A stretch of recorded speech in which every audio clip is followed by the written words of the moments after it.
Good afternoon, one and all, and welcome to round 6 of the World Sports Car Challenge hosted by us here at Chequered Flag Simsports. It's a nice sunny day here at Watkins Glen as we visit the east coast of America for what is to be many rounds before we go to the final at Sebring for another 6-hour race.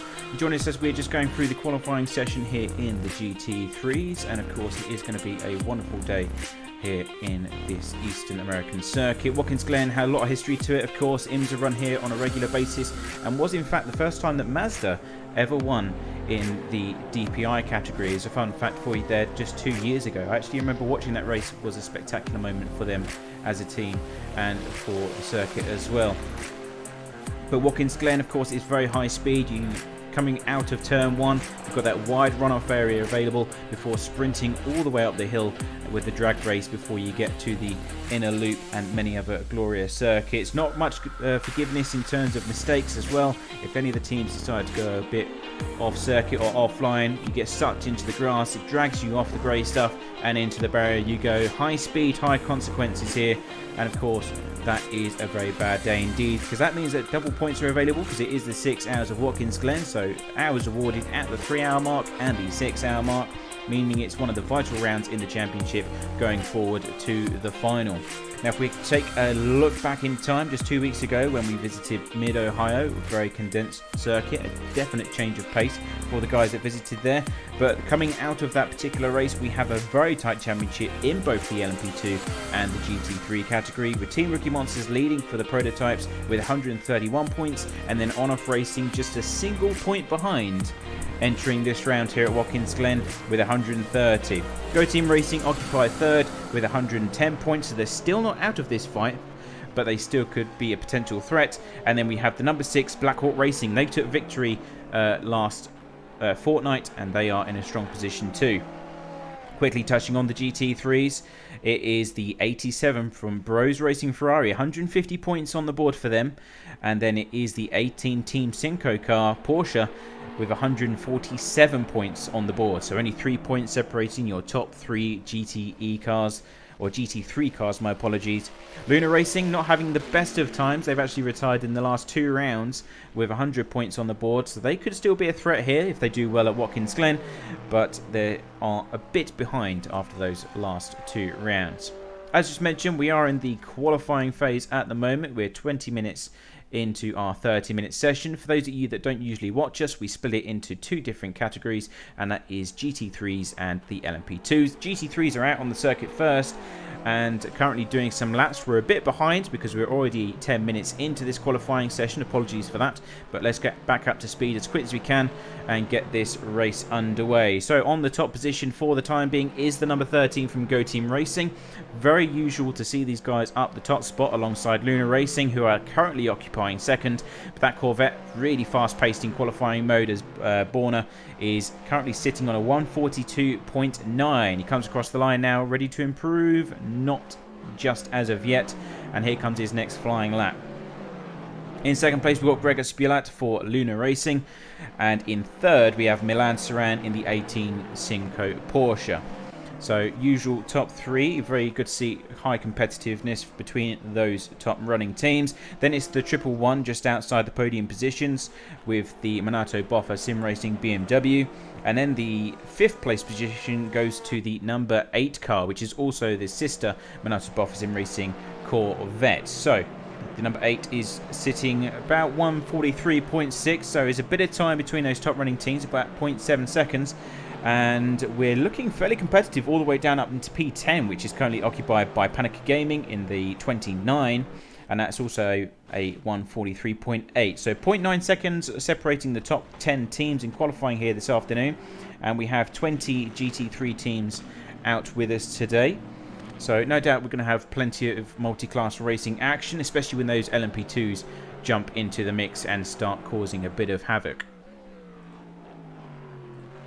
Now, we've just had the 13 coming through Sector 2. He's just gone purple in that particular lap. So we may see an improvement here, though Sector 1 was slightly slower than his personal best. So we may see a slight improvement here from the 13 coming to the end of qualifying for the GT3s. But can he bring it together in Sector 3? Hopefully we'll be able to get another lap with one of these guys to give you some onboard footage and run you around the circuit before we get to the end of qualifying here.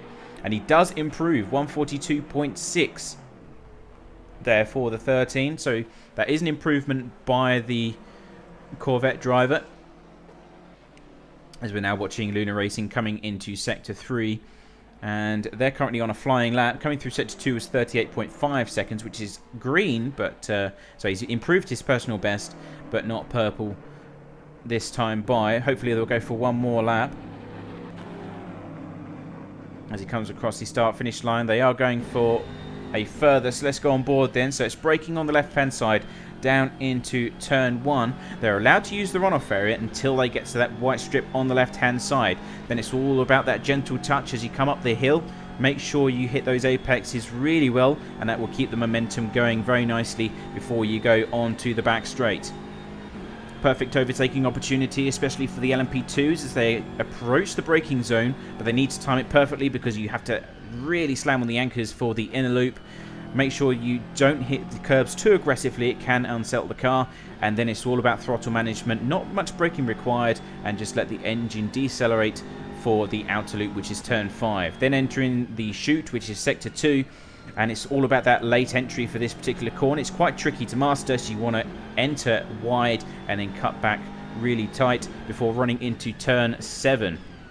And he's actually decided to abandon this one because it didn't go too well. Now, turn 7 is quite tricky to master because there's not a lot of grip. It creates a lot of understeer because the circuit is rising up and away from you as you're trying to do a full 180. So that is particularly tricky to master, especially in the GT3s. Of course, they got a lot of aero going to the back end, and that front end will just want to drive straight ahead into the grass. So can understand why that didn't go too well for them. But it has ruined our onboard lap. There's 1 minute to go before the LMP2s are allowed out on circuit here.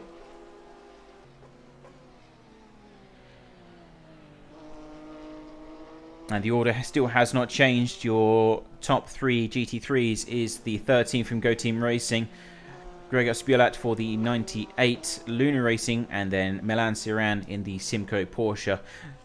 So oddly, we've got 3 different chassis on different parts of the podium, which is always nice to see. That tells us that the BOP is working very nicely indeed. So Corvette, BMW, Porsche. The Ferraris are fairly down the order. In fact, I think I have to go all the way to P9 before I see a Ferrari. And let's continue this onboard lap because it is going to be the final. Oh, and he spins, falls 180 on the entry to turn 1. That's not good. Let's pick up where we left off with the 13 then, because he is on his last flying lap. So coming up to the 15-minute session, which means the LMP2s will be lining up and about to exit. And officially, as of now, if you're not on a flying lap in the GT cars, you're not allowed to continue or finish it. Over, you may finish your current lap. LMP2s may enter the circuit. And coming up to where we left off before we had that small cancellation from the 98. So this is turn 7. Goes up and away from you. You want to manage the throttle as best you can because let the hill do all the deceleration if you can, and then go all the way down into turn 8, which is called hill. So looking out for the brake markers, about 150. Hit the inside curb. Make sure you don't abuse the outside because that can be an infringement. And then straight back over to the right hand side for turn 9. Very slow corner, not very much grip available. Use all the track if you can because you've got that nice little cushion there of barriers which you do not want to hit. And then turn 10, they can go nice and wide. Use the curbing. In fact, they do go off the curbing there, unfortunately. And into the final corner, which he does actually decide to screw up quite badly. So thank you, number 13, for showing us how not to do the final corner. But anyway, that lap would have been invalidated because of the turn 10. You're not allowed to go off the curbs. You have to have 2 wheels on the curbs. So luckily, that wasn't going to go across the line. It was actually going to be faster as well. It was purple in sector 2. So it could have been a quicker lap, but it would have been invalidated, unfortunately. So out with the LMP2s we've got now on circuit, and we've got a few changes this round compared to the last 2 weeks ago, and that is some new paint schemes that are with us. And the first ones to come through were from the Juices Motorsport Club, which is the 15 and 16. So they've been repainted and are looking fabulous indeed, as we see Tuanilo about to start his first flying lap. And they do have two of these. They've got the 15 and the 16. I don't believe the 16 is here this afternoon with us, hence why we've only got 30 cars on the grid. And that one is a nice bright blue. And the 15, of course, is what you're seeing right now in front of you. So they've all been remastered and repainted. And the other ones that we've got this afternoon are the 57 and the 33, which used to be the Fair Racing team, but now they've been rebranded as DSG Motorsports, which is, I believe, a private endeavour that one of the team members, is trying to kick off the ground in terms of selling sim racing wheels and other sim racing hardware. So best of luck to you in that endeavour, I may say.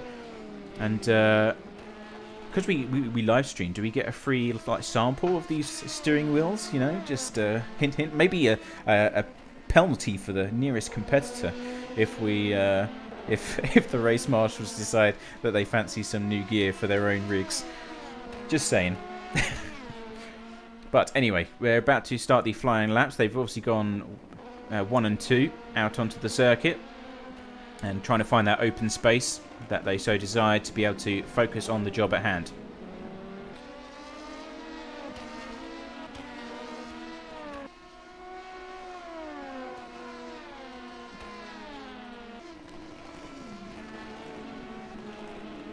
So here we go, a lot of the cars now coming across the line. Number 4, the first to post their first flying lap, which is a 131.6 from Royal Blue Racing. Already Max Scholten and the 79 coming in to occupy first and second in their place though, and there's a lot of times going up and down the order as we speak. No doubt it's going to continue. The 15 occupying second place for the Juices Motorsport Club, so they're about to start their flying lap. So obviously these are representative of really fast times, because they're still trying to find that open piece of track to be able to put the foot to the floor.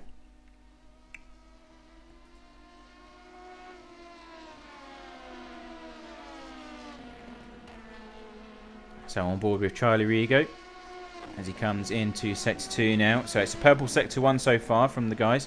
Drifting into Turn 6. Very dramatic indeed as he gets it wrestled back under control, which is very luckily.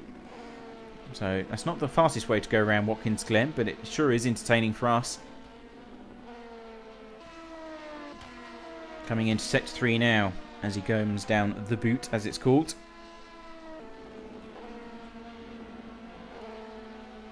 And currently occupying P5. Yeah, now Sector 2 was at least half a second off the other guys that are coming through that same piece of tarmac, so that has hurt that particular lap quite significantly. And of course, this is a very important race for these guys. On-off racing the 79. They are sitting just 1 point behind the leading car, the number 1 team, Ricky Monster Machine. So they're going to want to really perform this afternoon and make sure that they take the lead before we head to the next round, which will be Interlagos. So we're going south of America, or the continent, shall we say.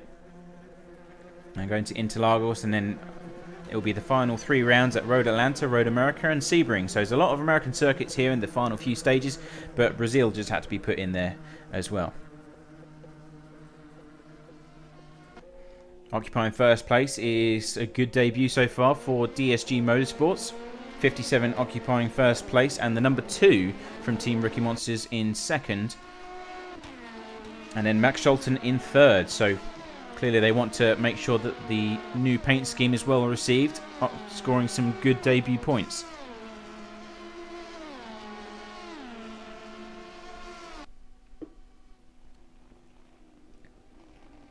Now Pim Van Aert just letting the guys by, as they are not on a flying lap.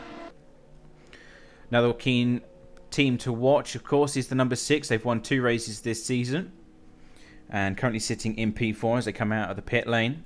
So they've got to find at least another 0.2 seconds, so 2 tenths separating them from that front row seat, and it's going to be quite a large ask. 31.5 is the fastest time so far,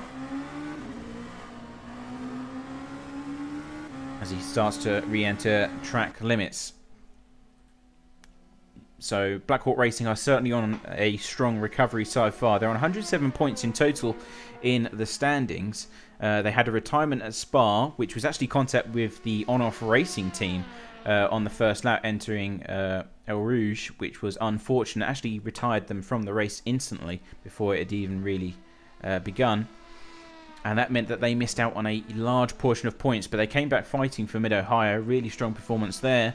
And yeah, I'd say that they are slightly behind, but not out of the race yet, especially with double points available here this afternoon for 6 hours of Watkins Glen. They certainly are one to watch indeed. We'll go on board with the number 6 because we know they're on an outlap and see what they can do. They've got to find 2 temps as they just get demoted into P5 as the 15 from Juicy's Motorsport Club goes into P4 as well. That's actually a really strong performance for that particular team. They haven't had the best of luck. They had a really strong performance at Portimao, which was the first round of the season. But since then, they've really fallen behind, unfortunately. They're actually sitting in P11 with 34 points. So maybe painting your car gives you some more horsepower. I don't know. It seems to be a really strong performance from the guys with new paints this time round. On board with the number 6 then as we come down into turn 1. A lot of speed compared to your GT3s. And of course that's going to be an overtaking opportunity for sure. Using as much of the curving as possible over in the nick of time to make sure he's inside track limits. Coming up the hill at speed. Once again, you've got to minimise that steering wheel input. Make sure it's allowing the car to accelerate as much as it can onto the back straight. And then a lot more speed carrying into the inner loop. It's going to be interesting when we have multi-class racing coming to the fray. And similar to the GT3s, you can use the engine to decelerate. You can just tell the difference of speed just alone from the onboard footage we had from the 13 Corvette earlier. They don't even need to lift before they come on to Sector 2. And it's going to be very tricky indeed. Of course, the GT3s have to manage their throttle and then control the exit, which will take them over to the left. But the LMP2s, they're going to be going around the outside at speed, full throttle. So it's going to be very interesting to watch. Turn 8 coming up. Managed quite nicely. See what kind of sector times we have here. So it's a purple Sector 1. A green Sector 2. So it's his personal best. It's going to be fast. But where is it going to come home on the board is the question. Coming into turn 10 now. Staying on the curves quite nicely. So this is going to be a good lap here for the number 6 as he comes into the final corner. Does it very nicely. Uses the curb. And across the line. He's sitting in P7 at the moment. And it's going to be first place there for the number 6. What a lap that was. A 131.1. And that's enough to secure pole position from Pim Van Ark and DSG Motorsport. What a run that was.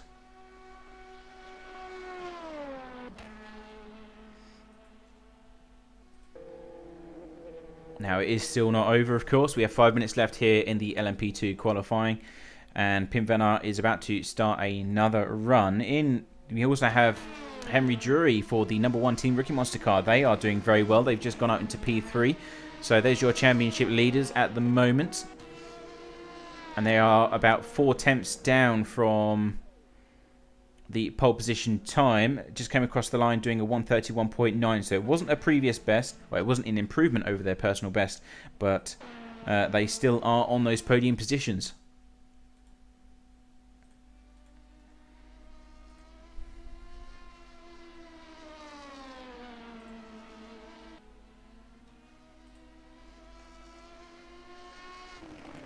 So following Pim Van Ark around the circuit at the moment, we know that he's on an outlap for this particular lap that we're seeing now. He's got to find just 1/10 of a second to claim that front row seat once more.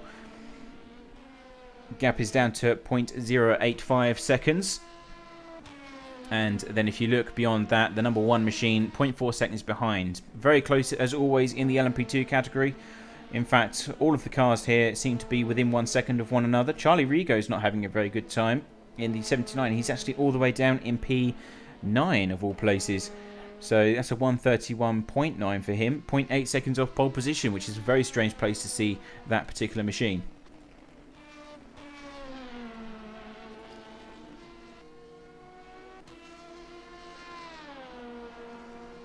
Here we go then for the 57 Pim Van Ark coming across the line.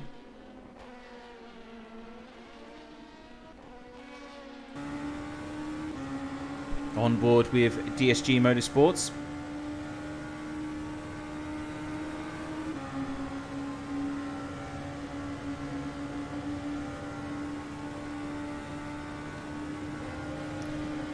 Just on your leaderboard, the number 2 car, which is the sister team Ricky Monster Machine, going into 3rd place, and that's demoting his sister teammate number 1 down into P5, as also GC's Motorsport go up into 4th in the 15. So a lot of changes happening here in the closing stages of qualifying.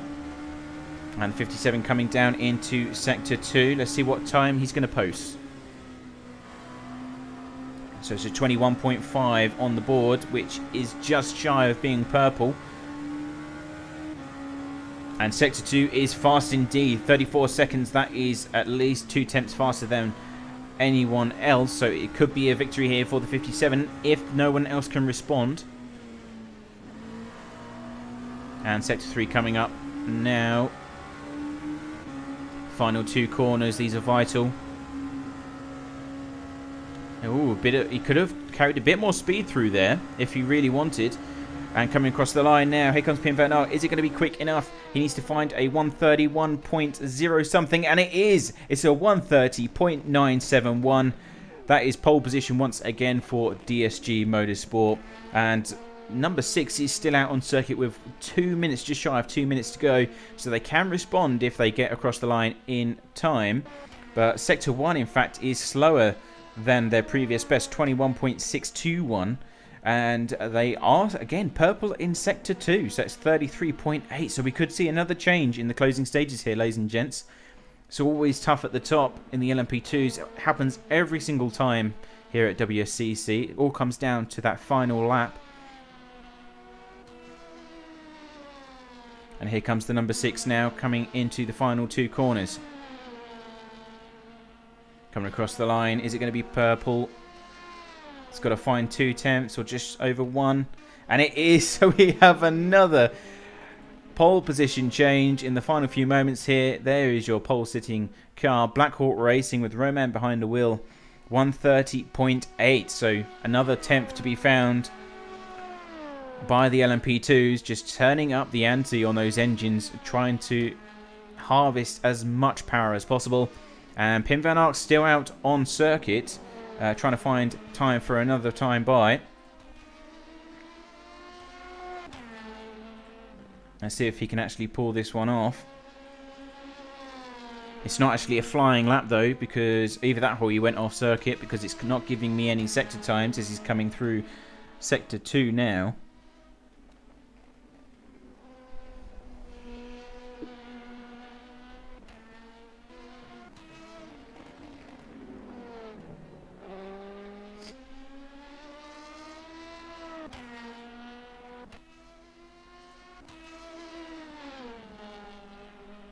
Just 2 seconds left. Yeah, he's not going to be able to make it, unfortunately. So that is your standing order. We still have a few cars out on circuit, I believe, in form of the number 2. So Team Ricky Monster is still going for one final attempt at the 2nd and 1st place podium positions as he comes through the bus stop.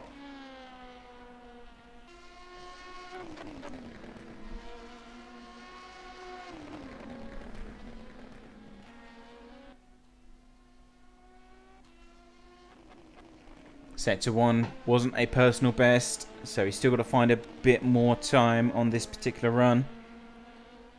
Sector 2 is where it's at, 34.133, so we have a green. It's not purple, but it's better than what they previously had.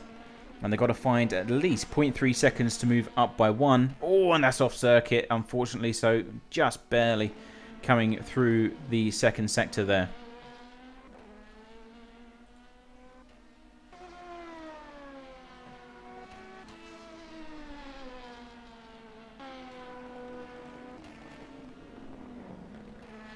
Yeah, they decide to abandon it. So that is your starting order here, ladies and gents. I believe that's the final cars coming across the line now as they all come into the garage. They've got the 15 GC's Motorsport Club. They're still coming across the line. Is it an improvement? No, it's not. 131.6 against their previous best, which is 2 tenths faster. And the number 4 goes into P5. So that is, oh sorry, Max Scholten goes into P4, which moves everyone up by 1. So that is your final starting order here, ladies and gents. That is the qualifying done for the 6 hours of Watkins Glen. We're now going to go for a quick commercial break. I'm just staggered. It's always a pleasure to see these guys going neck and neck in the qualifying phases. You know, the number 6 taking victory here for Blackhawk Racing. Long race ahead, but it just gives them that little confidence boost. What a showing as well for Pim van Ark and the DSG Motorsport team. They're going to be a strong performer here, and you know, it's bringing a lot of life to the top 10 of the prototypes alone, never mind the rest of the grid. But anyway, I digress. Let's go for a quick commercial break here, ladies and gents. We'll be right back with the 6 hours of Watkins Glen. Don't go anywhere, and we'll be back. See you soon.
Hello one and all, and welcome back to the live stream here for round 6 of the World Sports Car Challenge. Of course, we are at Watkins Glen and about to enter the race session for you all here this afternoon. Had a amazing qualifying session as always. If you did miss it, then I suggest you rewind this live stream or Twitch, wherever you are watching this afternoon, and have a good gander at those lap times. It was extremely close, especially for those fronting places. Round 6 for Watkins Glen, of course. We are about to start the race, as just previously mentioned. So we're about to go green in just a few moments' time. LMP2s and GT3s are ready to go as they start to line up on the grid. Very fast-paced circuit indeed, located on the east coast of the USA. And it's a change of pace compared to what we had 2 weeks ago at Mid-Ohio, of course. Things are very difficult indeed there, but this circuit a lot more forgiving in terms of how wide the circuit is. A lot more overtaking opportunities exist here, so no doubt going to be a lot easier when it comes to the two classes mixing together.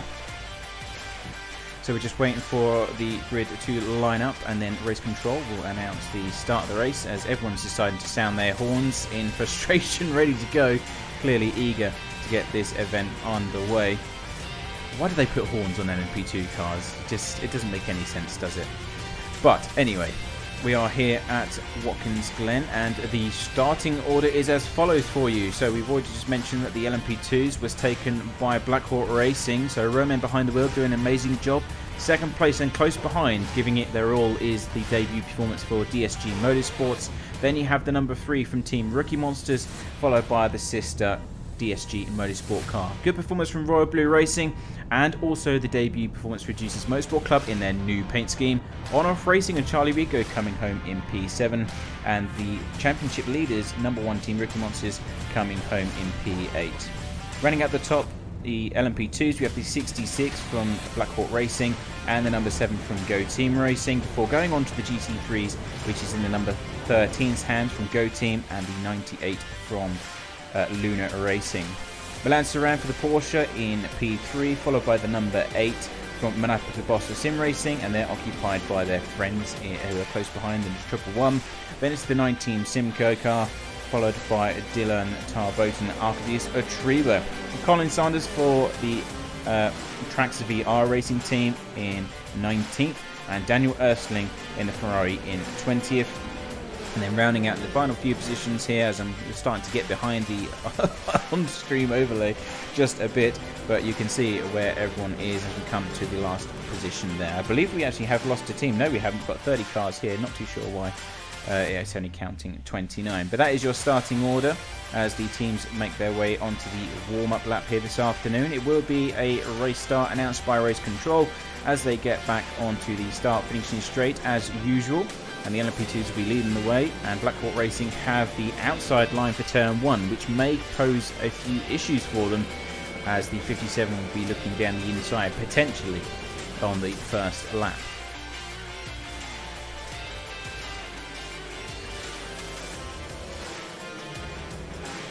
So as they come around now, we've just got to wait for them to complete this warm-up lap, and a lot of things go through a driver's mind at this stage of the race. Of course, it is down to the number 6. They know that they're the fastest car out there, but it doesn't mean that they can take home the victory points. It's all about getting that gap, that breaking that slipstream from the pack behind, and concentrating at the job at hand. But at the same time, you've got to think about the car, make sure it survives the duration of the race, make sure that you're able to get to those vital points, which is of course the 3-hour mark when the first round of points are awarded, and the end of the race when 6 hours at the checkered flag, where the second rounds of points are given to.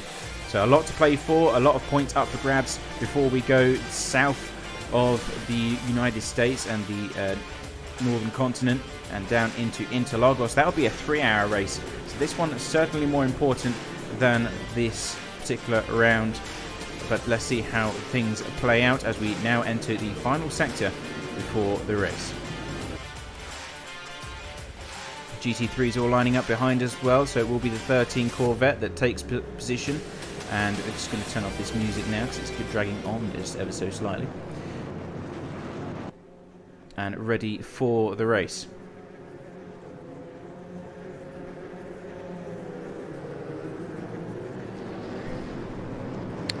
Well, drivers, this is race control. Prepare for green flag.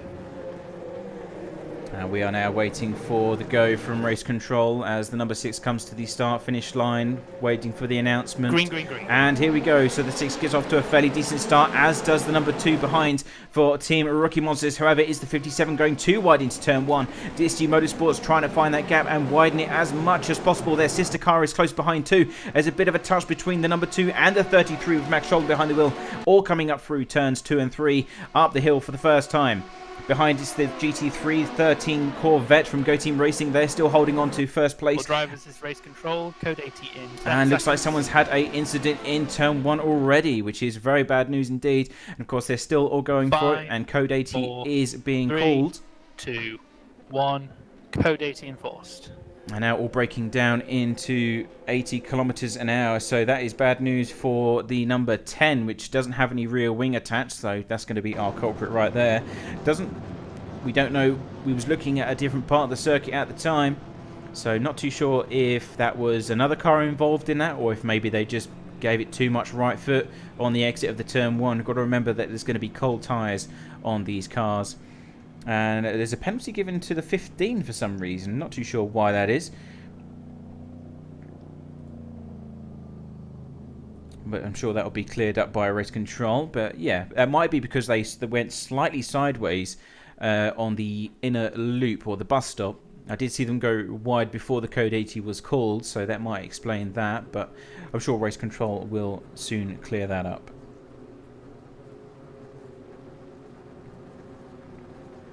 So we're now waiting for the damaged goods to get back into pit lane. Carl Wright is behind that particular machine, that Corvette there.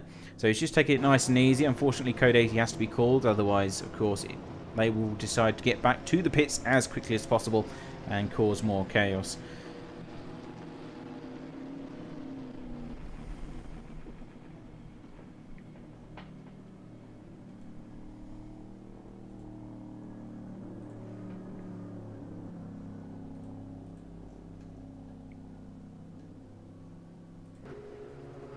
Now this is not exactly what the guys wanted, of course. They want to be able to focus on the job at hand. Once that green flag drops, they want to be able to just, like a horse out of a gate, just go for it, give it their all, make sure they maintain those gaps and get as far away from the rest of the pack as possible. But that hasn't happened, and we've got to be careful now because the tyres will be very cold, having just done the warm-up lap and, of course, just the half of the first lap at full speed.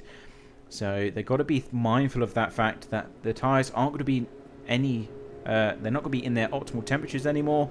That could lead to further issues, especially coming it down into the bus stop and some of the faster corners here at Watkins. And Roman still leading the way. So there was a bit of side-by-side action going into the first half of the lap, and it looked potentially like DSG Motorsport were going to take the lead with Pen Van Aert behind the wheel, but they managed to hold on just in the nick of time to that first place before the code 80 came into effect. The drivers prepare for a green flag in 10 seconds. And new best lap set by Roman there.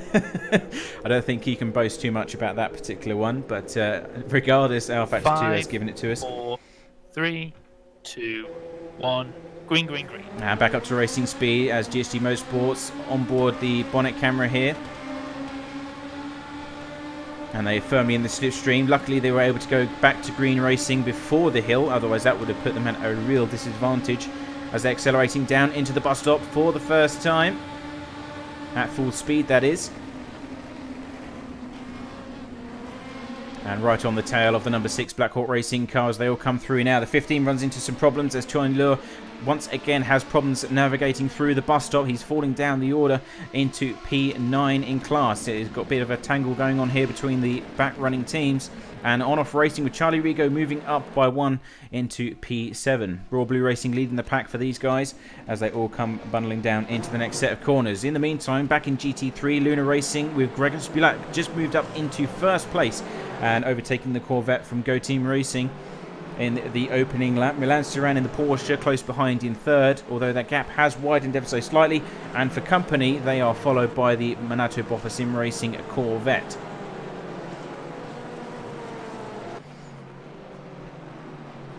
There's a lot of cars coming through the same corners here as they try to navigate all cleanly, but it seems to be single file for the most part, as number 8 just has a tiny little peep down into the apex of turn 8.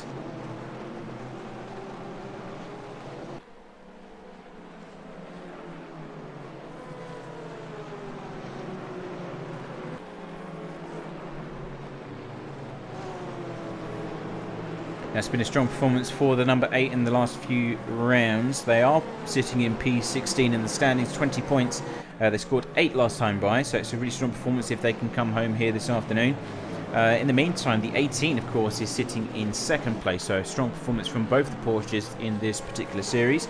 In fact, they're the only ones here, which is a really bit of a surprise for us as organisers. We thought most people were going to go for the Ferraris and the Corvettes. As here comes the number 8 round the outside, applying pressure for third place as we enter the first few laps. Got to make sure it's clean there side by side. He's got the overlap there. Bit of barging going on as the number 8 goes through.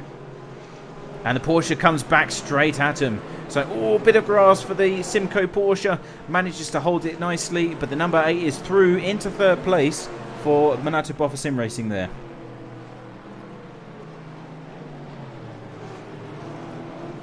Now Milan Saran finds himself in a bit of a tricky situation because the 111 BMW, which is the sister car for the Corvette Airhead, is now right behind and closing quite significantly too. So could find himself in a bit of a difficult situation. BMW's in a striking position coming down into the heel. And he's going for it down the inside. He's got the overlap done. So Milan Saran trying to make it as difficult as he possibly can. And holding the inside line, which of course is the optimal choice for that particular corner. Not a lot of wiggle room to be had. And he's holding on to that position quite nicely. But you've got a long stream of cars right behind now. Seems to be struggling for pace as the number 8 is really going far ahead already, up to 1 and a bit seconds. So do we have some issues for the Porsche perhaps?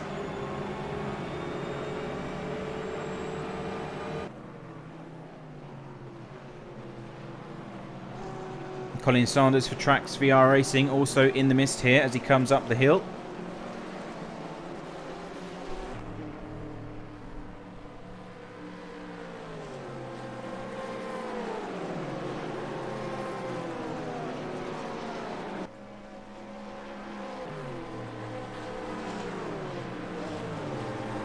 Oh, big incident on the back straight. What on earth happened there? That was really not what we like to see here.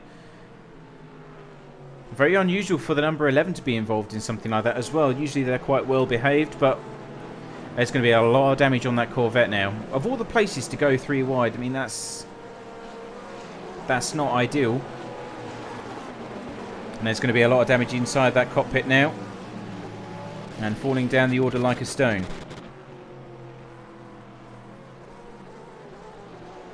And the 111 is also having some trouble getting back up to speed. He's actually on the grass.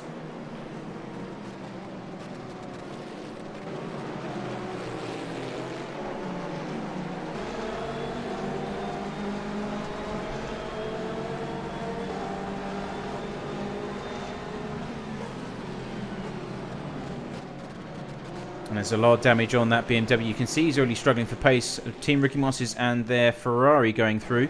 You've got both the Trax VR cars in the background there trying to navigate the same piece of tarmac. And also Houdini Racing for the Bentley team. Trying to get through at the same time.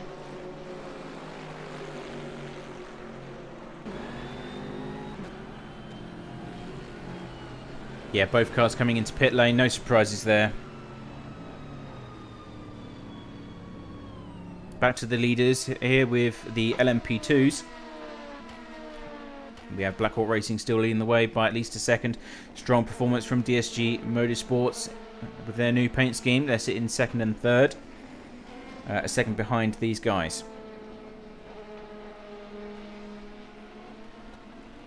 Good battle going on for the mid-pack as well. The Royal Blue Racing number 4 machine going toe-to-toe with the 66. That's the second Blackhawk Racing machine here in the series.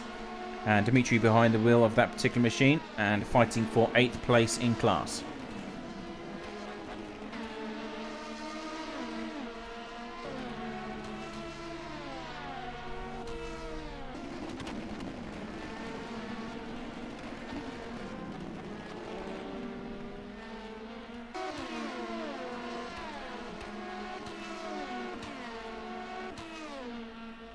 got a three-way battle going on for the top 5 positions as well as they all come down the back straight. This is the number 2 defending against their sister car, the number 1, Henry Drury, coming into the bus stop.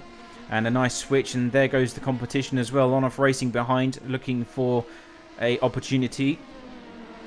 And they need to make sure that they finish ahead of the number 1 at both points of the race if they're going to take the championship lead.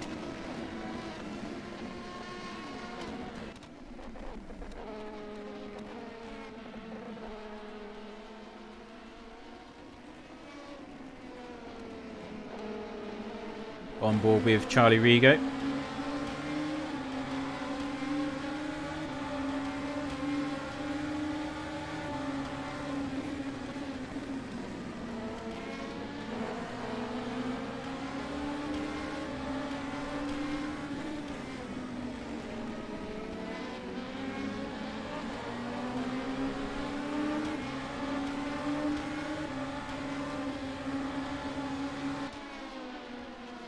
Coming through sector 2, the 15 from Juicy's Motorsport Club starting to regain some ground from the early incident in the bus stop. So starting to really apply pressure onto on-off racing, in fact, as they come down into turn 1.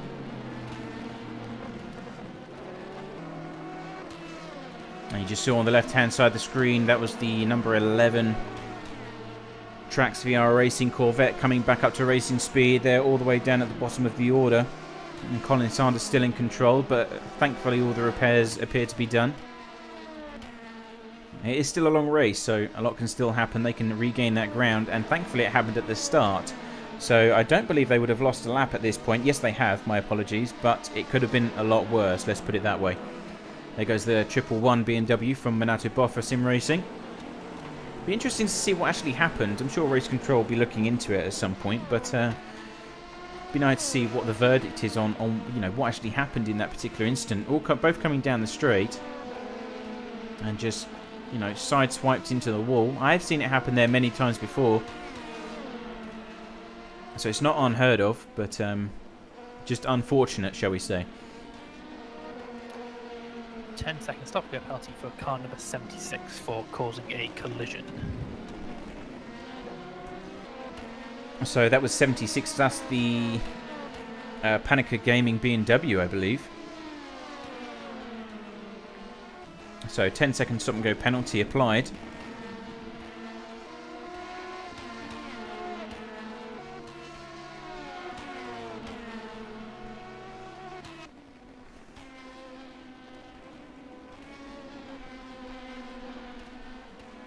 And you've got this three-way fight here between P5 to P7, between the number 2 and the 15. Charlie Rigo in between. And here comes the 15 now onto the back straight. Got the slipstream in effect. Will he be able to make the move, though? That's the question. Momentum's carrying him into the inside line. Not able to make it stick, though. Just wasn't enough time before entering that penultimate braking point.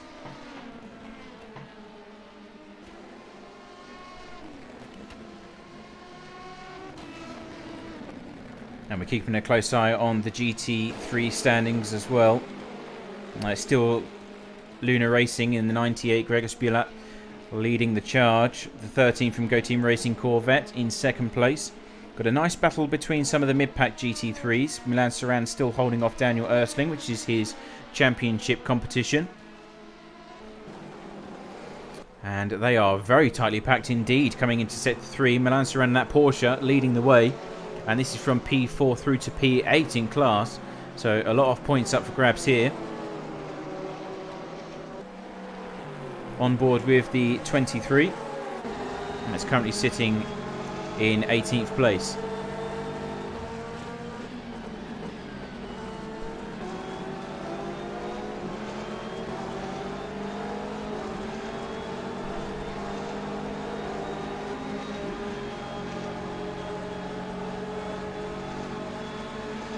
Now he's losing some ground to the Ferrari head. Here comes Daniel Ersling, though, on the attack, applying it to the Simco Porsche. He's going to have a decent overlap, and the Ferrari clears the Porsche completely before the entry point, as the LMP2s now become an issue for them. That's the Black Hawk leading car. DSG Motorsports close behind with both their cars. And the Ferrari really flying now. It's always up to at least half a second gap between him and the Porsche behind.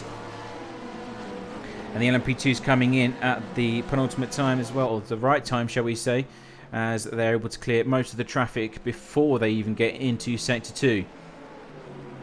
Pim van Ark and the 57 still giving chase to Black Hawk Racing in the lead. 1.2 seconds between these guys, but the traffic starting to fall in favour of the 57, it seems.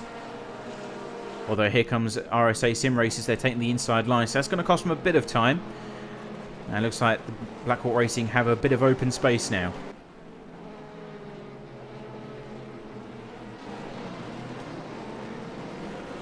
On board with the number 2. Charlie Rigo still firmly attached to the back end of the Team Ricky Monster car. Oh, nearly swoops down onto the inside line. Nice judgment. Must have known how wide the car was to make that move.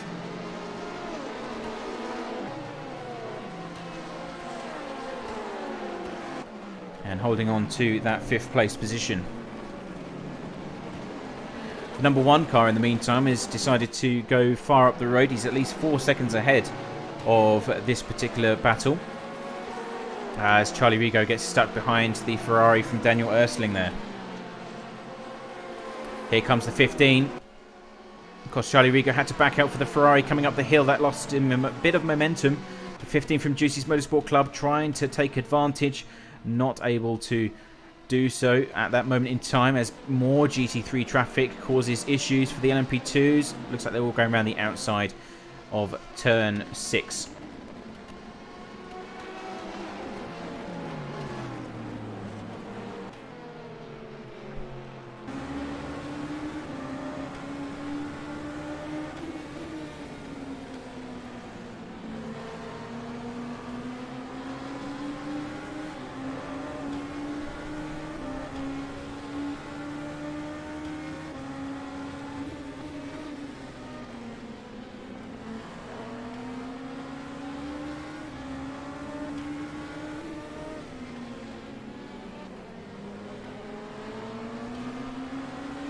Following Charlie Rigo around. He's got the 66 from Black Hawk Racing behind.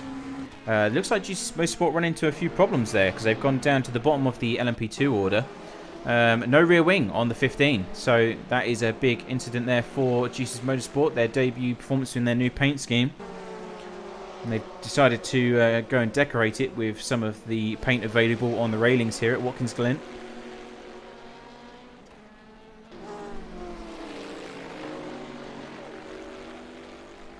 Not too sure if he knows that he's actually missing a rear wing at this moment in time. And luckily, I mean very luckily, there's actually no traffic coming through that particular corner at that specific moment in time. Anyway, back to the battle between the number 1 and the number 2. So he's lost a bit of ground, has Henry, to his sister team.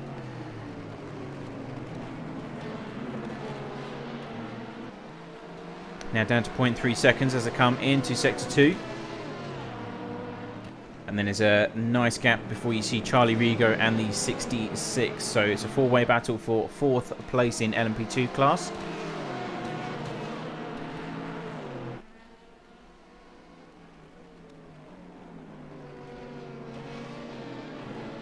I think I just saw the 66 going slightly wide off circuit. Yes, it was. Oh, and there's a bad rejoin from the 66, and look where you're going before coming back onto the circuit.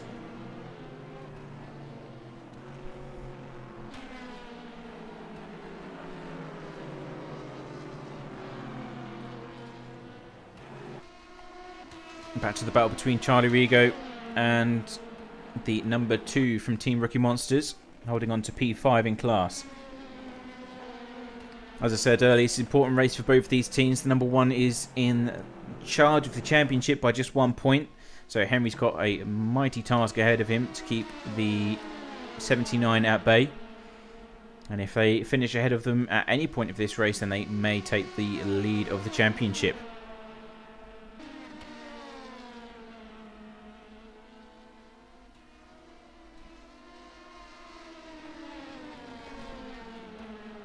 Still got a really good fight between the mid-pack for the GT3s. And Bradley Sellers holding off his teammate Simon Marshall in the 73 Ferrari. Milan Saran in the Porsche falling behind ever so slightly. This is for P11 and 10 as they come now onto the back straight once more. Slipstream in effect. The Porsche behind, trying to judge the situation ahead. Of course, both Ferraris are on the same team, Team Rookie Monsters. So they just want to make both cars as wide as possible and deny Milan Saran any opportunity to get on by.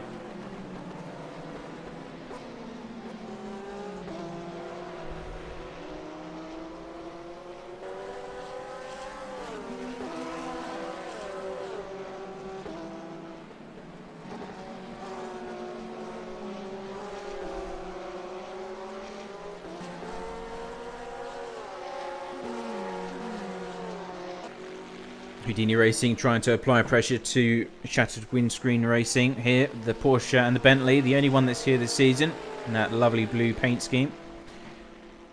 And Quentin Foulard trying to apply pressure down the inside line. He's got the lead or taken the position just for now, but can the Porsche come back on the run down into Sector 3? They're still side by side. And the Bentley having to opt out, but here comes the switchback. Nicely judged there by Foulard. And he's got that position firmly in his grasp. Martin in the number 80 Porsche behind, demoted down into 16th place. So battles going on up and down the order in the GT class.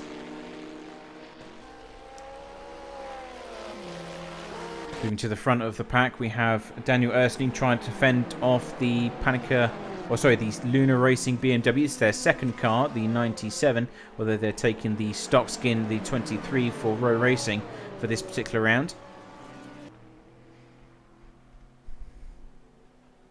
Waiting for a better opportunity after looking into the bus stop.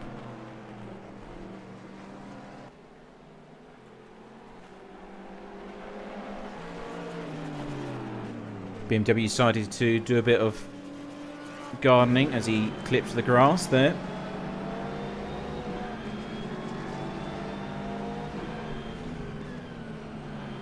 We've got RSA Sim Races just ahead with Dylan Tarboten behind the wheel. So that's another battle that we need to keep an eye on as best we can.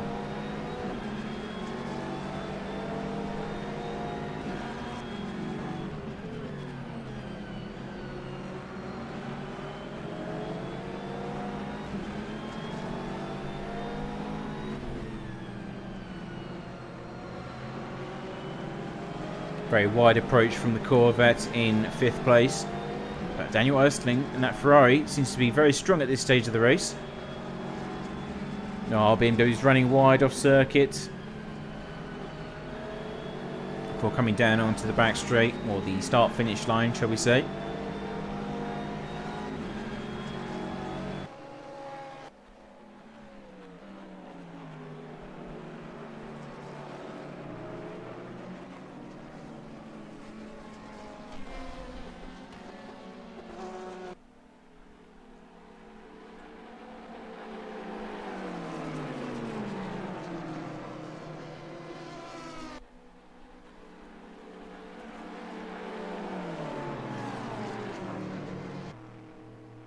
Following RSA Sim Races now, coming into the bus stop.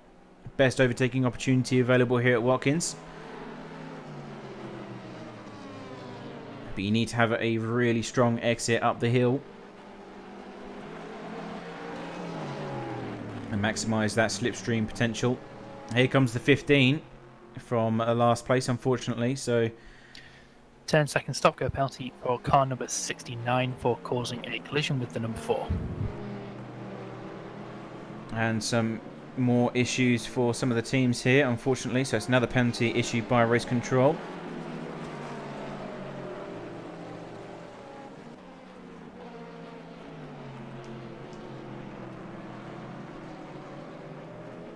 And Juicy's Motorsport now one lap down over the rest of the competition. Then again, it's still a long race here, so plenty of time to make up for lost ground. They are a very quick car. Of course, they qualified very strongly here this afternoon, so no doubt the drivers are going to put in everything they've got to make sure they come home with some solid points.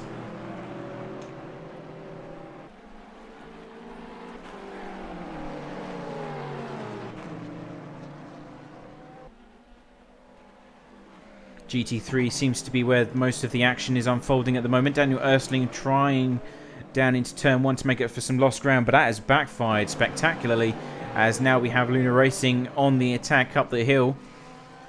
He's going to be in a very strong position once they come onto the back straight. That slipstream is already deep in effect, and he's going to now apply the pressure around the outside line. Coming into the inner loop, he's going to alongside, he's got the overlap there. Can he hold the inside line? Gives enough track space, eats the curb on the way through, and actually goes very wide off the circuit. Of course, attacking that curbing isn't ideal. Really does unsettle these GT3 cars. But now he has to give the position back to Daniel Ersling, as they're now side by side once again, coming down into Sector 2. It's getting the job done.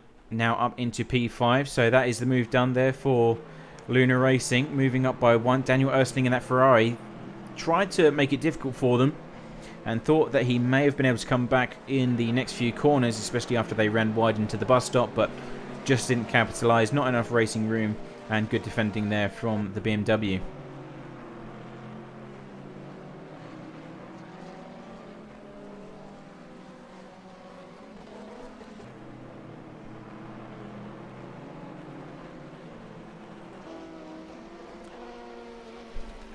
Now Team Simco are starting to move back up the order as they make their way into 18th place, which I believe is 9th in class. Yes, it is. So this is the 19. So this is the sister car that's decided to move up the order instead of the 18, which is our second place GT3 in the championship standings. And Bradley Sellers is the number 3 Ferrari that's opened the door and allowed them through. Now the LMP2s are starting to revisit the GT3 pack once again. DSG Motorsports on screen now, starting to slice through the traffic.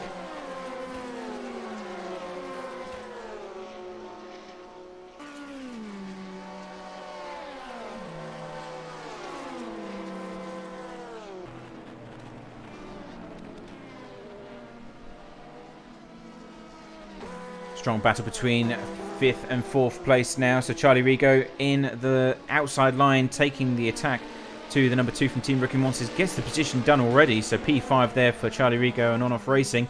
That is a vital move for them, as they need to now accelerate and start giving chase to the number 1 up the road by at least 2 seconds. Henry Drury still in charge of the number 1 ahead, but that is going to be the next target inside that number 79 machine.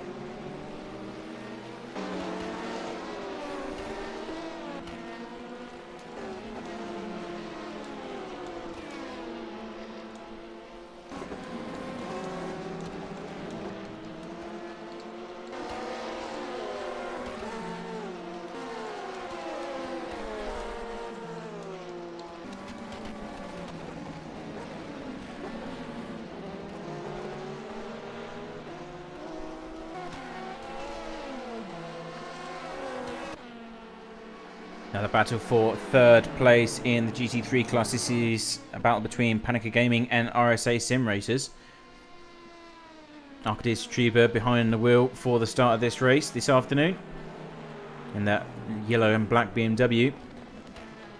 And Dylan trying to look left and right, it seems. He seems to have the pace to catch back up to the BMW. Overtaking seems to be rather tricky though. And we just had a new fastest lap in the GT3 class, the 13. Is the quickest car out there. They're actually far down the order in P24, which I believe is just outside the top 10 in the GT3 class. So maybe some problems arising there for the guys.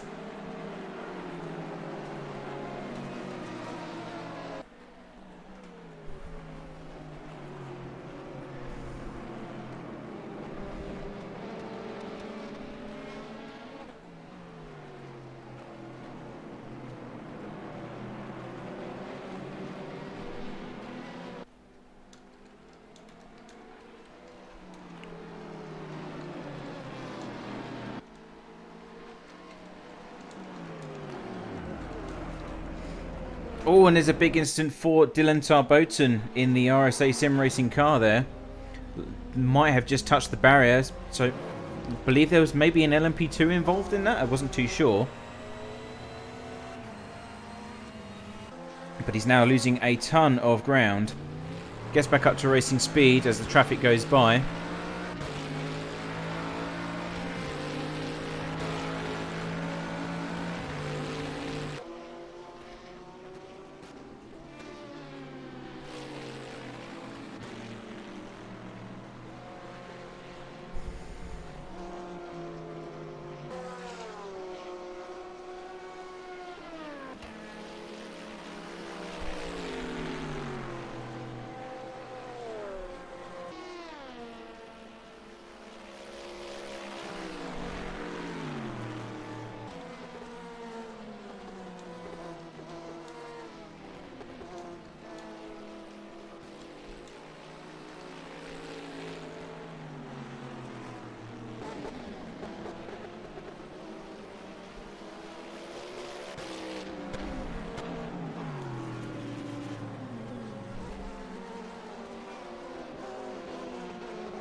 Now this battle is starting to come together. Charlie Rigo and Henry Drew for Team Rookie Monsters.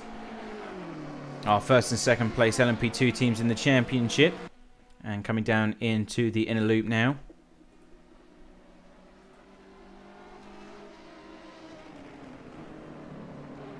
Got Luna Racing, our GT3 leaders, Greg at Spiela, and they're trying to split the traffic. Potentially going 3 wide, but Charlie Rigo thinks better of it. Decides to follow the number 1. And on board with Charlie Rigo now, coming into Sector 2.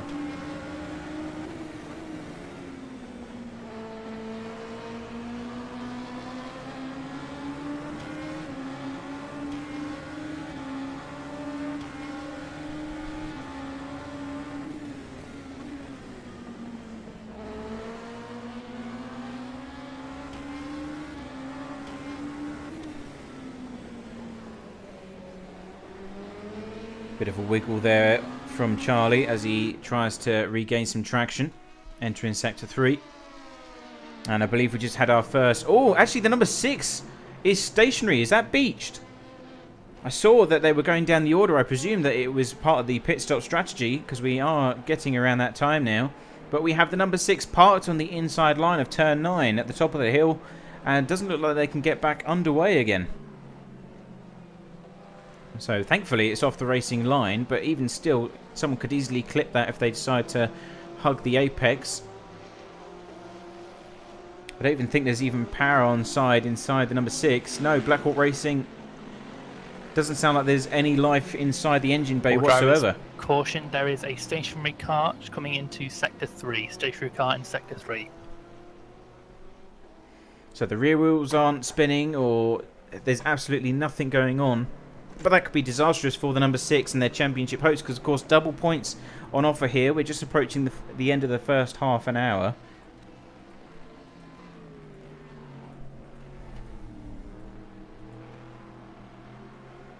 And as we speak, they're losing ground, so down into P6. Charlie Rigo still going strong. Applying pressure to Henry in the number 1, who's now occupying 3rd as a result of the number 6 running into problems. But that gives us our new leader as well, which is DSG Motorsports. They're currently sitting in 1st and 2nd.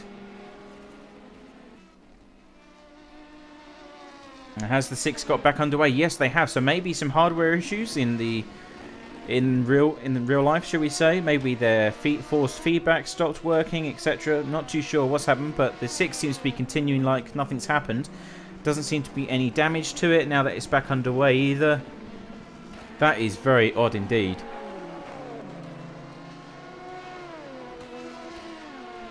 That's got to be a hardware issue back at home.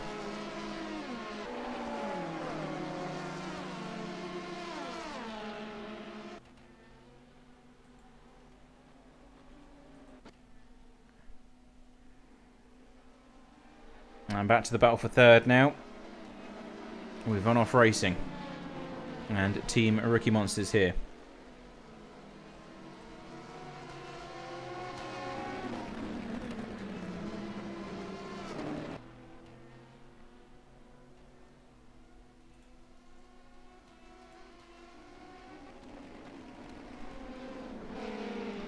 Now Black Hawk Racing are actually down by one entire lap, it seems, as they just get passed by Team Rookie Monsters. Charlie Rigo about to do the same, but blue flags will be out in this particular scenario. So that temporary stop on the inside line of turns 9 has really cost them a lot of time indeed.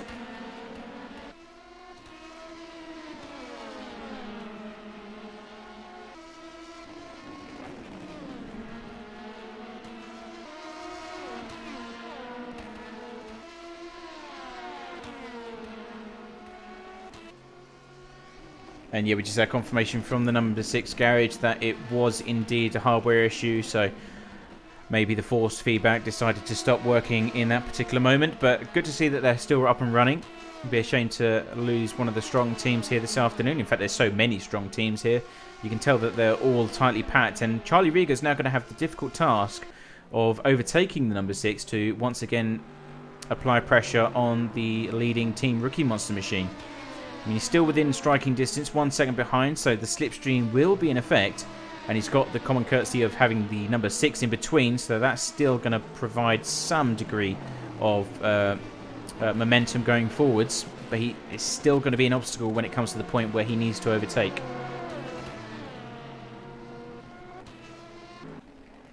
Another battle starting to take place here between the number 3...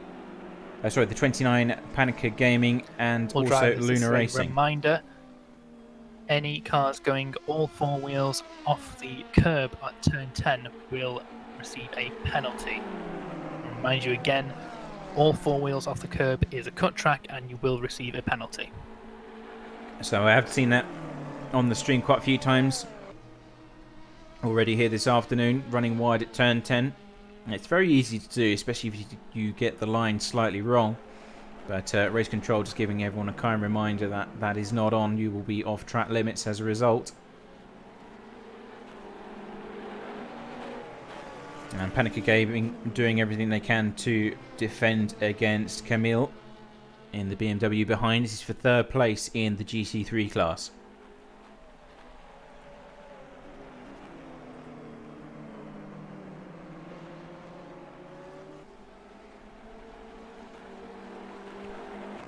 Now we have both DSG Motorsport cars inside pit lane for the first time, so that's our leaders coming in for the first of many pit stops here this afternoon.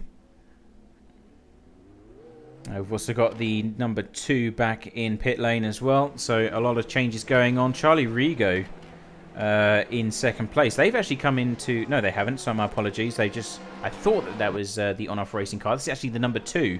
My apologies, coming back up to racing speed ahead of the DSG Motorsport team. Rejoining with some GT3 traffic, but able to swoop onto the inside line before getting to the hill. So the 57 will be the leading DSG Motorsport car, and was leading the race ahead of the 33 before the number 6 ran into its problems.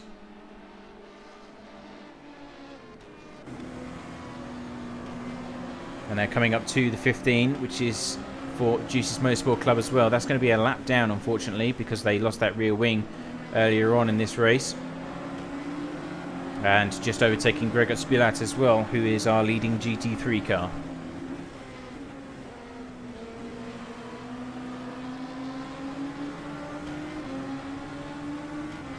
So the number 2 actually got ahead during that last pit stop, which indicates that there's different pit stop strategies already beginning to unfold in the prototype class.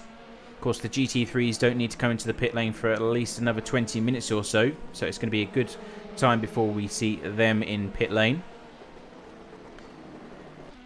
But I would guess, or take a guess, that number 2 has decided to double stint their tyres, whereas the 57 and the 33 have decided to go for full service here on the first round of stops.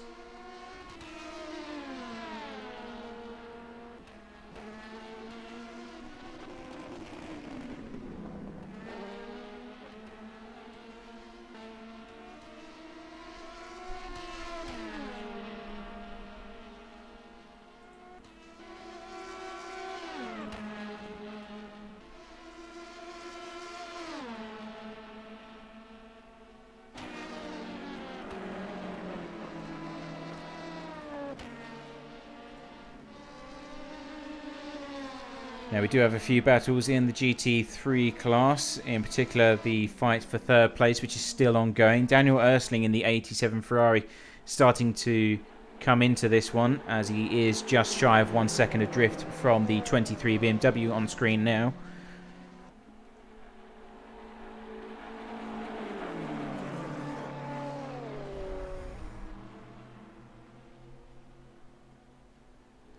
Now coming into the inner loop. And Arkadiusz Juba still driving the Panica Gaming BMW ahead. All cars using the curbing available on the outside line.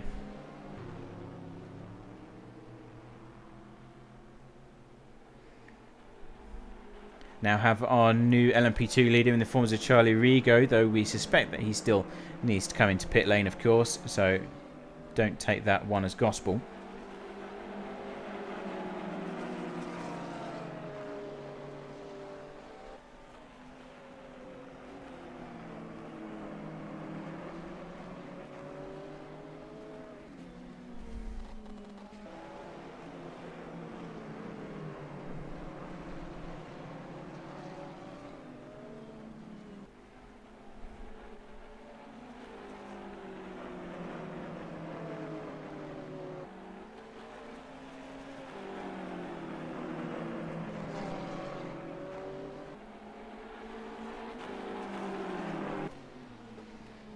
And now we have another battle starting to unfold, the 80 and the number 12.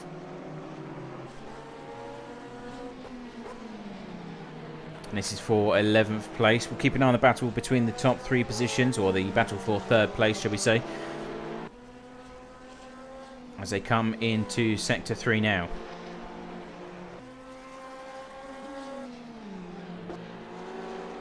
Oh, a bit of drifting going on inside the Porsche. Holds onto it quite nicely as he comes across the start-finish line. That's going to be a nice flat spot on those tyres, though. Increasing the tyre wear. I would have thought the Porsches would have been better at that because, of course, the engine's located in the back end. So, very surprising to see that drift in the way that it did, but obviously a bit too much momentum coming into the final corner, and decided to have a little kick. And here's a battle to watch as well. The number 2 trying to hold off the DSG Motorsport car, the 57, with Pim van Aert behind the wheel, starting to retake or regain some ground now. Those new tyres coming into effect as they reach their optimal operating temperature. And of course, number 2 will be on worn tyres, so not as much grip, especially going through some of the faster corners here at Watkins.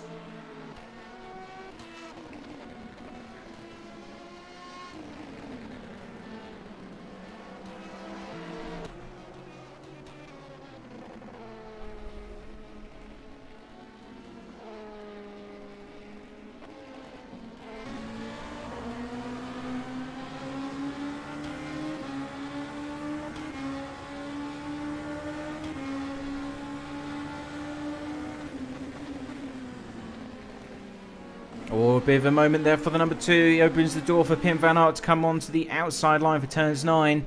This is going to be a tricky one to master, but he's still alongside for the exit. Space being given by both cars. Nicely done around the outside. Really nice move by Pim van Aert.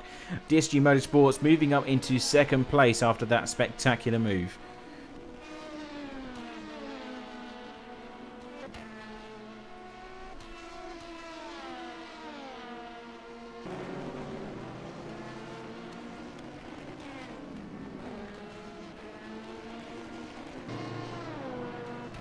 Now we do have Max Scholten in the back of the picture, in the rear of the camera shot, so he's going to be the next car to apply some pressure to number 2 if he can get those tyres working in the same way that the 57 has.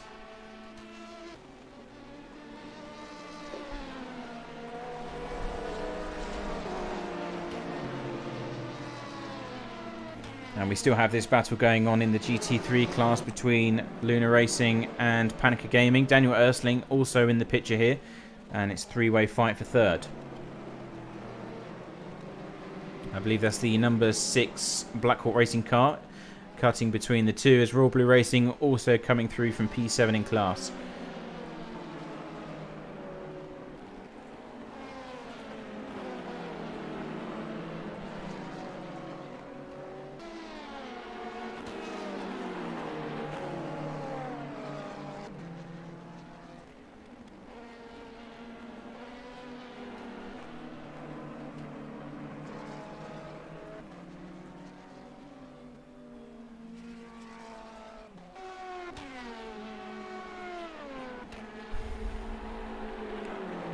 Coming to the top of the hill once more. Not in a position to overtake. It's a nice gap between all three cars. 0.5 seconds at least on either side. So won't be seeing any overtakes on this particular run down towards the bus stop.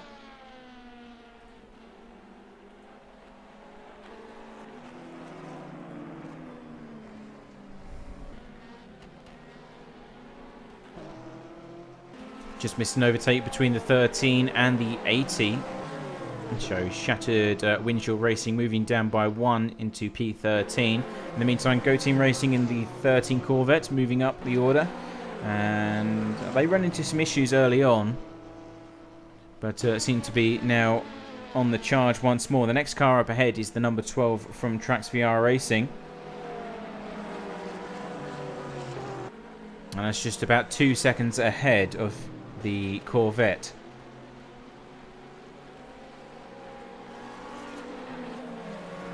Also under pressure will be Pim Van Aert, or Charlie Rigo rather, my apologies, as he's now got DSG Motorsports on his tail within 1 second and fighting distance, coming down into Sector 2. So we could see a lead change here in the prototype class.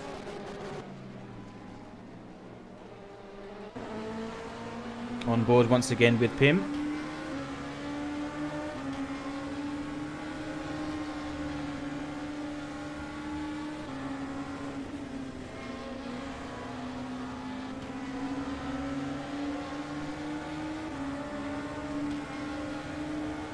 Coming across the start-finish line, gap is down to 0.4 seconds. And we've got some GT3 traffic, which is going to cause issues going up the hill.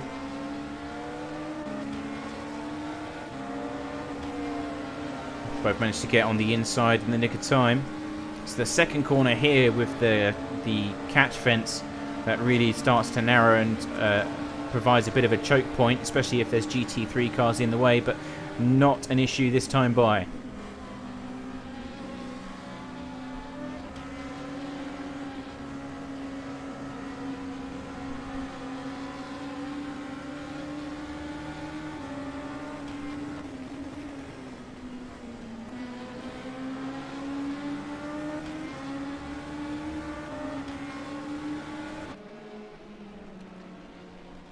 Seems to be maintaining that distance for now, half a second, although here comes the pressure now. 0.3 seconds, 0.2 seconds behind Charlie Rigo, the On-Off Racing Orica, as they come down into Sector 3. Breaking into the hill, there's some GT3 cars ahead, so not the opportune moment to make that move, although here comes the pressure now. Looking for an open door, not able to find one as they enter turns 9. Both opting for the inside line. This is Pim Van Aert trying to find a gap, trying to wiggle his way through, because if he can gain the lead, I have a suspicion that that car is going to gain some ground quite quickly on those new tyres. But of course, the other guys, because they're double stinting, they're going to be in the exact same situation in about 40 minutes time when they decide to go for a full service inside pit lane. So this is important for DSG Motorsport. They need to overtake and maximise the potential from those tyres. Daniel Ersling and the Ferrari still trying to gain some ground over the competition as one of the Ferraris gets out of the way as well. Looking left and right, the BMW has been cleared, so they go side by side, coming down to the bus stop, the inner loop. DSG Motorsport going back behind On-Off Racing.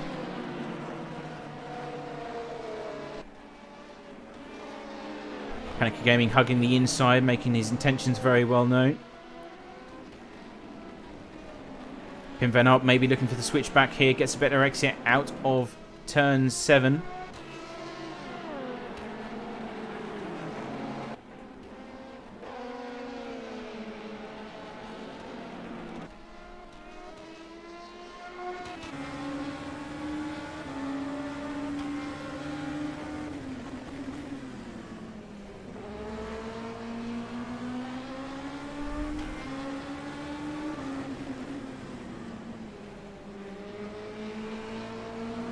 Great stuff from these two, evenly matched as they come down into the final few corners once more.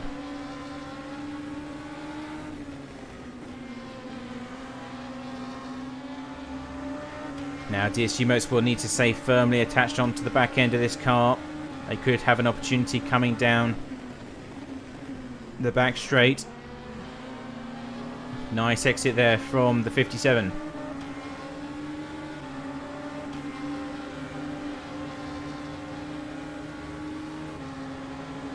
Losing a bit of ground up the hill, the slipstream making it a bit hard to handle the car. And I don't reckon there's going to be any opportunity this time by either. So Charlie Rigo and On-Off Racing really providing a mobile roadblock for Pim Van Ark right now. This is exactly what they need to do because, of course, they are double stinting their tyres. The longer they can hold up the 57, the better, because that will allow them to apply pressure in the second stint of this race. And he goes down the inside, finds a gap just in the nick of time. There's a slight touch on the rear fender for the DSG Motorsport car. I think Charlie Rigo just misjudged the width between those two vehicles and maybe thought that the 57 was already clear when he decided to come across. Not too sure. But DSG Motorsport, Pim Van Ark through into the lead once more and already up to half a second advantage over Charlie Rigo and On-Off Racing.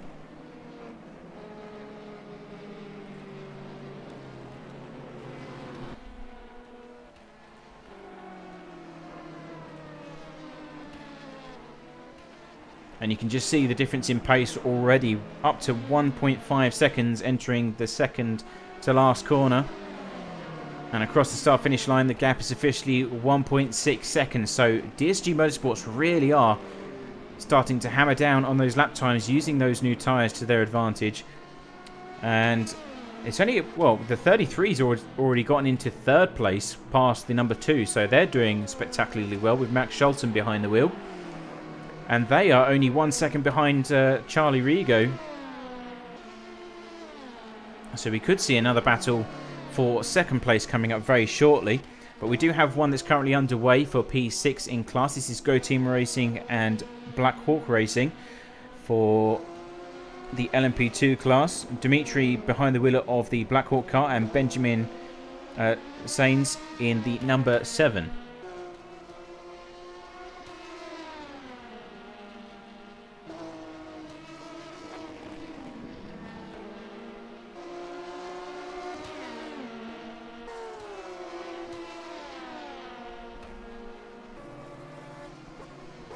Lap times pretty much evenly matched as they came across the start finishing line there. Benjamin was just a tenth or two slower as he flashes the headlights to get past the Porsche. That was crucial, as does Black Hawk Racing though, so no advantage there. Thought maybe that the Porsche would be splitting the two of them, but here comes Black Hawk Racing now, applying pressure on the back straight on the run down towards the bus stop. Got a nice clear road ahead, no traffic to be seen. And Black Hawk Racing, nice easy manoeuvre down the inside, moving up into 6th place in class.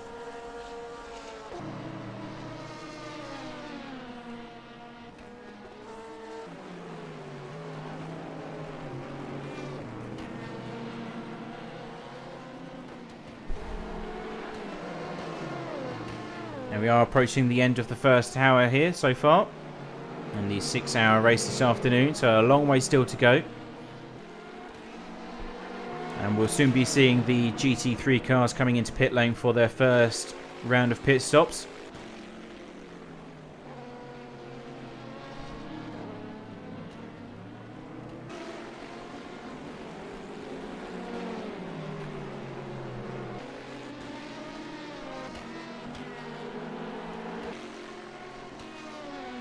we've got two of the Team Rookie Monster Ferraris going toe-to-toe at the moment in the GT3 class.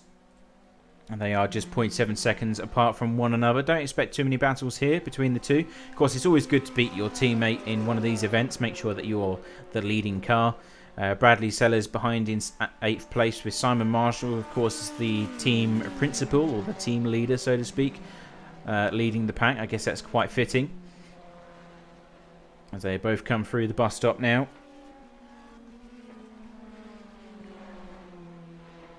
Battle for the P3 in class still hasn't died off though, as we've got the 23 in between Arcadia Satriba and the Panica Gaming BMW, and Daniel Ersling in the Ferrari behind. So that is still at least 1 second either side between those two.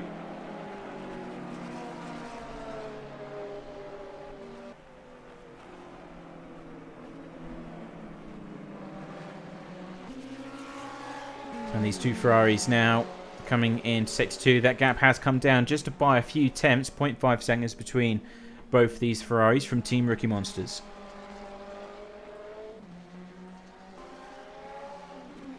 And just as if I've snapped my fingers, things seem to have quietened down quite a bit now, because whereas we had battles going on left, right and centre, they seem to be spreading out ever so slightly, especially in the GT3 class. Milan Soran and the 18 Porsche not having the best of days this afternoon. Of course, they are again sitting in second place in the championship, 3 points behind the 87, which is driven by Daniel Ersling so far this afternoon. And they're 2 positions ahead at the moment as they come into pit lane. But they are at least, before the pit stop came into play, I think they were about 3 or 4 positions ahead of the A-Team Simco Porsche, which is really important for the championship going forward, as we are, of course, running out of rounds to score these points. So I'm not too sure if the 18 is looking after the tyres. Of course, Watkins Glen is very harsh on the GT3s here, as it is on the LMP2s for a matter of fact. But tyre wear is going to be a big problem for a lot of the guys, especially if they're going for double stint strategies. And I think that's why we're probably seeing Pim Van Ark and the 33 doing so well, as they decide to pit early for that double stint. It's not a hidden fact either that the Porsche does struggle with tyre wear more so than the rest of the chassis available in the GT3 packs, so that may be something to consider here. Watkins Glen, high tyre degradation may be impacting the results for the Porsches this afternoon. In fact, the 19 has retired, the only retiree we've got here this afternoon. Unfortunately, the sister car has retired to pit lane. Not too sure what's caused that, but that's a bad afternoon for them. So it just means the 18 effort out on circuit, and they'll be the ones scoring all the points here this afternoon.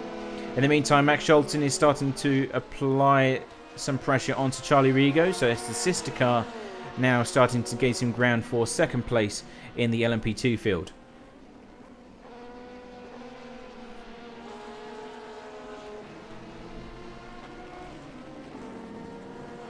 So last time by it was at least 7 tenths or just shy of 8 tenths faster. So the tyres really starting to come to life as they wear into the circuit.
On board with Max Scholten.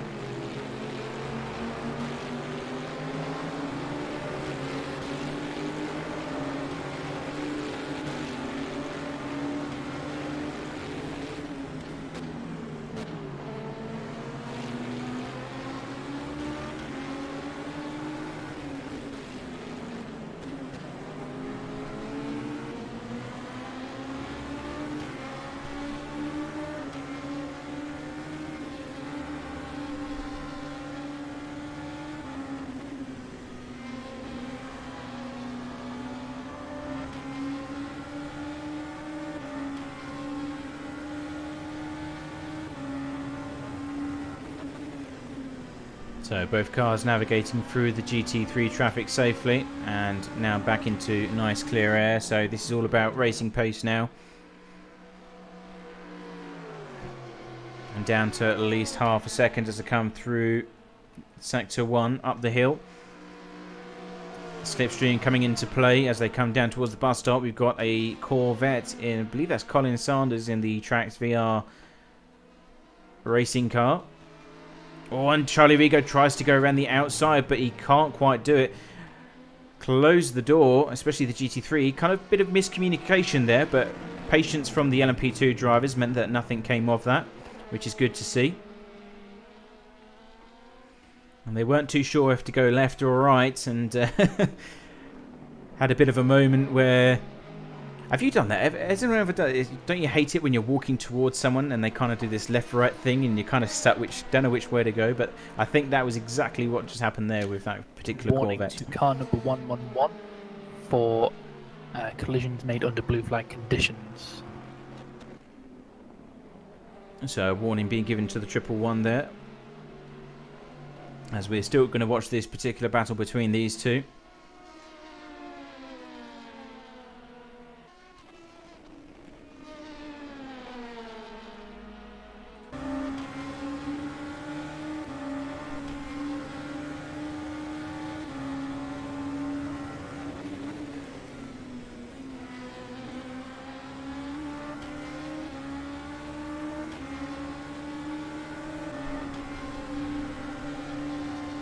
All drivers, this is race control, code 80 in 10 seconds.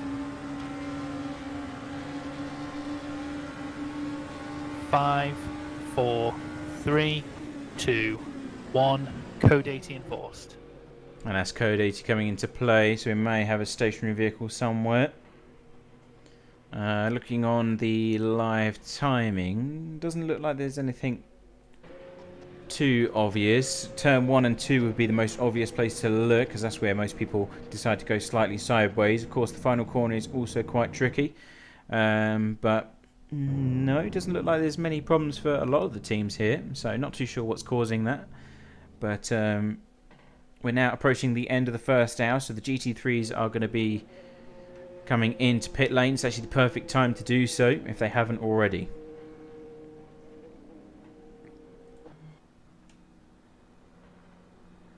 So this is the number 23. This is Luna Racing. Again, they're taking the stock 23 row racing skin for now, but officially they are the 97 BMW.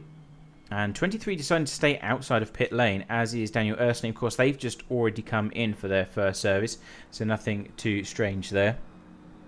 And the 88 had a big crash, so that is unfortunate. So that is the Ferrari from Bros Racing with Philip behind the wheel. And you can see it crabbing to the left, yeah, so that is a huge impact. That's what we were saying about Watkins Glen earlier on in the live stream. Drivers, this race control, prepare for green flag in 10 seconds. If you decide to have an incident, or if you go slightly off, there is a lot of speed being carried into those barriers, and it can be fatal to your race efforts. 3, 2, 1, green, green, green.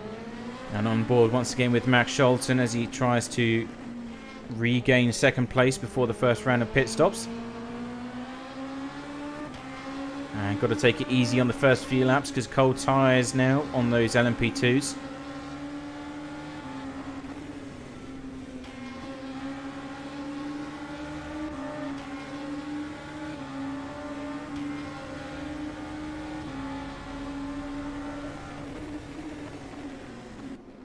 Oh, going heavy into the braking zone. Max Scholten just hangs on to that LMP2 car before it starts to wriggle out of control. But that is nicely maintained. I think that might have been a slight code brown inside that cockpit for a moment there. And that's given a slight bit of breathing room to Charlie Rigo there. He's doing a brilliant job of holding off these guys for as long as he can. In the meantime, Henry starting to attack the... Oh, actually, sorry, this is not for position. This is the number 6, blue flag conditions, because the number 6 is still a lap down, but he's trying to unlap himself after the hardware issue that they had earlier on in this race. So that is not for position. The number 2, which is the sister Team Rookie Monster car behind, is for position. But what a frustrating situation that must be for the number 6 Black Hawk car, knowing that they're faster or trying to regain as much ground as they can before the checkered flag, but just can't seem to unlap themselves from our leaders here. Still, I'm sure there will be a lot more Code 80s coming into effect between now and then, so you don't know, there may be an opportunity to come into the pits early and unlap themselves. Back to the battle for second place between DSG Motorsport and On-Off Racing.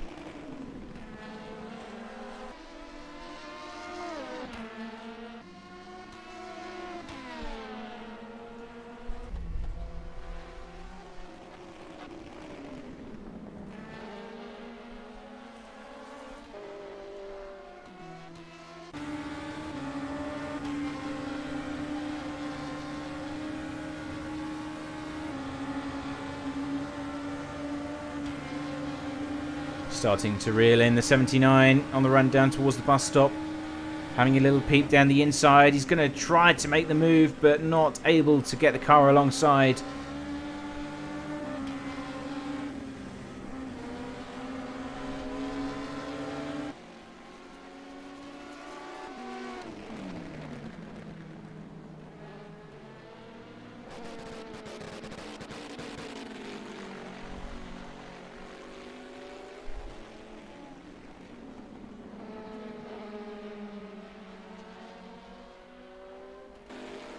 And back up to 0.4 seconds now.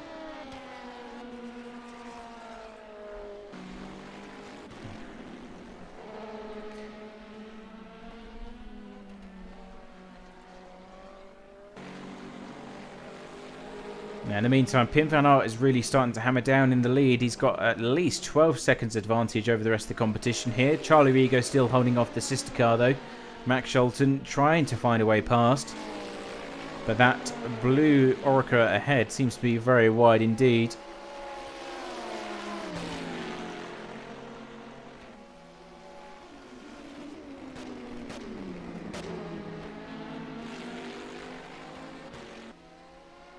This could be the opportunity he's been waiting for though. Max Scholten closer this time by than he was before. And he will have the slipstream, although Charlie Rigo really starting to accelerate on the back straight now. Maybe Max coming off the throttle momentarily to make sure that he didn't cause a huge pile up at the top of the hill.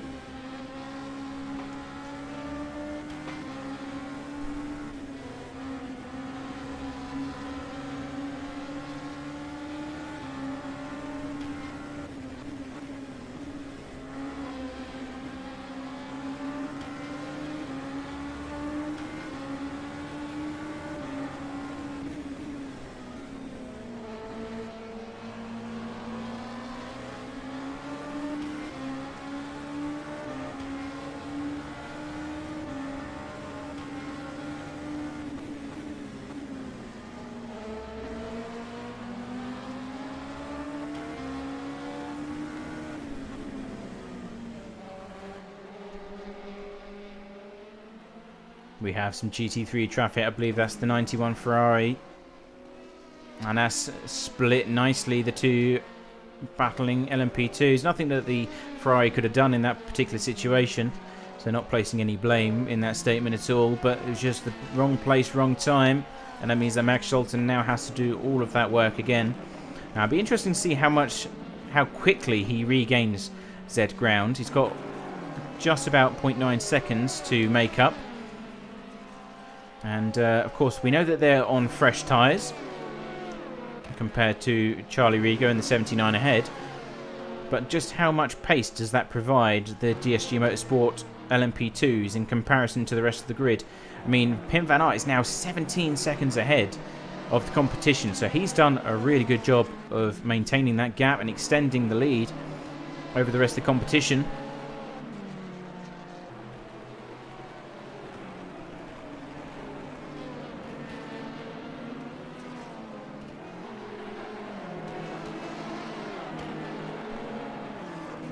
Now looking down the inside, trying to get past the BMW, which they both do nicely. And here comes the switch, but he's got a slight overlap here on Charlie Rigo.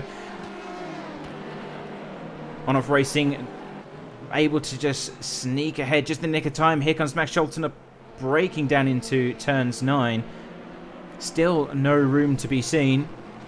And he's doing a fantastic job of holding on to second place for as long as he can. We are approaching the end of the second stint here for the prototypes.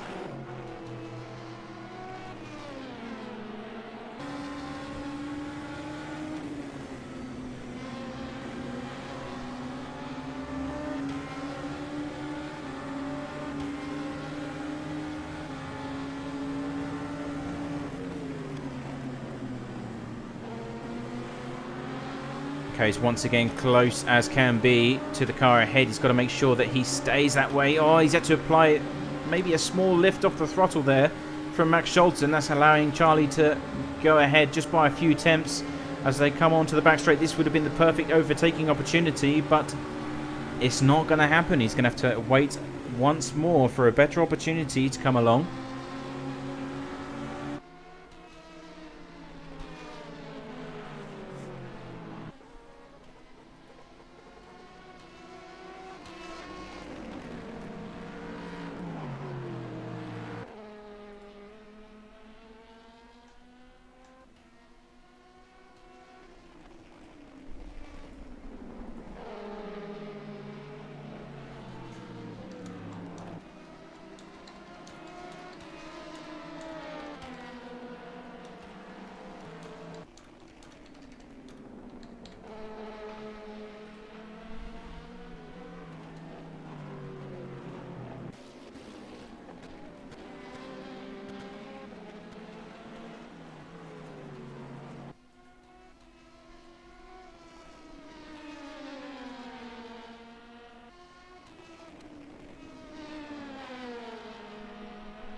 And we've seen this situation before coming up the hill once again.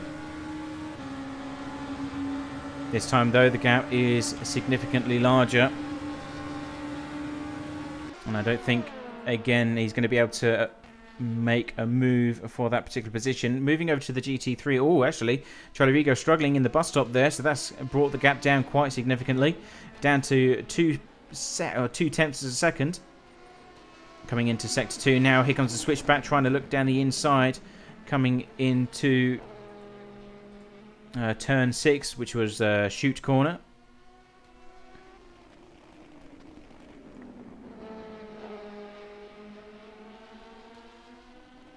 And they've actually got a nice, clear, open piece of track.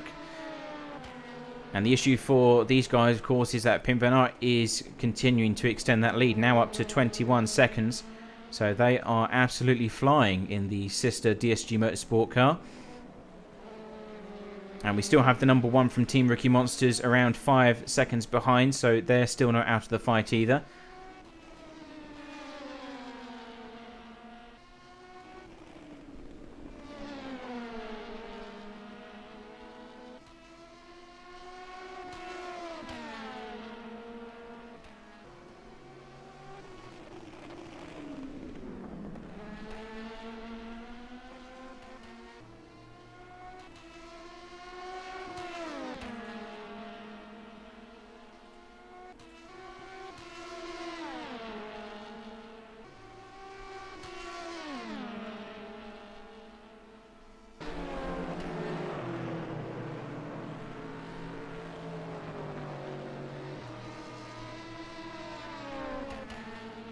See, Max Scholten able to close down that gap all the way down to 0.2 seconds, but just can't open the door wide enough to make the move. And that's what is also quite tricky about Watkins Glen. It's one thing to catch up to another car. There's plenty of slipstream opportunities here, but overtaking is so difficult unless you have the run. Oh, here comes a move down the inside of turn 8. It's a bit of bumping, a bit of barging. GT3 in the way. They're still in Tarboten. He used that traffic brilliantly to make the move. Just made sure that he was penned in, couldn't move. And that's how you utilize traffic in multi-class racing. Charlie Rieger was stuck on the inside behind the Corvette. and wasn't able to accelerate significantly, and that is Max Scholten into second place. Let's go straight over to the GT3 battle for the lead. That's just a few meters up the road. The Corvette 13 Go Team Racing trying to hold off Gregor Spielat in the Luna Racing BMW.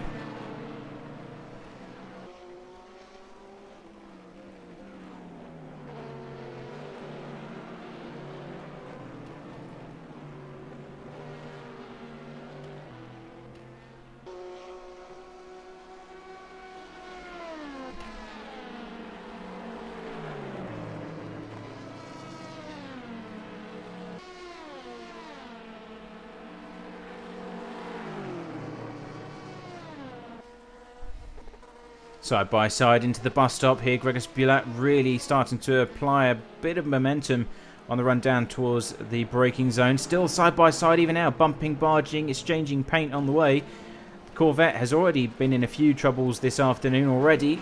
And he's still holding on to that first place position. BMW trying to get the switch back as they goes deep into the next corner. Side by side now occupying the inside line. There's a slight overlap there on the braking down into turn 7. Once again, switchback happens. This time the BMW has the inside line for the next corner, entering Sector 3. This surely will be the move, but the Corvette's got the ponies to out-drag the car down into the braking zone. Brilliant stuff here from Go Team Racing, and Gregor's trying every trick in the book to make sure he gets that overlap and the inside line for the next corner.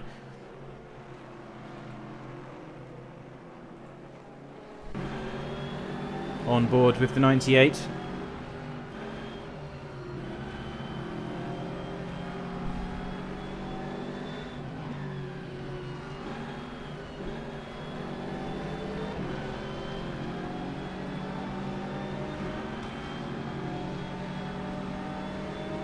Let's have a look at the last laps as they come across the start-finish line. So they're pretty much neck and neck. The 13 doing a 148.8.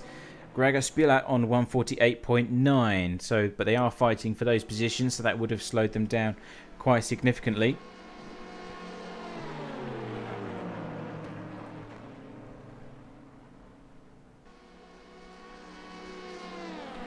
And the gap is up to half a second now as they come down into the bus stop. Corvette's got a nice bit of space between the two. He's attacking the curves quite aggressively there. That's cost him a bit of time.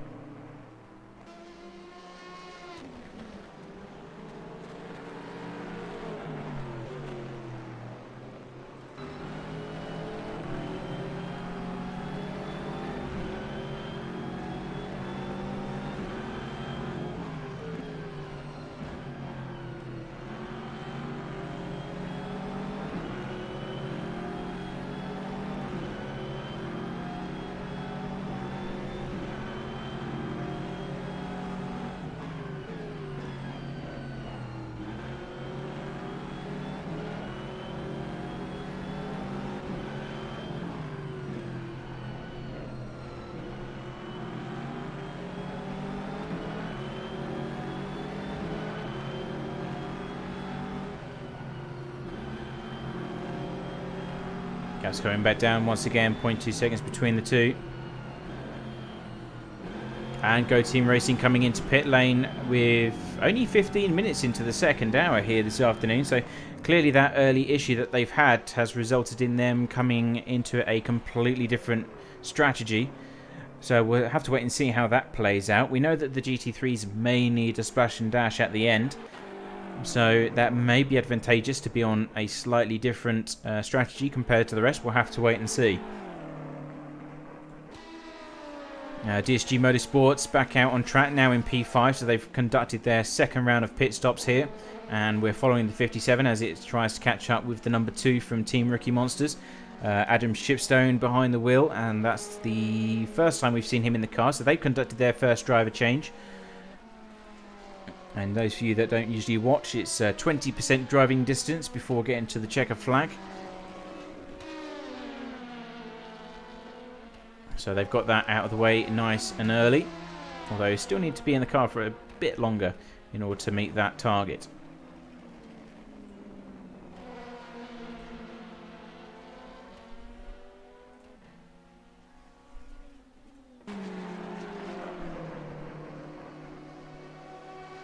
straight on the attack as they come onto the back straight up the top of the hill. Nice open bit of circuit for them to do battle. He's got a slide overlap coming into the bus stop once again. So 57 trying to attack already. So those tyres, not too sure if they did a full service or not. We missed that when we was looking at the battle for the lead in GT3.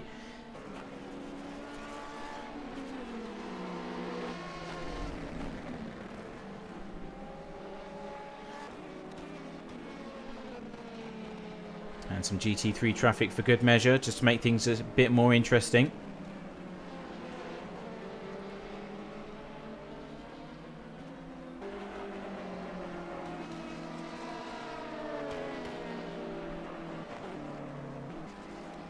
And down the inside into turns 9.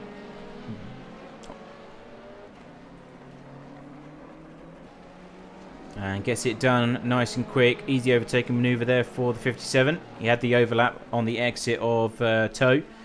And just swooped down the inside.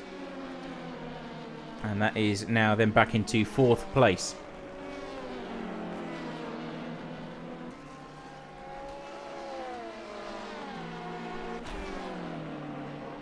Now we have Max Scholten, who is our leader for the time being. And we've got this battle going on in the GT3 class. This is Balaskis in the 18 Porsche and Quentin Foulard for the Bentley of Houdini Racing. Coming into the final sector now.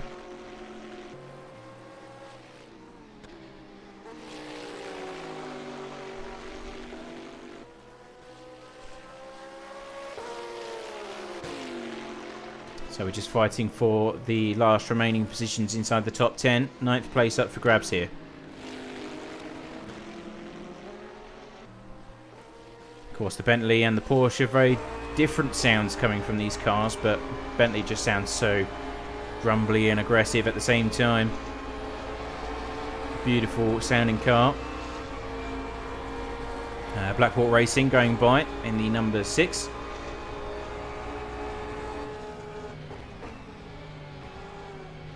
And they've actually been able to fight their way back onto the lead lap.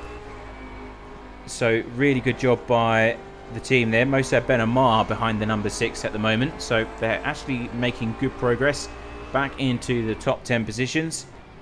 And about 100 seconds off our leading car. So certainly on the first lap now.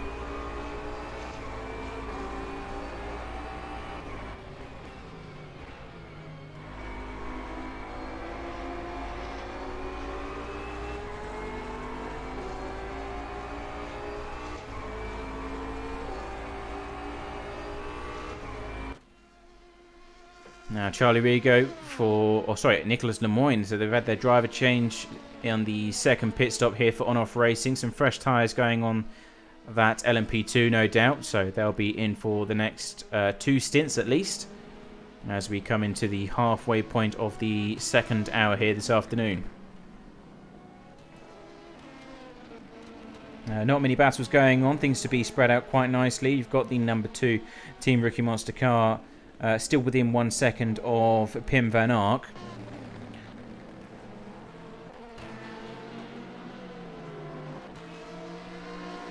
So we're going to go on board with the number 2 just for a few laps and enjoy the traffic conditions and what it's like to be in the driver's seat of one of these prototypes here, and just enjoy this for a few moments.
So a few laps there from the number 2. As we're now following around the number 8, as they are soon going to be accompanied by the number 6 from Blackhawk Racing, who are just 2 seconds behind and on the recovery drive of their life, I would say. So Mose Benamar giving chase as best he can.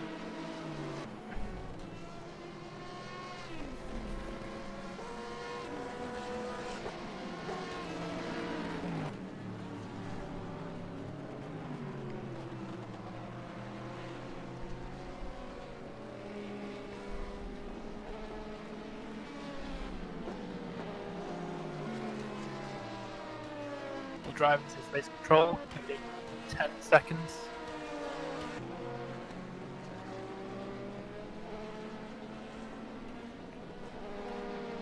Another code 80 coming into All drivers effect disregard here. code 80, disregard code 80, continue racing.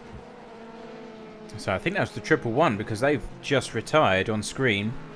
That was the Minato Boffa Sim Racing BMW, so maybe some problems going on there. That's our second retiree of the day, bringing our total running to 28 teams here this afternoon.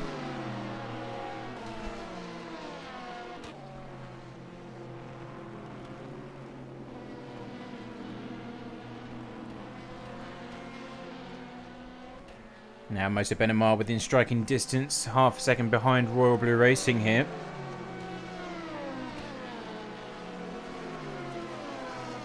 Jericho Slovanic in charge of the car ahead.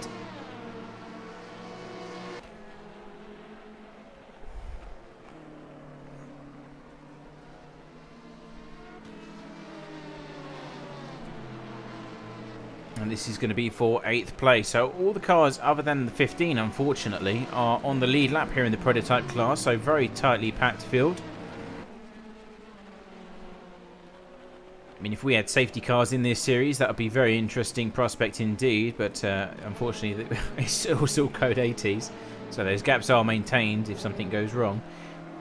But yeah, all 9 cars still on the lead lap. Even the number 6, who have recovered spectacularly in the last few moments.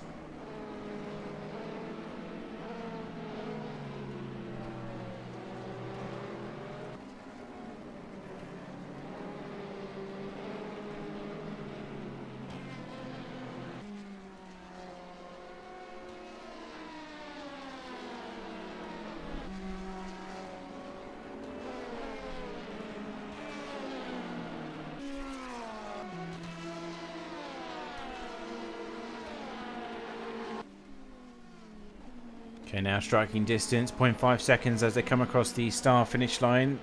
The Blackhawk Racing car is about 2 or 3 tenths faster than the car ahead on that last time by.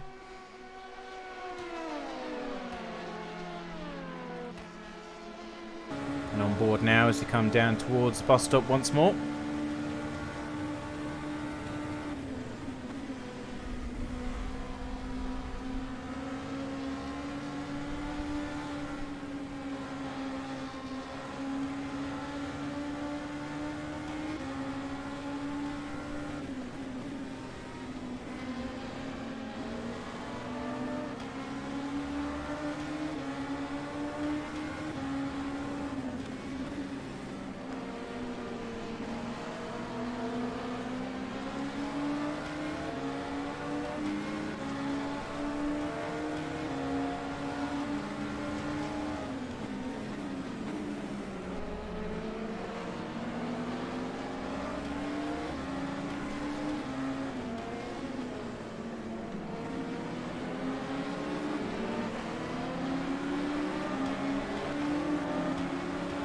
Oh, they're sending it down the inside into turn 10.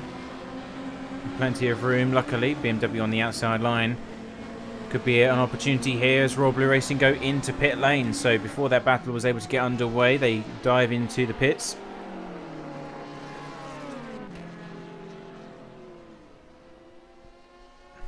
And sliding to a stop just in the nick of time.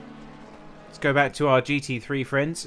We have the Panica Gaming BMW just going across the top of the hill, and giving chase is Daniel Ersling and the Bros Racing Ferrari.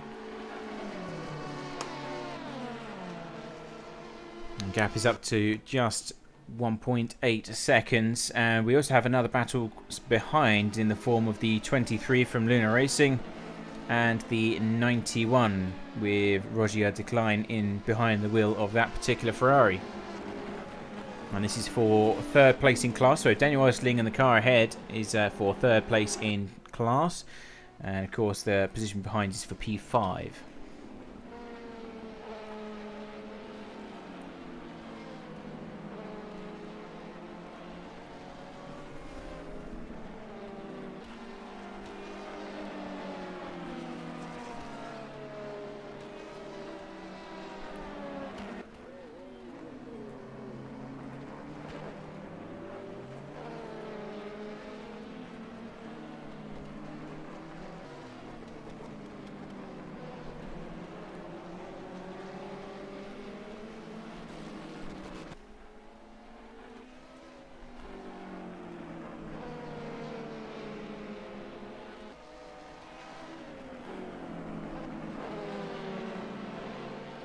You got the Black Hawk Racing 66 inside pit lane once again, so if I'm not mistaken that'll be their third stop of this afternoon.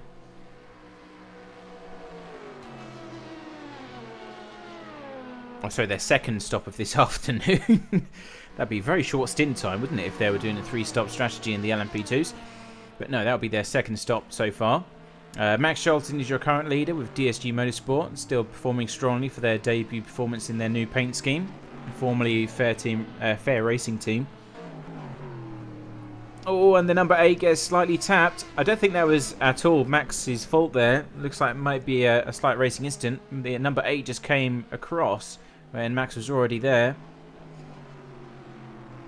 And that sends the number 8 into the wall. It doesn't look like that. Where is the number 8 now?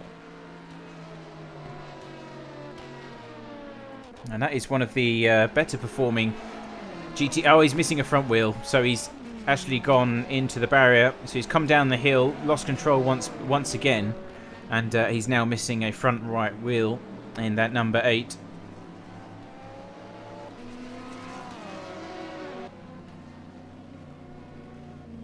And he's still trying to get back to pit lane safely. Well, drivers, this is race control, code 80 in 10 seconds.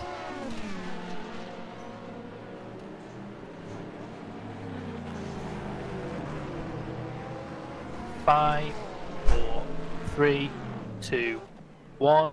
Code 80 enforced. Yeah, and he's got a lot of damage. Thankfully, code 80 was called. But you will now be able to return to pit lane. Yeah, I'm not too sure about that incident. I'd like to see an aerial view if I could, just to see what kind of space was available to both parties. But from my gut instinct is that that was a racing incident from the view that we saw on the live stream.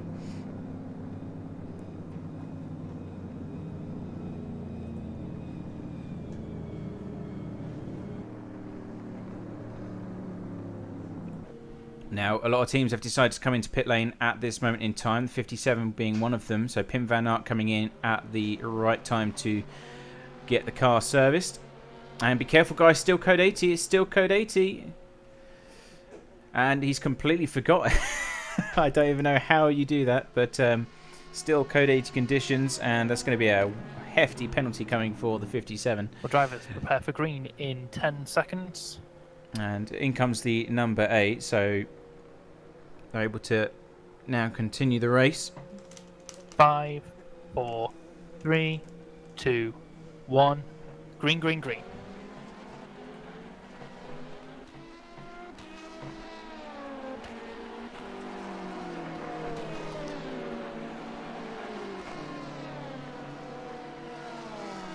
And yeah, there's going to be a penalty coming for the number 57, no shadow of a doubt, unfortunately. But, you know, I've been there when you come out of pit lane and the pit limiter comes off and it's pretty much all go.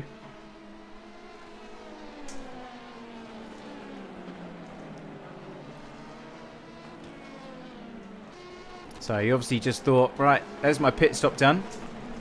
I'm going to go back now and apply the come off the pit limiter and back to racing speed, but that wasn't the case in that particular scenario. draft a penalty for car number 57 for overtaking under code 80 and speeding. And there you go, there's your drive through for Pim van Aert. He did gain quite a bit of time, to be fair, unfortunately. But no doubt that'll be fixed in a few moments' time. There he goes, straight into pit lane.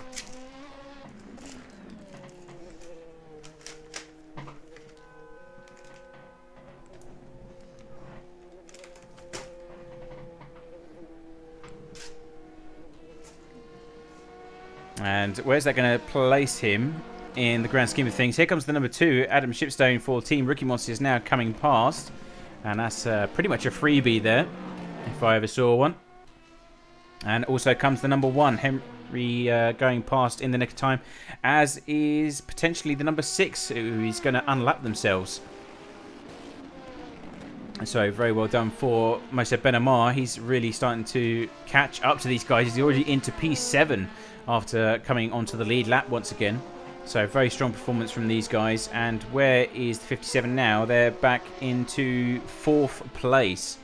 So it lost a few positions. The next car in line will be Timothy Goer for the Go Team Racing Orica.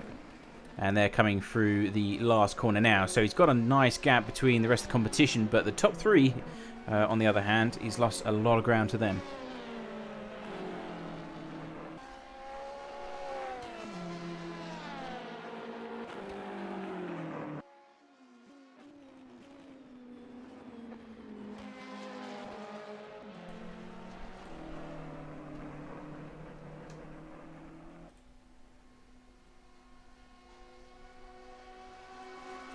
Now, only 20 minutes remaining in the second hour here this afternoon. And it is DSG Motorsports leading the way in the sister car with Max Scholten behind the wheel. And in GT3, it's Luna Racing, Gregor Spilak. They seem to be back on top and dominating in the usual way. The rest of the competition that they've got doesn't seem to be performing too well here at Watkins Glen, unfortunately. So Daniel Ersling will be the next in line in the well, they're actually leading the championship standings, but they are all the way down in 9th place at the moment, so they're really not having a good afternoon. And Team Simco, which are in 2nd place with Balaskis behind the wheel, they're in 7th place.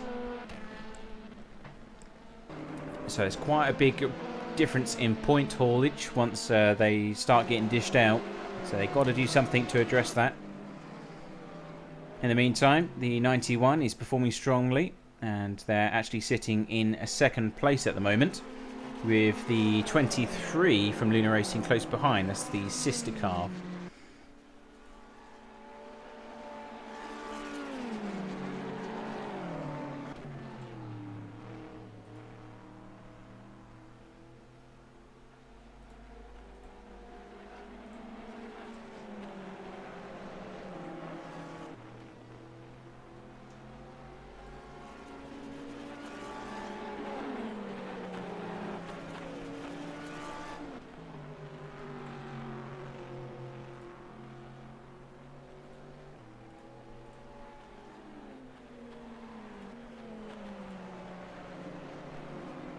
On board with the 23.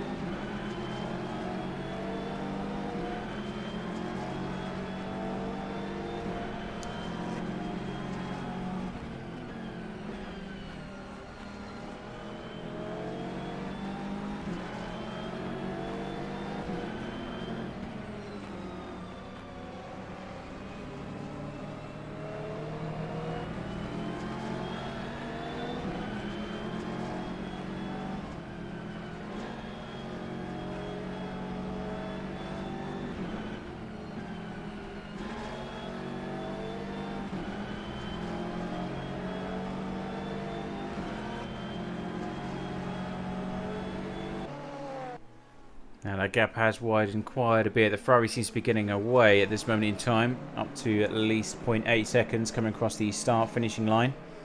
We've got another battle starting to emerge between Simon Marshall and Balaskis. That's Team Simco. And that is going to be for P6, 7, my apologies.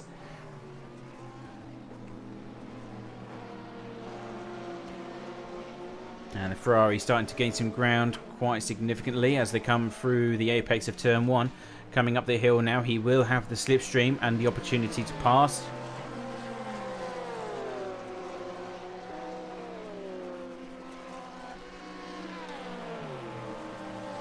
Ferrari's gaining. He's going to try and have a look down the inside into the inner loop. Not close enough though. Of course, that would have been a pretty hefty collision if he decided to move that late into the apex. Thinks better of it. And up to 0.7 seconds now.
This battle is starting to develop quite nicely now. We have another car starting to enter the mix in the form of Daniel Ersling in the 87 Bros Racing Ferrari. Last lap time was 1:47.2. That's at least half a second faster than the two cars ahead. So could be some opportunities here for the Ferrari driver to move up the order significantly and score some nice points. So we are approaching the end of the second hour here.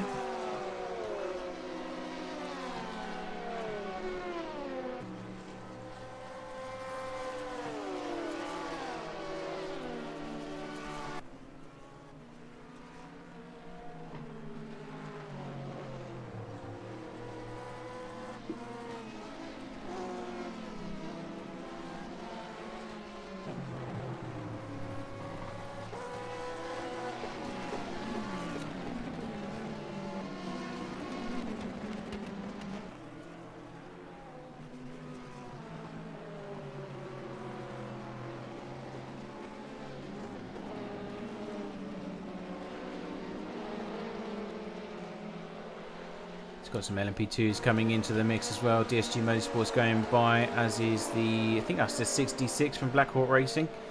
The sister car. They're currently sitting in 7th place. In fact, Moshe Benamar going into P5 now. So that was a really good move from that particular team. Their recovery drive is going really well for them.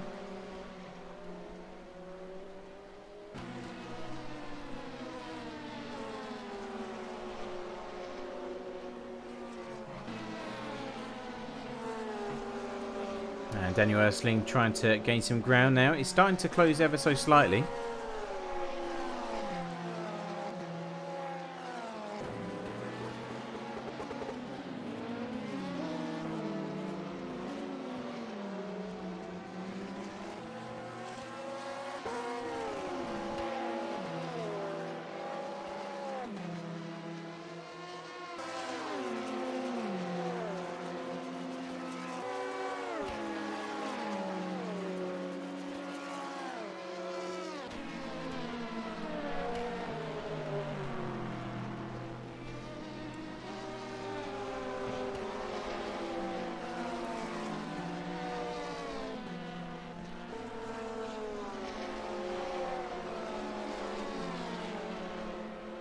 So Simon Marshall at least 0.7 seconds behind the Porsche ahead. Daniel Ersling though starting to close down nicely onto the back end of the Team Rookie Monster Ferrari. It's down to 0.4 seconds entering Sector 2.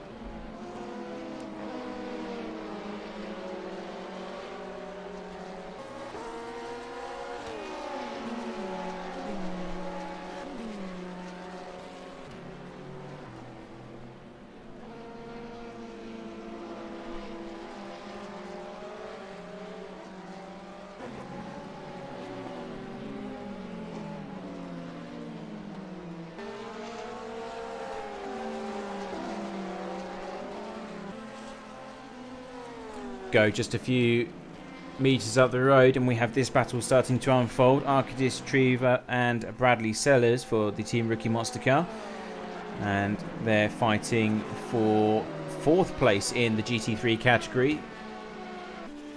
Bradley is deep in the slipstream, ready to do battle here as he comes in towards the bus stop. Some LMP2 traffic coming into the fray though, that prevents him from making the move down the inside.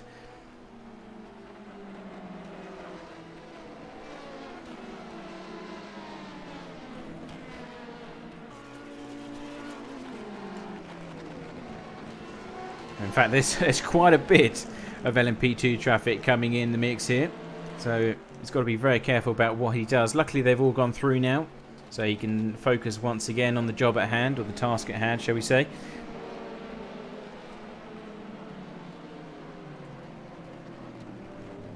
And on board with Bradley Sellers.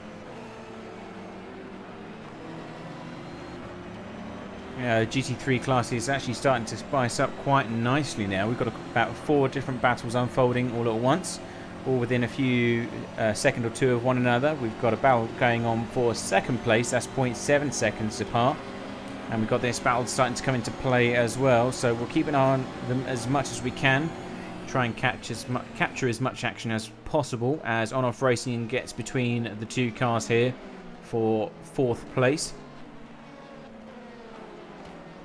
And the rest of them are 0.7 seconds. We've still got that 3-way battle between Velasquez all the way through to Daniel Ersling sitting in 8th place.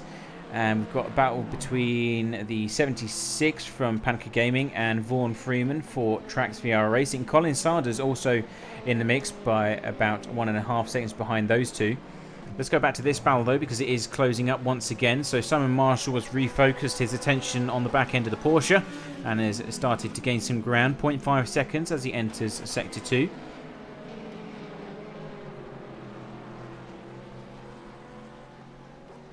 Daniel Ersling, who we thought was catching up to the Ferrari, has settled down about 0.8 seconds behind these guys. But certainly still in the mix.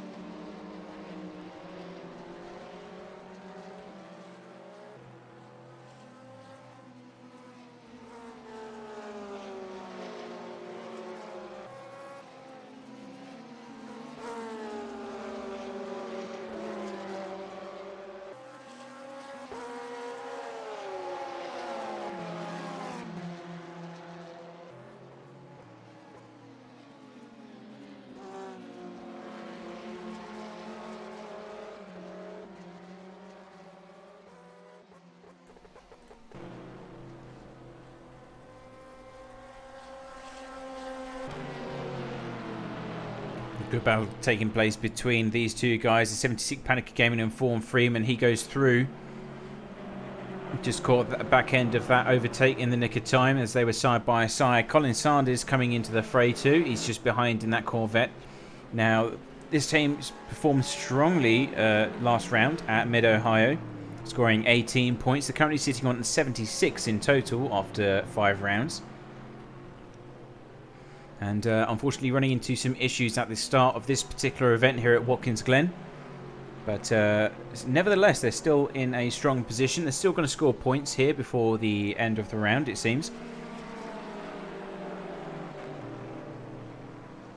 And he's about to attack the 76 BMW ahead. Trying to look around the outside, finding room into turn 9. Of course, this is pretty much single file unless you've got the overlap already. So he's going to wait until most likely either the braking zone into turn 1 or the back straight down towards the bus stop.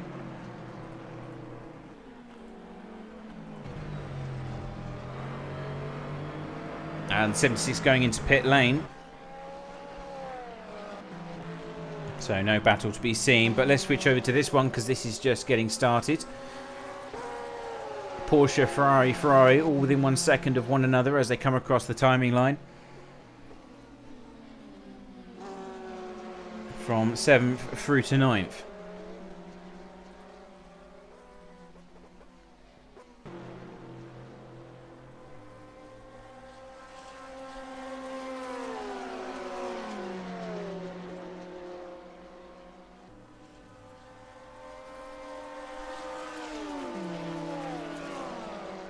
Porsche struggling on the back straight here. Simon Marshall within 0.2 of a second.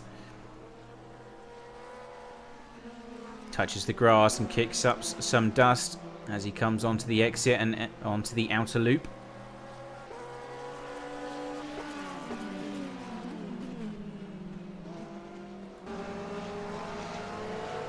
On board with Simon Marshall once again.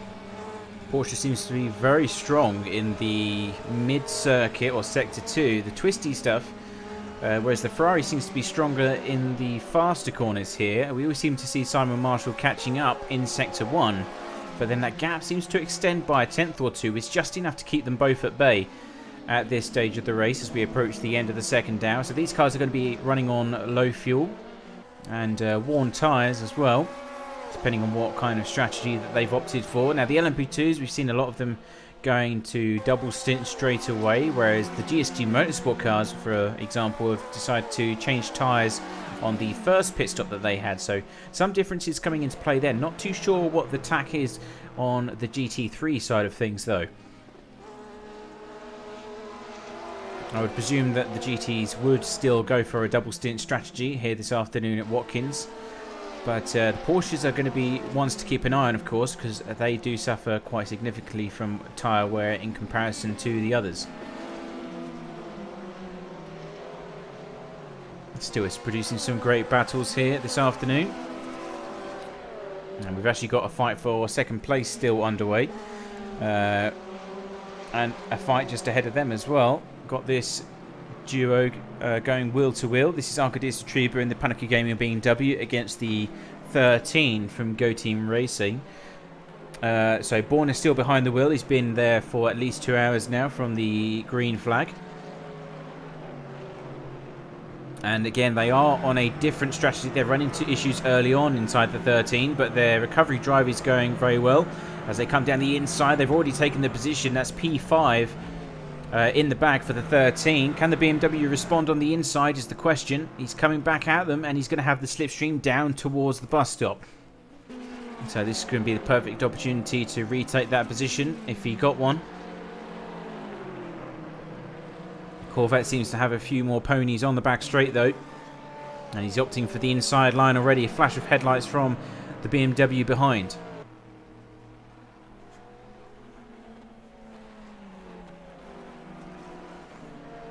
So he's able to fend off the BMW, so not too difficult. The Corvette seemed to have enough power to keep the BMW at bay.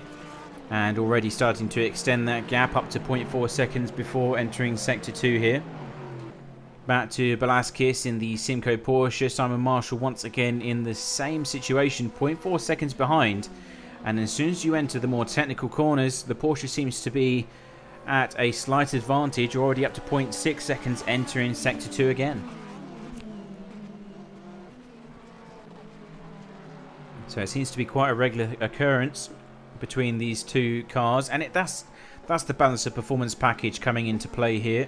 So the Ferraris are stronger down the straights, and the Porsches seem to be much more stable through the faster corners.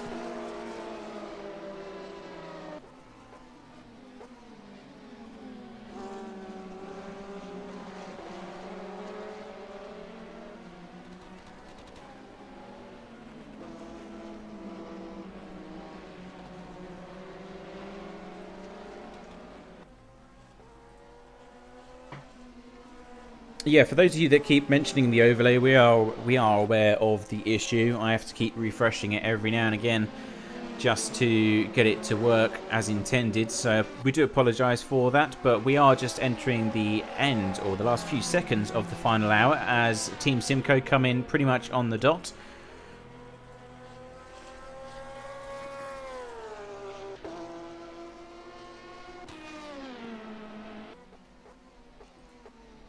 And yeah, so they're coming into the pits. They've let the Ferraris by. And we do have this 91 Ferrari still in a very strong position here at the end of the second hour. In fact, this will be their best result of the season, because of course the first round of points will be awarded at the 3-hour mark. And if they can keep this up, they'll be do extremely well. Let's have a look at the standings where the 91 are. They're currently sitting in P10, 48 points on the board. They didn't score anything at Mid-Ohio, unfortunately, retiring in the early stages of that 3-hour race. But a very strong performance from this particular team.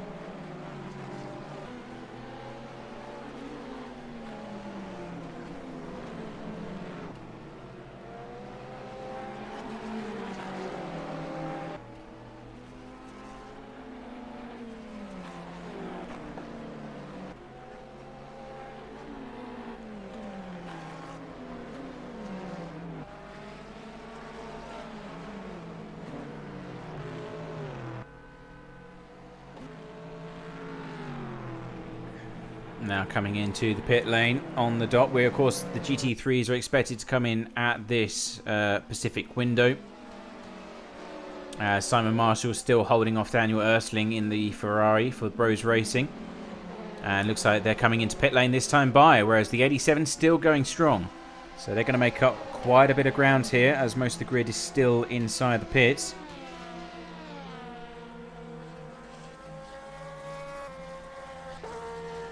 As they come to a stop just behind their teammates. Looks like full service there for the 73. Let's have a look at the LMP2 side of things, because it's been a while since we've actually given them any attention. There's not been too much action unfolding here. And leading the way is actually the number one from Team Rookie Monsters over Pim Van Aert. The gap up to 4 seconds. As the DSG Motorsport car gets stuck behind some traffic there.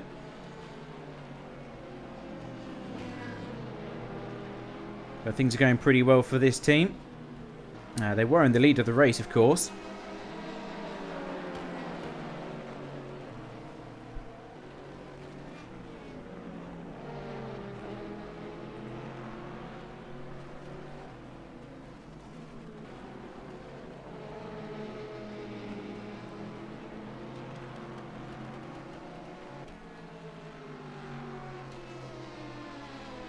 And they still have the sister car, the 33 in 3rd place. So that rounds up your top 3 podium positions. And just outside we see the number 2 from Team Ricky Monsters. So really good performance from both teams. Team Ricky Monsters and DSG Motorsport both occupying the podium positions and just outside. It kind of reminds you of Formula 1, doesn't it? But we know that Black Hawk Racing were in charge of this race in the form of the number 6, but run into some issues. They are currently sitting in 9th after conducting their latest pit stop, but we know that they are at least on the lead lap, as is in all of the LMP2s for that matter. And we know that they are on a very strong recovery drive indeed, so expect them to move back up the order in the coming laps.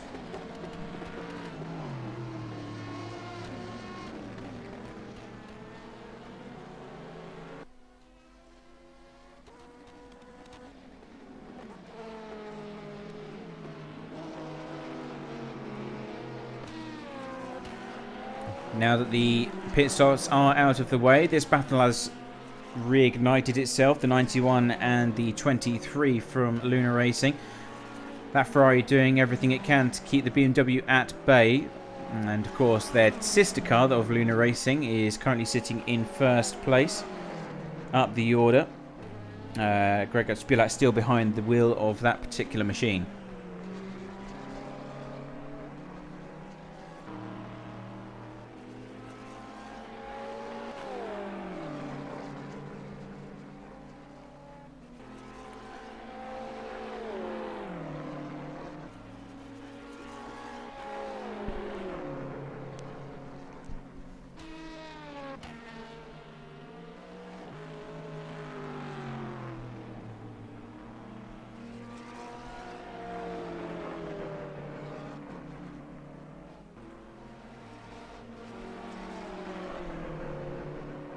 Now Gregor Spilak, our leaders in pit lane. They're actually just coming back out as we speak.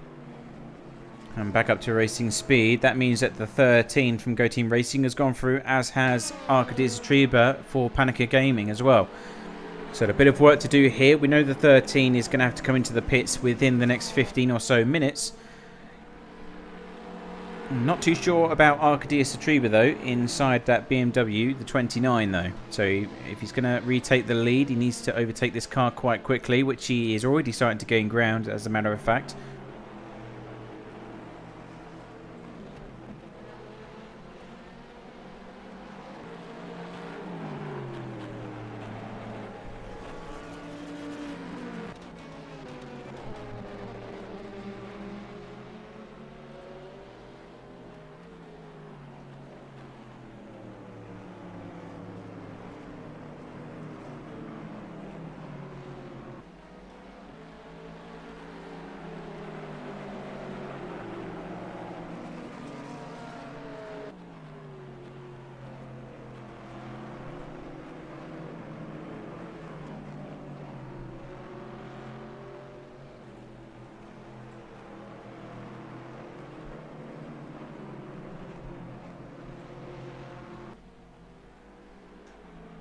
Within a second now as he comes down into the penultimate corner. And on board with Gregots.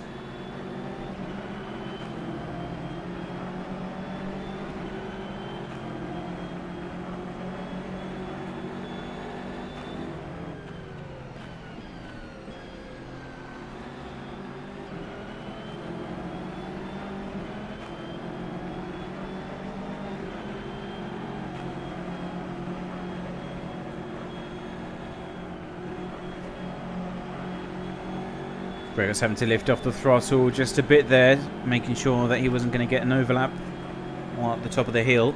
It's a very bad place to stick your nose in.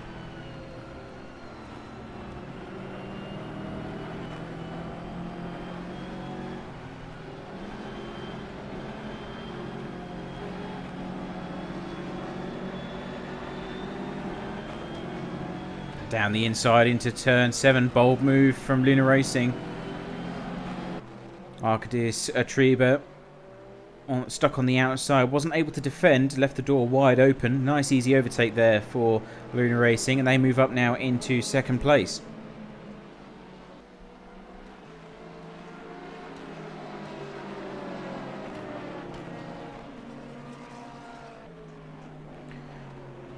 Well, there's not much action going on here as we're on board with Royal Blue Racing. They might have a battle with the number 6 car behind in a short moment's time.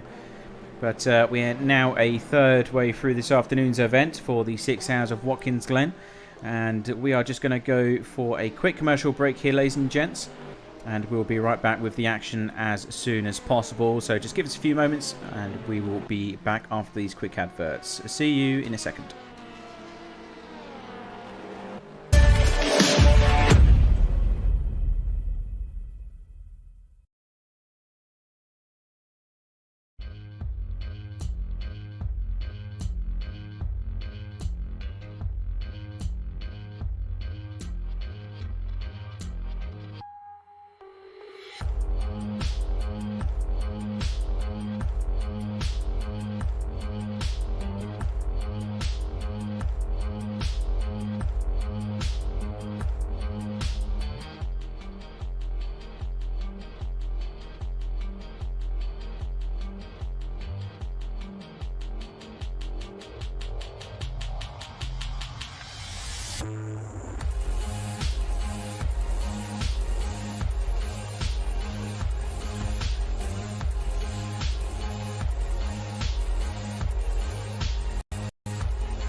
Good afternoon, one and all, and welcome back to the live stream here at WSCC for round 6 of the series. We are, of course, visiting the amazing circuit of Watkins Glen. Very fast paced and a lot of action already taking place here this afternoon, and plenty more to be had. We're just entering the second third of the race, or the third hour, so to speak, and that'll be when the first round of points are awarded for the guys. And no doubt that's what they're waiting for and working towards at this moment in time.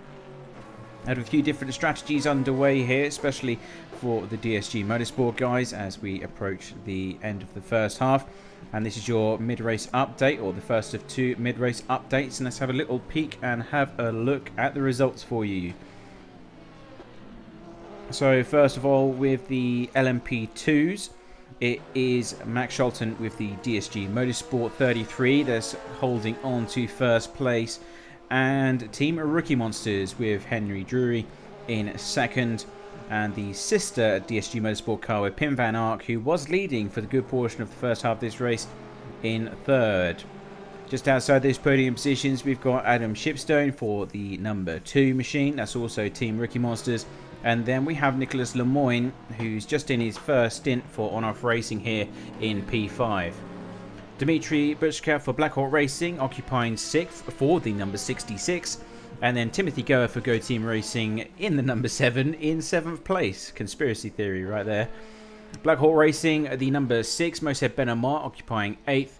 Followed by Royal Blue Racing in P9. And Nick Newcomb in the Juicy's Motorsport Club in P10. Moving over to the GT3s for you, it is Go Team Racing leading the way in their Corvette with Borna behind the wheel. He's had a good 2 hours inside the car. And then Gregor Spilak for Luna Racing close behind in second place. Daniel Ersling for Bros Racing Ferrari doing well in the 87 in third. And then it's the 91 for Scuderia with Bass behind the wheel in P4. Then there's the horrible graphic from one of the stock skins that are being taken. That's the Luna Racing number 2 car. However, they're taking the Road 23 stock skin, hence why it's doing its own little thing there. And then we have the first of the Team Rookie Monster Ferraris, the number 3 sitting in 6th place. Panica Gaming and the 29 sit in 7th. And then RSA Sim Races, currently driven by Christopher Tarboton, in 8th. Simon Marshall sitting in P9 after the second round of pit stops for the GT3s. And then we have Vaughan Freeman in 10th for Trax VR Racing Am. Moving on to the second page, we have Houdini Racing in the Bentley for the 77 in 11th. Andrew Parkinson is in the Corvette for Trax VR Racing in P12. And then it's Carl Wright in the SWMD Ajax Racing car in 13th.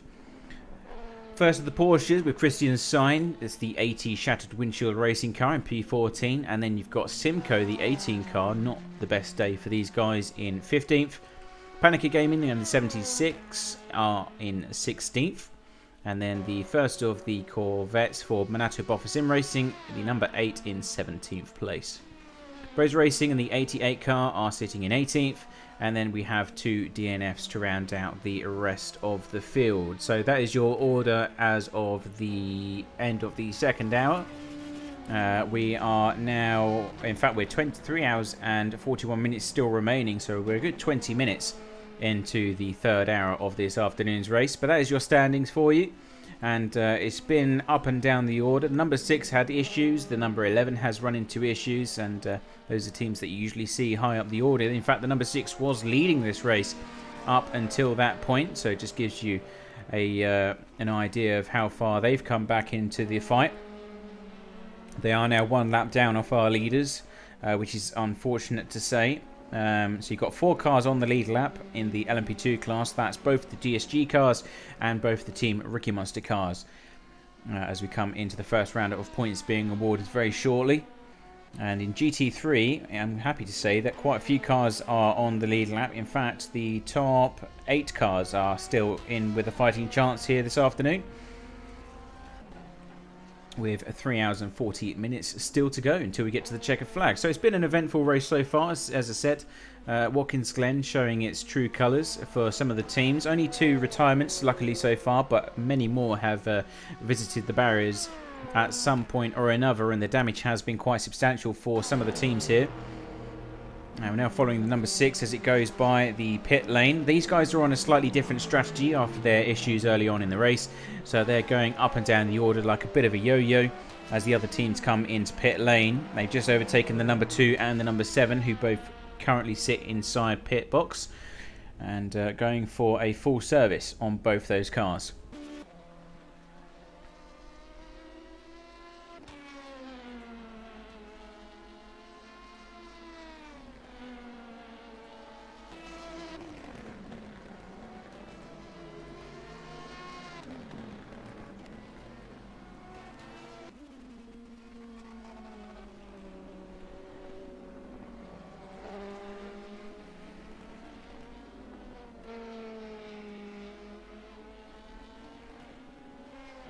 We do have a battle starting to come into play between Simon Marshall and Christopher Tarboton. This is RSA Sim Races giving chase to the Ferrari team of Rookie Monsters. Now down to 1 second, or just shy of 1 second. So that slipstream just beginning to come into play and have an effect on this chase.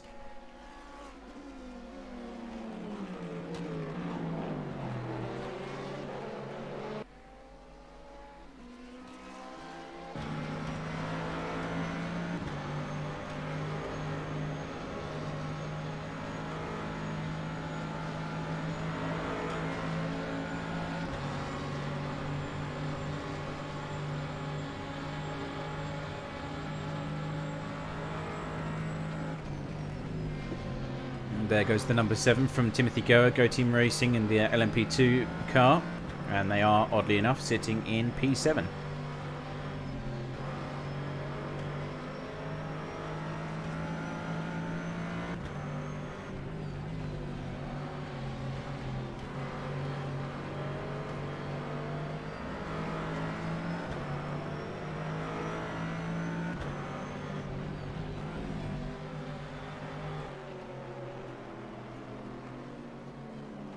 Now that gap has increased a fair bit since while we've been on board, and looking at the Corvette make its way around Watkins Glen. Christopher Tarboton out to 1.6 seconds, so Simon Marshall responding kind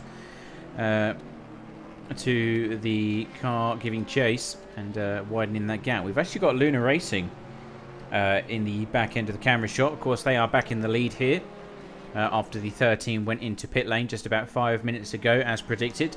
So Luna Racing once again leading the GT3 field, and they're about to put a lap down on RSA Sim Racers and the 73 Ferrari as well.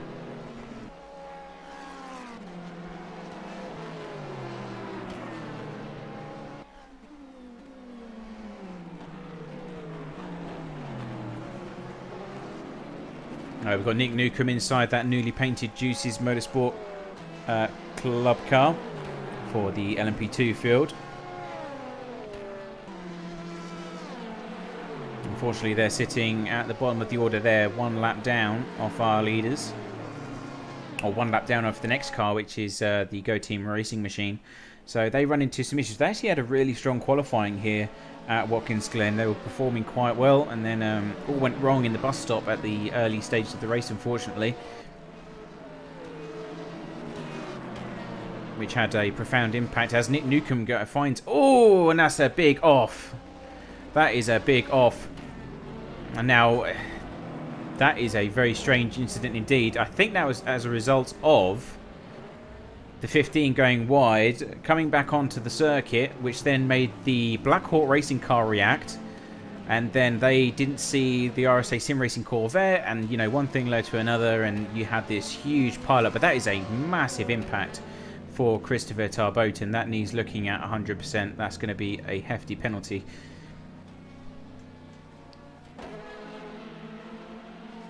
Back to the lead of the race, though. Max Scholten still leading for DSG Motorsport. All drivers is race control, code 80 in 10 seconds. And race control calling a code 80 almost immediately after that incident. 5, 4, 3, 2, 1. Code 80 enforced. And Christopher Tarboton crabbing his way home. That is going to be some massive damage on that Corvette. That was a side swipe and a half. And that's what we were saying here with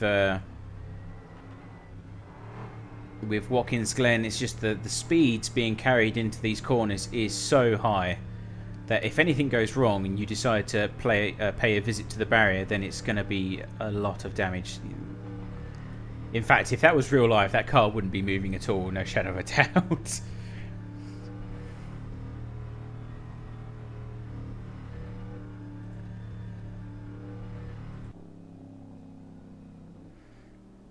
And we are starting to get into the evening phase here at Watkins Glen as we wait for the racing to recommence.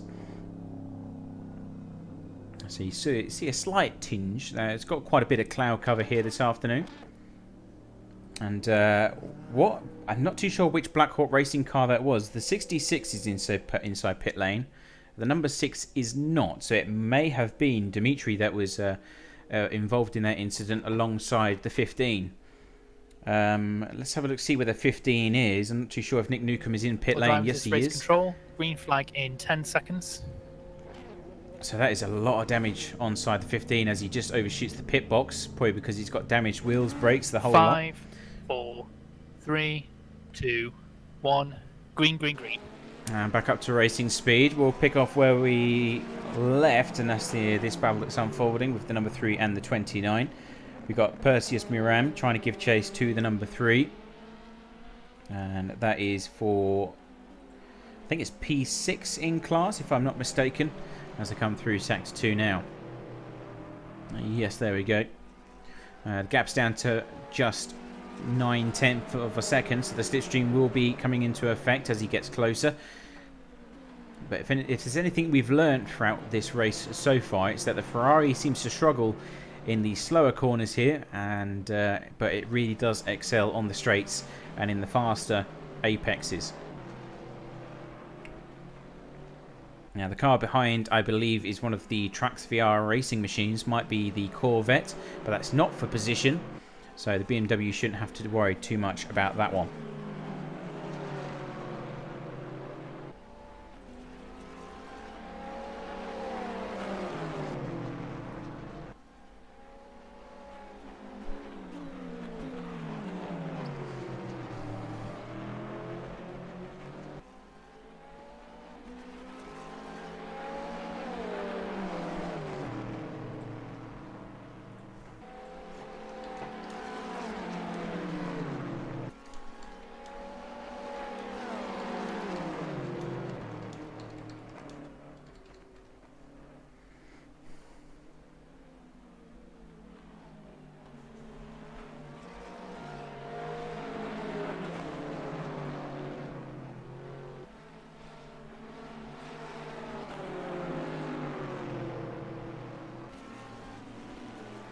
Gap is starting to come down ever so slightly. Last time by lap times 149.5, 147.2. So I think there's a bit of a discrepancy with traffic in that reading there. But it is starting to narrow that gap. So up to 0.7 seconds as he comes through turn 7. And on board with the BMW. Very strange entry line into turn 8 there. I would have thought he would have stuck behind the Ferrari.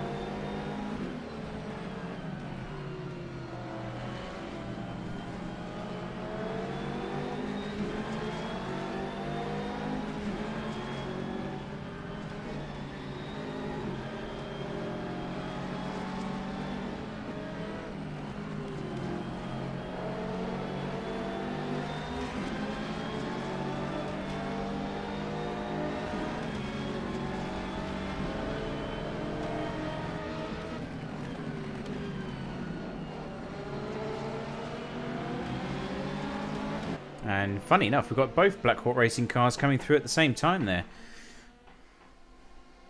And that's not for position, I don't believe. Yes, it is actually. So you've got both Black Hawk Racing cars going for P4 in class.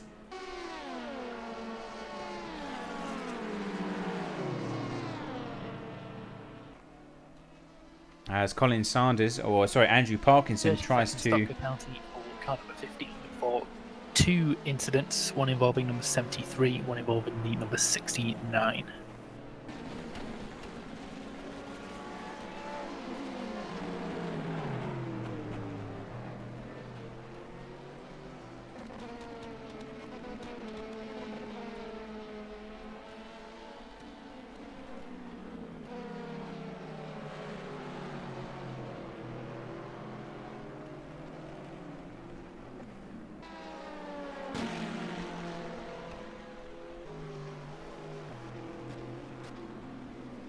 We're just missing this overtake as it happens. This is Vaughan Freeman and Julian Munsters.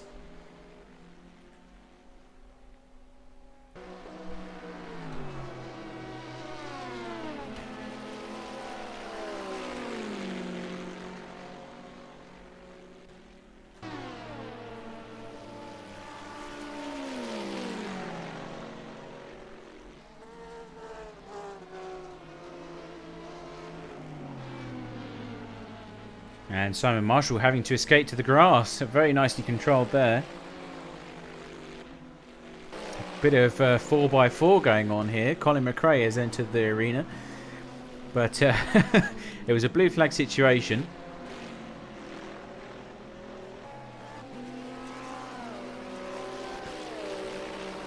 So no doubt trying to avoid the car ahead. So I don't blame him for that one.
Second stop and go penalty for car number 8 for causing a collision with number 2.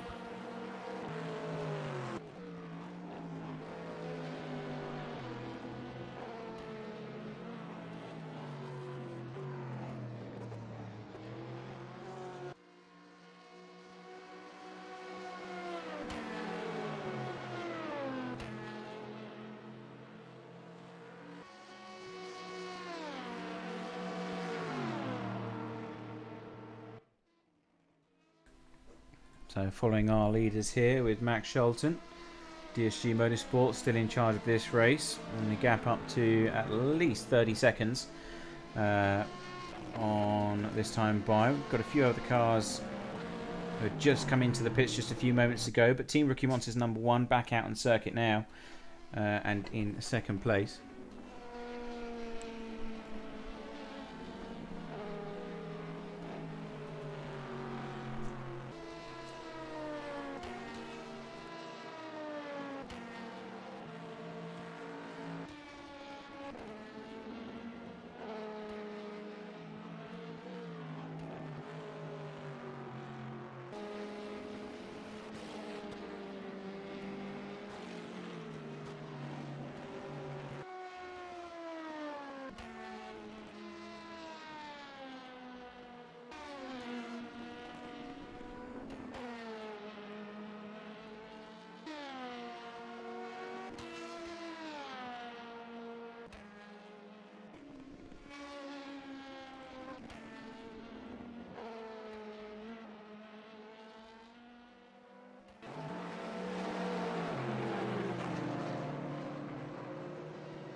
So now following Daniel Ersling for the Bros Racing Ferrari. And they're starting to come under attack from the 13 behind from Go Team Racing. They're currently sitting in third, so they are starting to make their way back up onto the front row, which is good to see. A lot of hard work going into this race by them. And now in the prime position to make an overtaking attempt.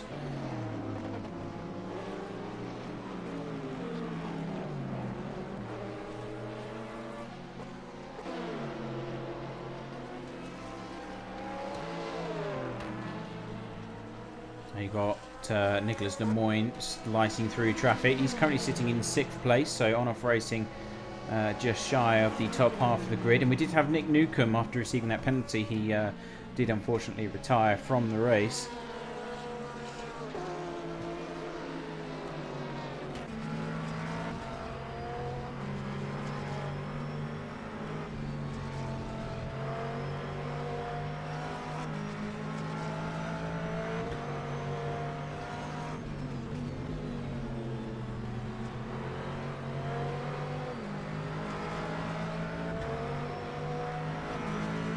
Oh, bit of a moment there. Maurice Mell nearly touching the back end of the Ferrari. Not too sure what happened there. Maybe a little blip from the Ferrari on the acceleration down towards turn 7, but that nearly caught the Go Team Racing Corvette out.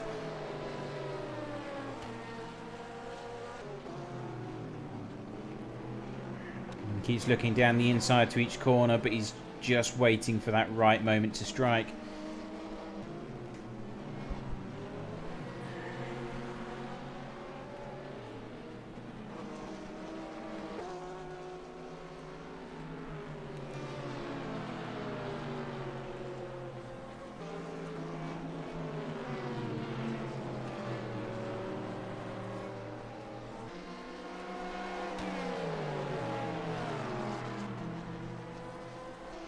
Now looking down to the inside of turn 1, he's probably going to wait for the opportunity down the back straight if he can. And Ferrari's still ahead, but here comes the Corvette now in the slipstream, coming up the hill. And this looks like it might be a strong run here for Go Team Racing. Which way is he going to go for? He's going to choose the outside line on the Ferrari. Daniel Ersling defensively choosing the inside. Oh, there comes the Corvette. He's going to get the overlap. He's going to take the lead before the braking zone, and he's got the position taken already before the point of entry. So nice move there from Maurice Mell, taking that second place position away from the Ferrari and moving up the order.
And we've seen this happen before. The number 3 trying to hold off Persis Moran in the car behind. So good battle starting to emerge here in the GT3 field. This time for P6 once more.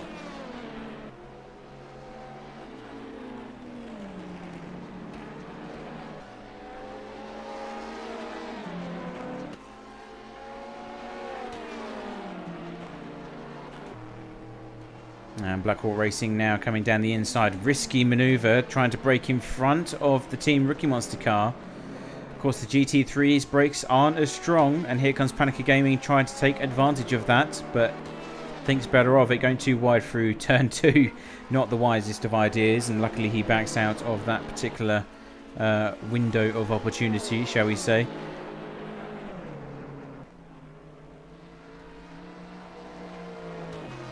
Now coming up to the final few minutes before the first round of points are awarded.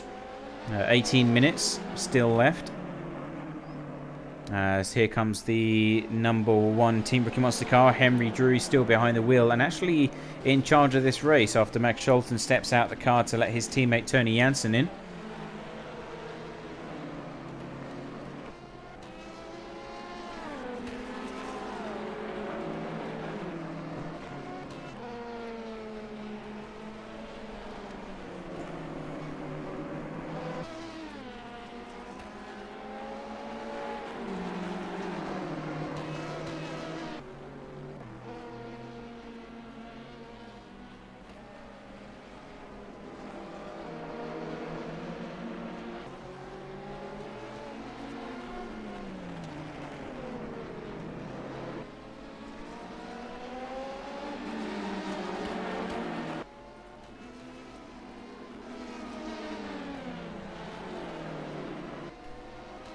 A bit of LMP2 traffic coming into play here.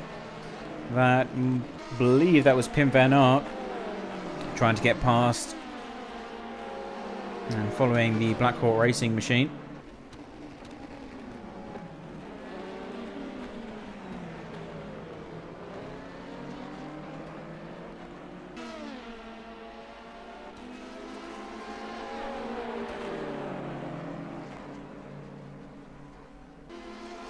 And Gregor Spulak in the 98 still leading the way for the GT field and about to put these guys a lap down. So that means only the top 5 will remain on the lead lap here as we approach the halfway point of this afternoon's event. Must say that Lunar Racing really are in a field of their own this afternoon. Usually you'd see the other teams performing very strongly indeed. But no one seems to be having an answer for these guys. The 13 is on a different strategy. We know that as much. And they're currently sitting in second place. They're shy of around 45 seconds. And they may be able to put a fight in as we approach the second half of the race. But outside of that, I mean, you've got Daniel Ersling sitting in third. Their lap times are pretty similar. Both 1:47s last time by. So potentially it could be them because they're only 5 seconds behind third place themselves. But, you know, the first half of this race, Gregor Splat and Lunar Racing really have put no time to waste. They haven't wasted a second in this 3 hours or 2 hours and 45 minutes so far. And they're really in a strong position here this afternoon.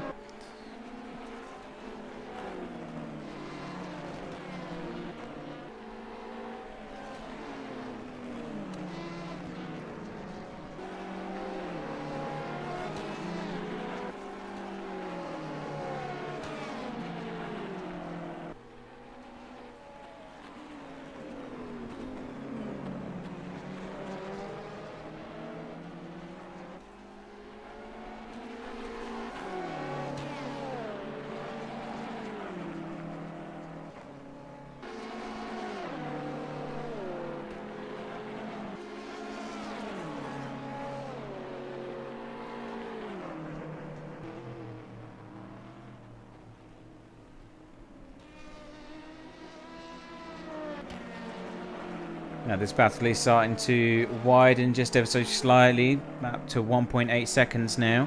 So Team Rookie Monsters and their Ferrari starting to get slight advantage over the competition. 2 seconds now.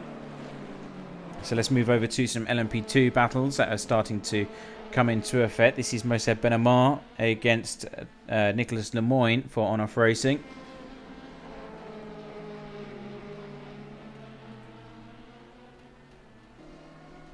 Plenty of points up for grabs here as we come into the final 14 minutes of the first half. I should specify that.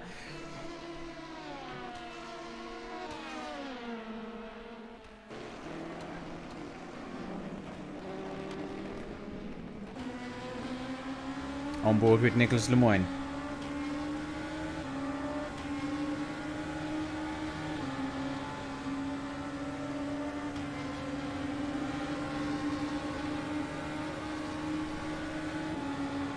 Slipstream really strong at this point in the race. Engine mode was turned up to max to make this move stick. Down the inside line into the bus stop, and he's got the overlap and he's got the move already done. Moshe Ben Omar unable to do anything about that particular move. It was just too much overspeed coming into the braking zone. And yeah, On-Off Racing going up now into 5th place.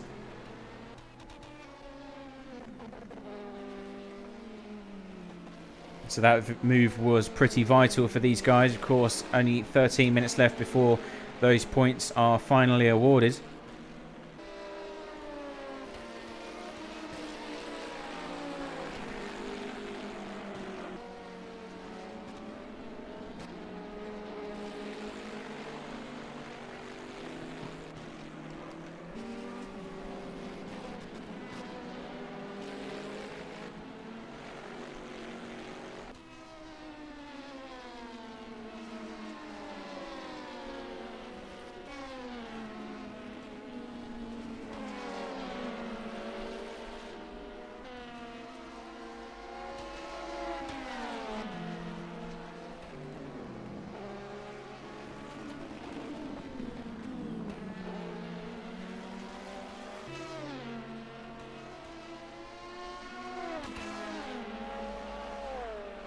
Gap already up to 0.8 seconds, so Nicholas Lemoyne really starting to push that car now.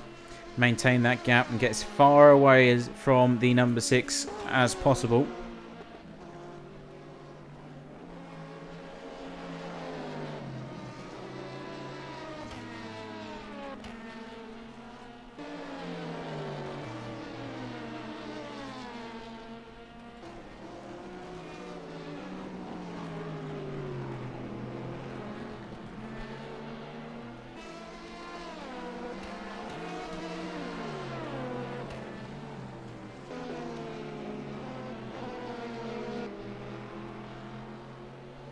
Now following the number 6.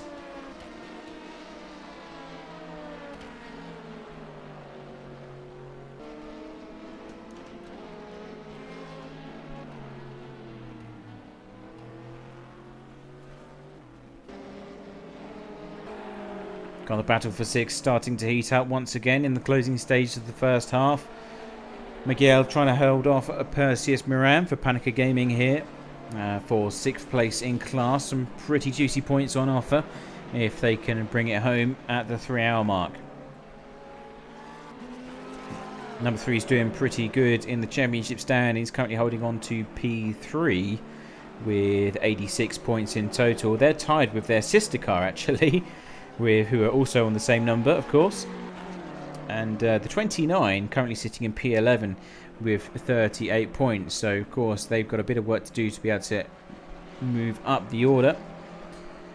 But no doubt by overtaking the number 3 will be a good way towards that end, or moving in that direction. He's really closed out in the last lap, though, down to 0.2 seconds in that last few corners alone.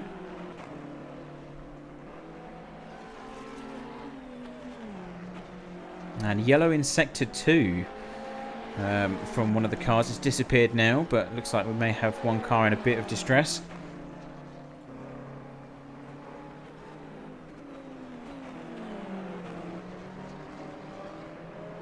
Now Perseus really hot on the tails of the Ferrari from Team Ricky Monsters here coming up the hill. Let's go on board.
Now in the final few minutes here of the first half of the race.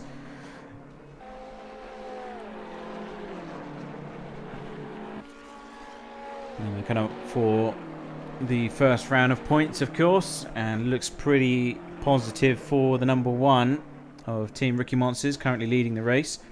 So it looks like they may be in for a good chance to come home victorious for the first half. We're really struggling behind the 69 Corvette of RSA Sim Racers, though. Pim Van Ark, in the meantime, is about 6 seconds behind for DSG Motorsport. And in fact, they're going to bring home a really strong haul of points as they occupy both second and third. Tony Jansen in the 33, rounding out the remaining podium positions. And then you have the 66 from Black Hawk Racing just outside in P4, and On-Off Racing with Nicholas Amoyne in P5. In collision with car number 7. Another penalty being issued by Race Control for the number 80. That's Shattered Windshield Racing, I believe, in their Porsche. Then I think they're sitting about mid-pack. Yeah, Martin McGee currently in charge of that particular machine. As it comes down the back straight. And I think they're just inside the... top 15. So just inside the points, as I was about to say. P14 in class. So that's definitely going to bring them out of the fight. Next car behind is Sam Waldridge for the number 10, which is SWMD Ajax Racing. Oh, number 8, my apologies. There you go, my hearing's going already. I'm getting old, aren't I? So that was Luca Rosmarino for the Minato Boffa Sim Racing car. My apologies. So yeah, anyway, let's move on. Anyway, they're not in such a great position. They're outside the points, P16, not P14. My apologies. But it won't have much effect because there's no points on offer.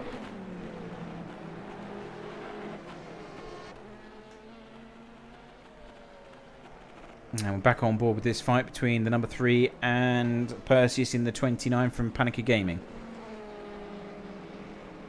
Just 5 minutes remaining here.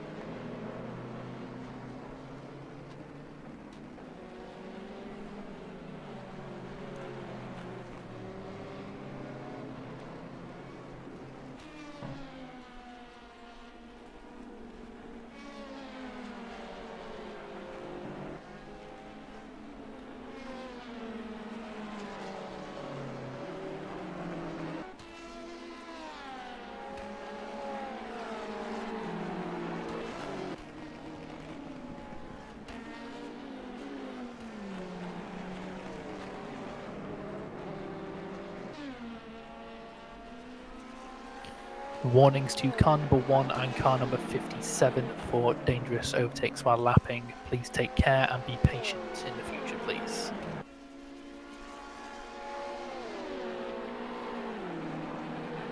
So now that things have calmed down slightly on this particular battle, let's have a quick look at the standings for you. We've got a few minutes left before we reach the 3-hour mark.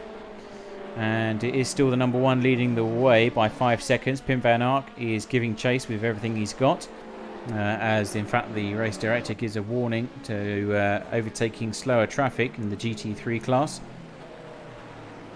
Tony Jansen is about 40 seconds further behind, so a fairly substantial gap between both the GSG cars there.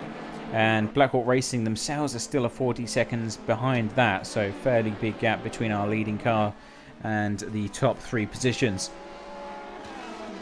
In fact, Mosa Benamai, Black Hawk Racing, they're further 20 seconds behind, so fairly large gaps in between our LMP2s. In fact, the battle for the lead is the closest one that we have here at this moment in time.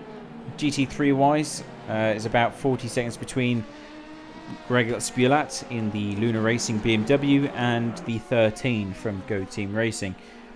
So he's going to come home fairly comfortably. Of course, we know that the GT3s are going an hour a pop before they go into pit lane to refuel those fuel tanks.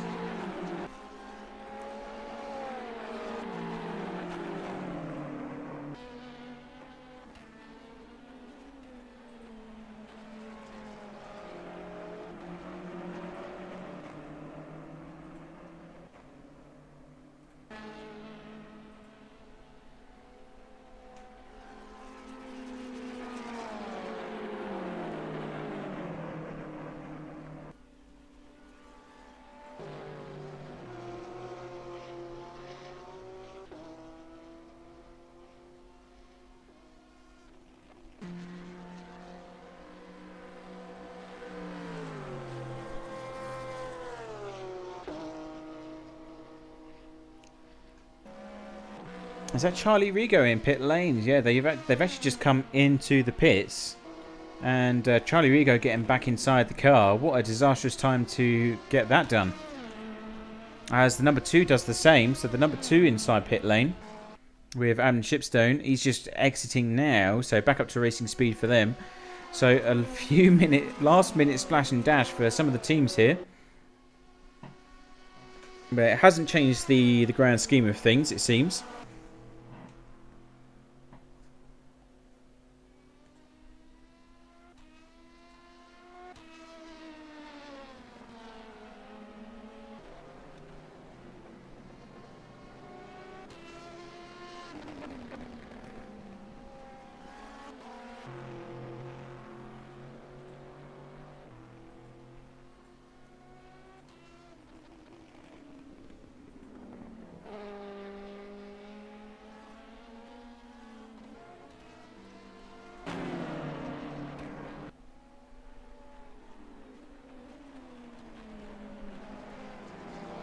Only a few seconds left before the first round of points are awarded. Just 25 seconds remaining here. As they come into the top of the hill. Can Persis Miram get past in that time? He's coming on aggressively at the top of the hill, down towards the bus stop and the inner loop. Just needs to hold on for a few more seconds. Miguel trying to make sure the window isn't open. And the first round of points are awarded. So there you go, ladies and gents. That is as things stand for you.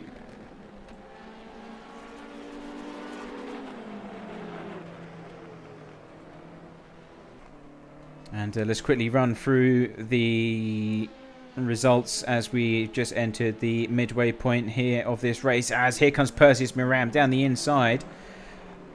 Thinks about making the move, but doesn't come into fruition.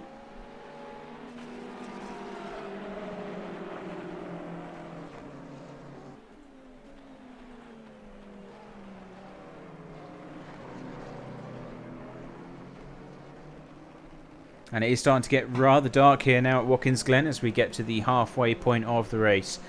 So 3 hours still remaining. So let's have a quick look at the order. So Henry Drury for Team Rookie Monsters coming home in first place. DSG Motorsports with Pim Van Ark in second. Tony Jansen for the sister car in third. And just going outside that, the first of the Black Hawk Racing cars. Then we have Boseb Menamar for P6 as Team Rookie Monsters come home in P6. Black Hawk Racing in P5, my apologies. And there's the rest of the order, followed by Adam Shipstone in the number 2, Charlie Rigo, number 4, the number 7 from Go Team Racing, and unfortunately Nick Newcomb for Juicy's Motorsports Club retiring here in the second half. Moving over to the GT3s.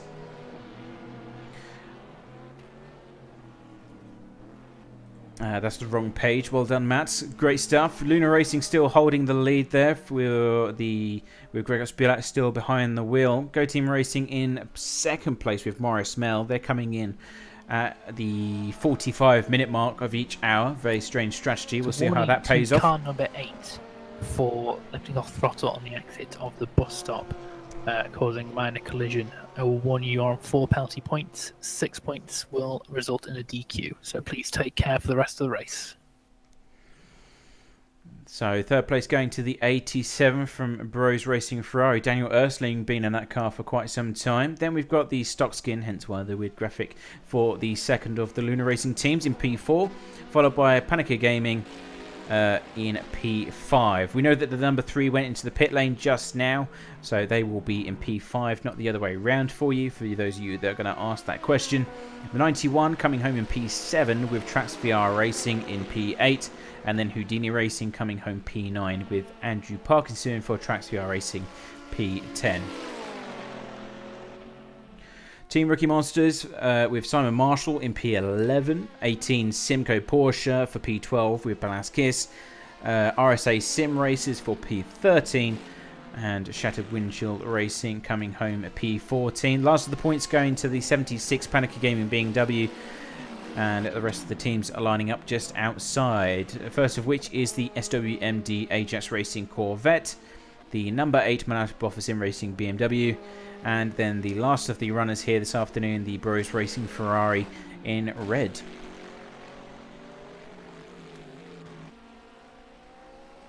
So there you have it, ladies and gents. Your halfway points have been awarded to the teams now, and awarded accordingly. So still a long way to go to get to the checkered flag as Gregor Spula, our leading GT3, comes into pit lane. And Daniel Ersling going on by as the pit stop takes place. In the meantime, Maurice Mellon and the Go Team Racing car taking the lead there.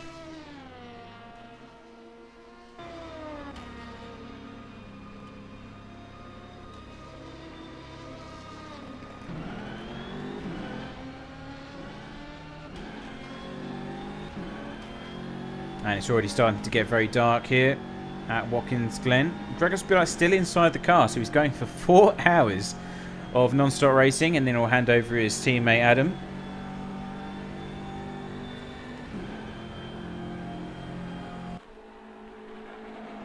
They're back up to racing speed, and they are currently in 3rd place. Oh, we have an issue for Cliff van der Veen, so maybe a driver swap bug coming into play, the many that rFactor 2 has to offer here. But yeah, that was a driver change. Pim van Ark's been in the car for quite some time, and as soon as Cliff's got into the car, it seems that they've run into some problems.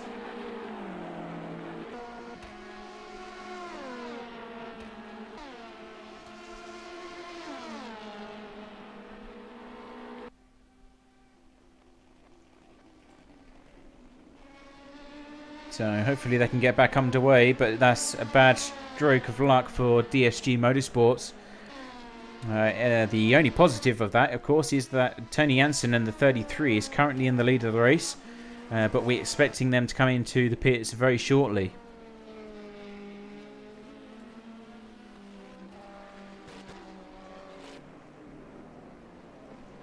And another black screen. This happened at Spa for Max Shelton, or Tony Jansen rather, sorry, having a bit of an issue coming through turn 9.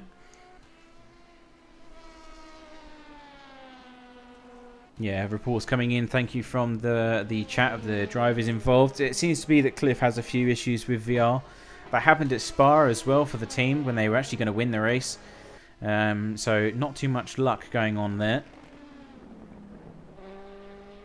At least it happened after the 3-hour mark, so at least you've got the first round of points. But yeah, fingers crossed the team can get back up and running. They're still sitting in P4, but you've got Adam Shipstone starting to gain ground. He's currently in the number 2 Team Rookie Monster machine, and he'll soon be taking over that position. Got a battle underway between P4 and 5. Here comes Charlie Rigo on the attack. Lovely paint scheme once again, lighting up in the darkness of night. And side by side for P4 in class. Here he goes down to the inside line towards the bus stop. Last of the late breakers, and Charlie Rigo is on the inside line. So number 2 having to give way. A nice easy overtake for all involved.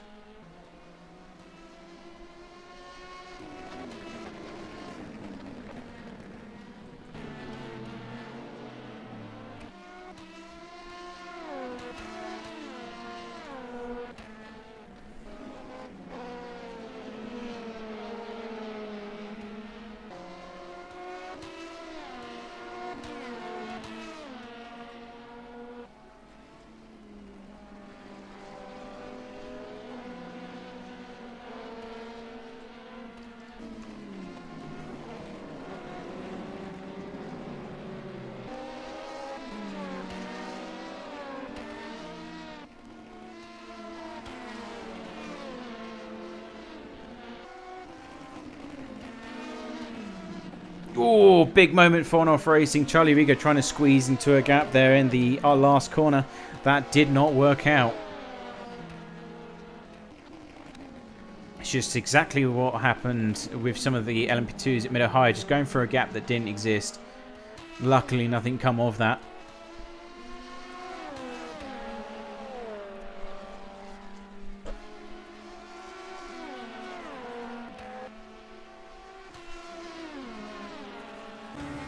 And on board with the number 2.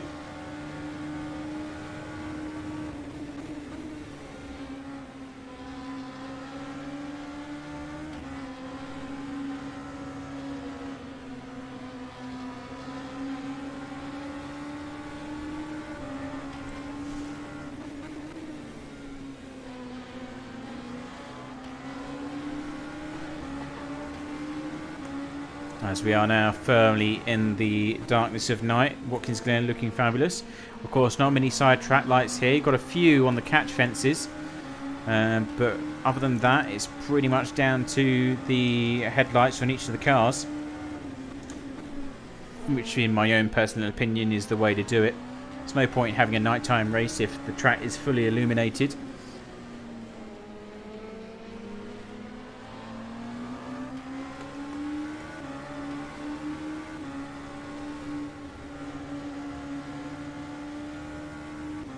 And on-off racing starting to increase that gap now.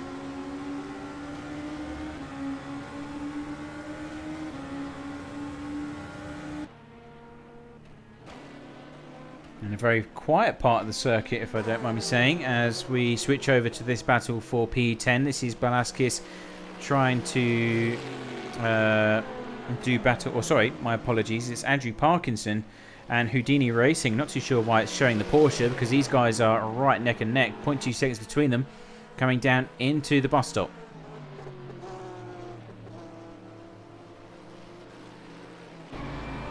On board with the Bentley.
Bit of a twitchy moment coming onto the back straight there. Bentley was going to go for the typical racing line before the LMP2 decided that it wanted to occupy that piece of tarmac instead.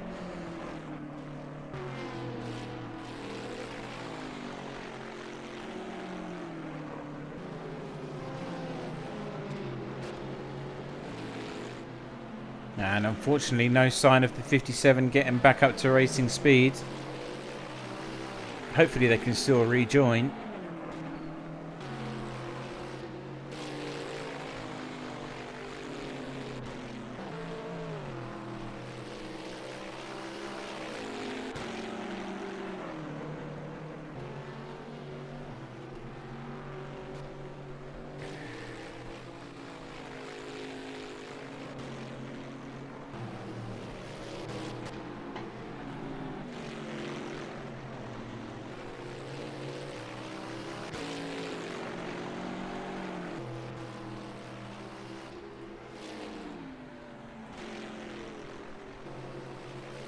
There we go. We're about 5 minutes behind on the actual live timing, so wonderful, wonderful stuff. 57 still isn't driving. It certainly isn't. It's still in the garage. But yes, it was certainly behind by a good portion, that's for sure. Good thing it's not the end of the race. Just like last time. And the time before that. And in fact the time before that as well.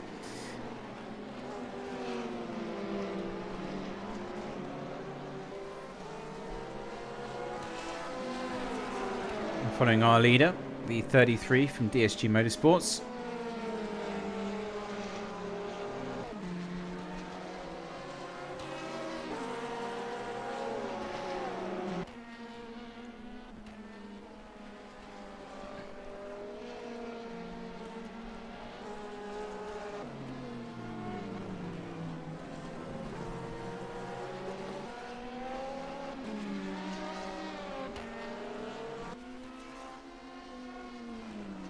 And looking up and down the order, trying to find something to report. And I mean, other delving into the strategic side of this race as the number 33 comes into pit lane. That will hand over the race to Robert Pawn for Team Rookie Monsters. That's his first outing in the car. It's his first stint.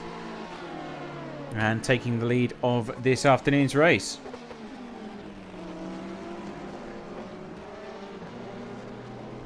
Charlie Rigo, in the meantime, is a lap down, I believe, off our leaders here. Because, yeah, he is. So, 79 from On-Off Racing sitting in P4, lap down off our leaders.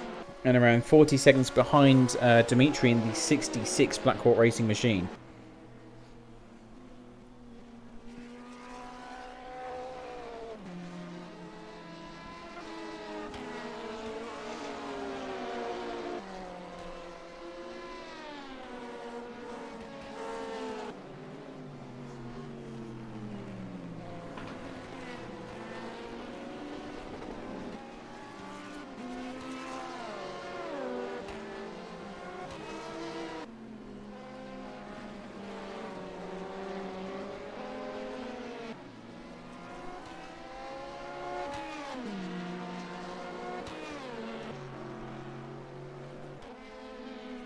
.33 gets back up to speed and comes out side by side with the 66. They will get the lead before coming into turns 2.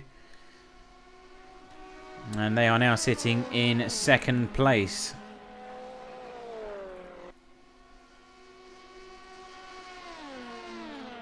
So Tony Jansen for DSG Motorsport now has a lot of work to do. Get those tyres back up to temperature.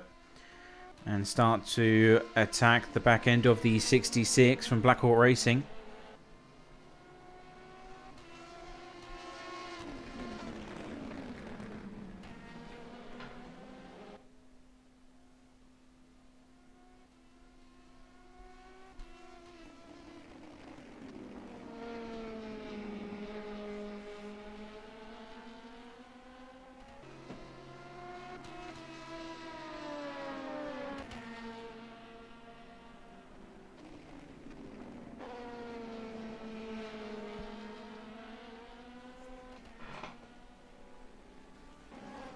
And this is the closest battle that we have out on circuits. Let's go on board with Tony Jansen as he tries to regain some ground.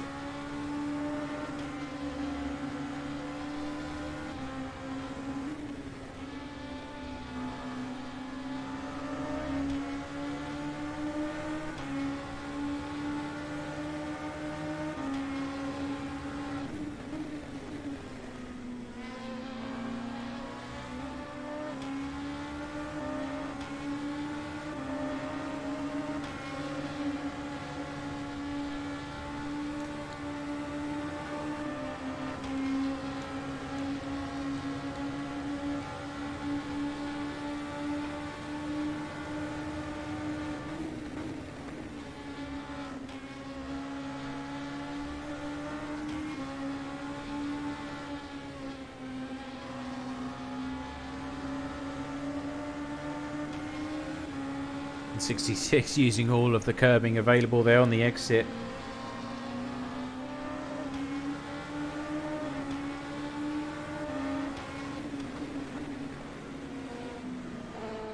Oh, really closing down the gap through the apex of turn 7. very aggressive. Almost made contact.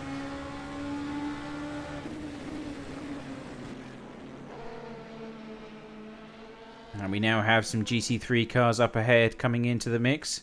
So certainly something to consider. They've got to make sure that they don't arrive too early, and they're going to happen right through turns 10 and 11.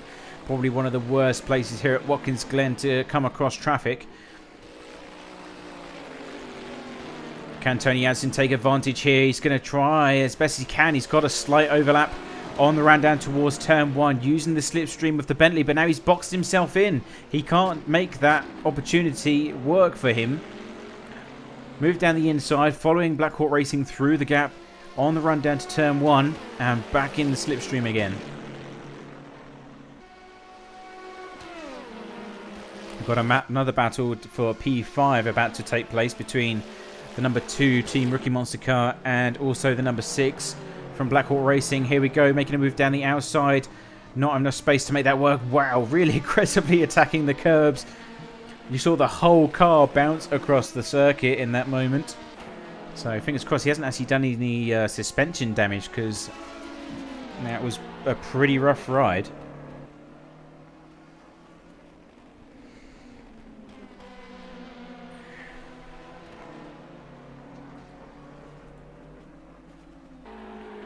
And here is the number 2 under attack from Black Hawk Racing. This time the number 6.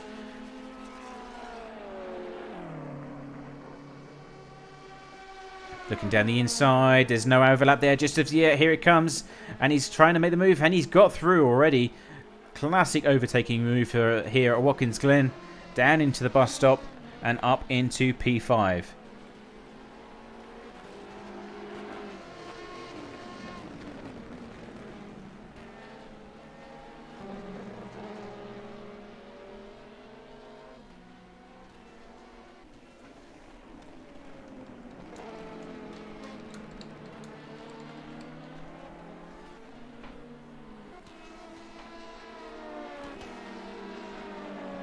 Gap's already up to a second and a half, so Black Hawk Racing number 6 really starting to exploit those new tyres, no doubt. And Dimitri in the 66 is making good gap against the 33 as well. That gap now 1.5 seconds too.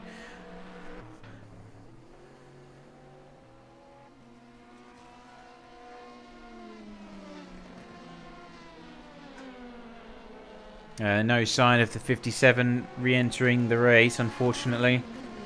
Which is a real shame, because they've had a really strong race.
So the 66 not able to get away from DSG Motorsport, the 33, just as of yet. It seems to be ebbing and flowing back and forth. The gap seems to be quite stable at around 1 second margin though. And that's without traffic. It's quite a fair bit of open space for them to utilise at this time of the race. Just entering the halfway mark of the 4th hour of this 6-hour race. And let's have a quick look at the GT3 scenario, shall we? So we've got Maurice Mell in charge of the race for Go Team Racing here. And behind is the 98 of Luna Racing. So they've obviously interchanging the lead as the pit stop strategies come into play. Lap times are pretty similar. It looks like Go Team Racing have the fastest lap in the GT3 class. That is correct. So yeah, so Go Team Racing is certainly the fastest so far throughout the race. But of course, consistency is what matters here in this game. But it looks to me like that gap is starting to come together. Of course, we know that they're on a slightly different strategy. I'm not too sure if they've actually already come into the pits. Let me just double check that. Because we know that they had issues early on. We know that they've come into the pits at typically around the 45-minute mark for each hour. So if we have a look on our live timing here, we'll be able to see what kind of strategy that has been adapted to. So they're currently on lap 9 or lap 10 of their current stint. So slowly but surely they're coming back into the norm here as to what you would expect.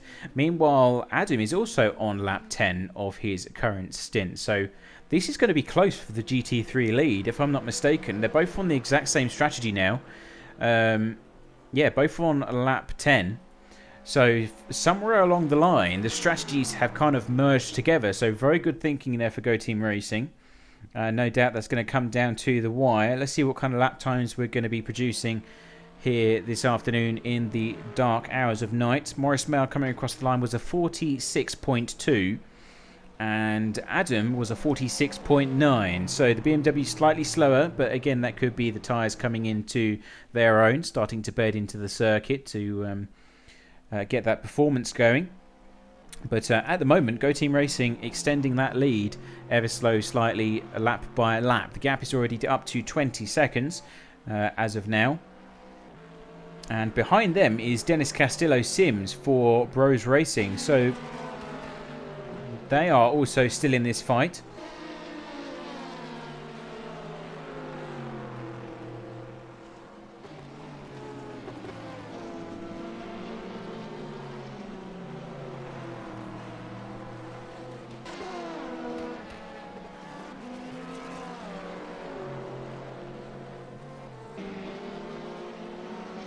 Someone's saying that there's problems with the driver change for Luna Racing. Well, that would explain a lot because they did have quite a large advantage over the rest of the field just a few moments ago, the last time that we looked. So I am surprised to see the way it is, and it might also explain why they've lost quite a bit of time and almost coming to line with the strategy that Go Team Racing have at the moment. But yeah, that might explain it, but we can't confirm. And now Cliff Van der Vin's starting to fall down the order into the mid GT3s, unfortunately, on my live timing. Of course, you guys can't see that because we've got it all arranged by class, which is very handy indeed.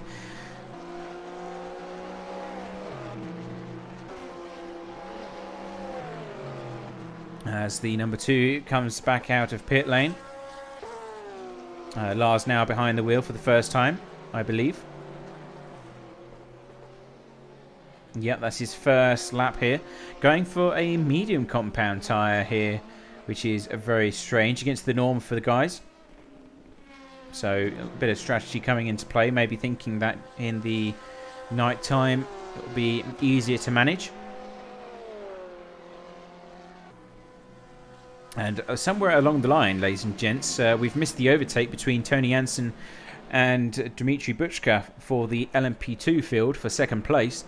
So when we last looked, of course, the 66 was in second.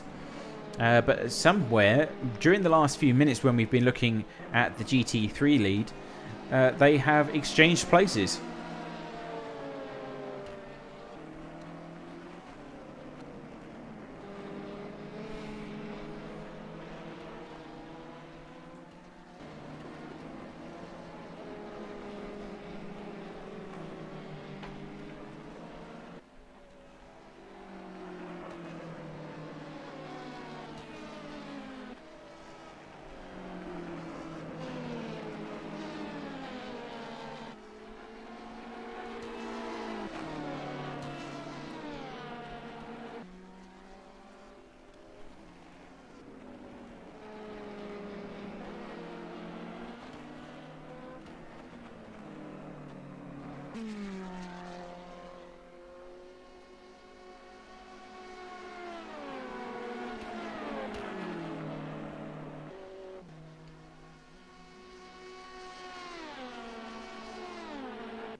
So the gap up to 1.5 seconds now as we get to the halfway point through the 4th hour here this afternoon.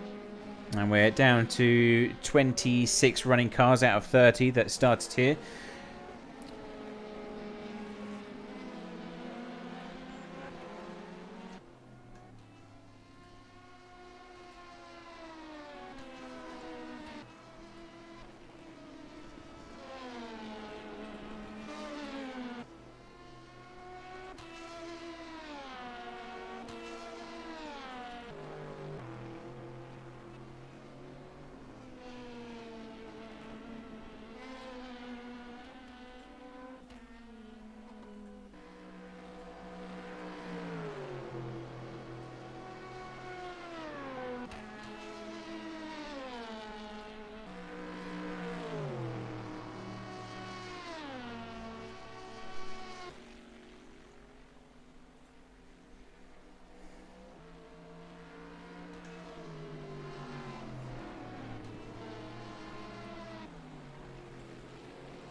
So Team Rookie Monster still leading the way at the moment. Now this is important for them. Now they did come home victorious at the 3-hour mark, so that's a nice buffer zone between them and On-Off Racing in the 79. So really strong start to this particular round here at Watkins. On-Off Racing in the meantime currently P4 here in the second half of the race, and I believe that was the same case for when we got to the halfway point as well. So they're going to be really struggling for points, and that gap is going to only widen even more so as we go towards the rest of the championship at Interlagos in 2 weeks' time.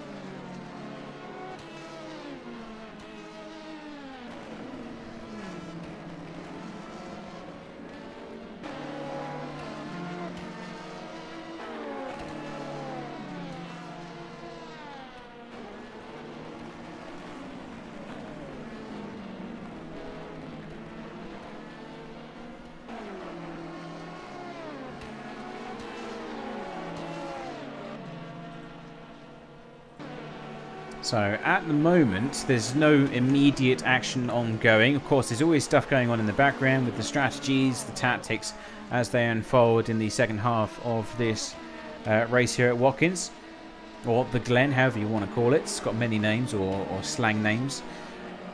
But if you are enjoying the action here this afternoon, or if you enjoy WSCC in general, don't forget to give us a thumbs up on YouTube or Facebook, wherever you're watching here tonight, or this evening, wherever you are in the world. And also, if you want to keep up on the action or stay tuned for future events that we do, we've got a nice list of one-off events coming up past April time, then hit the sub button and make sure you stay notified when those come up.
So navigating through some of the traffic here is the number 1, our leading LMP2 car.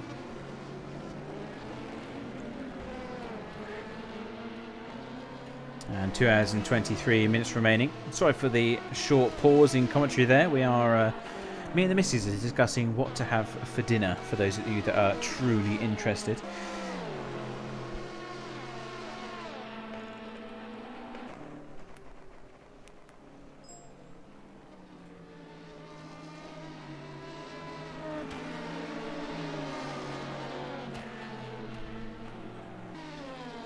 And to answer your question in the chat about live timing, yes, we have Race View that is currently functioning and good to go. If you want to have a gander at those lap times and what is going on in the race strategically, then fill your boots with the link just posted below.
Dave saying, did you discuss the best baked goods from each supermarket? No, we didn't.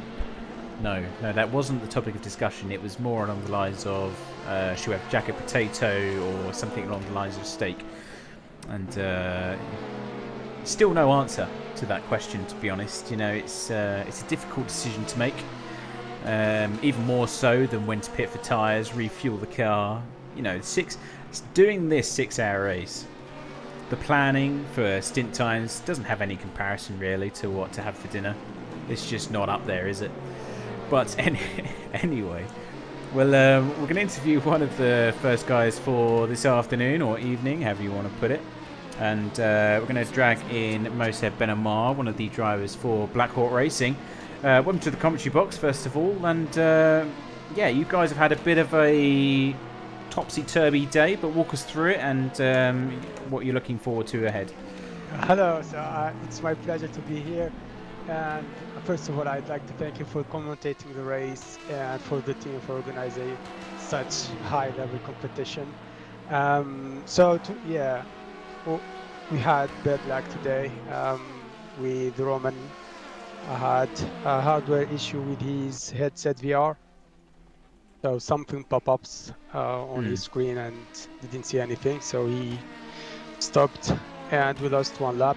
Yeah. And then I got drive-through because I entered the pit lane very fast, and I also forgot to change the tires, so I did triple stint in medium tires. So that doesn't sound too fun, especially here at Watkins. The tyre degradation is quite high, so I'm surprised you're not in a barrier somewhere. Yeah, I managed to bring it home, so I'm happy. I didn't lose it, but yeah, but the spa hit us very badly actually, but we didn't lose motivation and we still fight until the end. Well, you're currently sitting in 3rd place, just coming out of the pits. I must say it's a really strong recovery drive for you guys. In fact, you're in line with your sister car right now.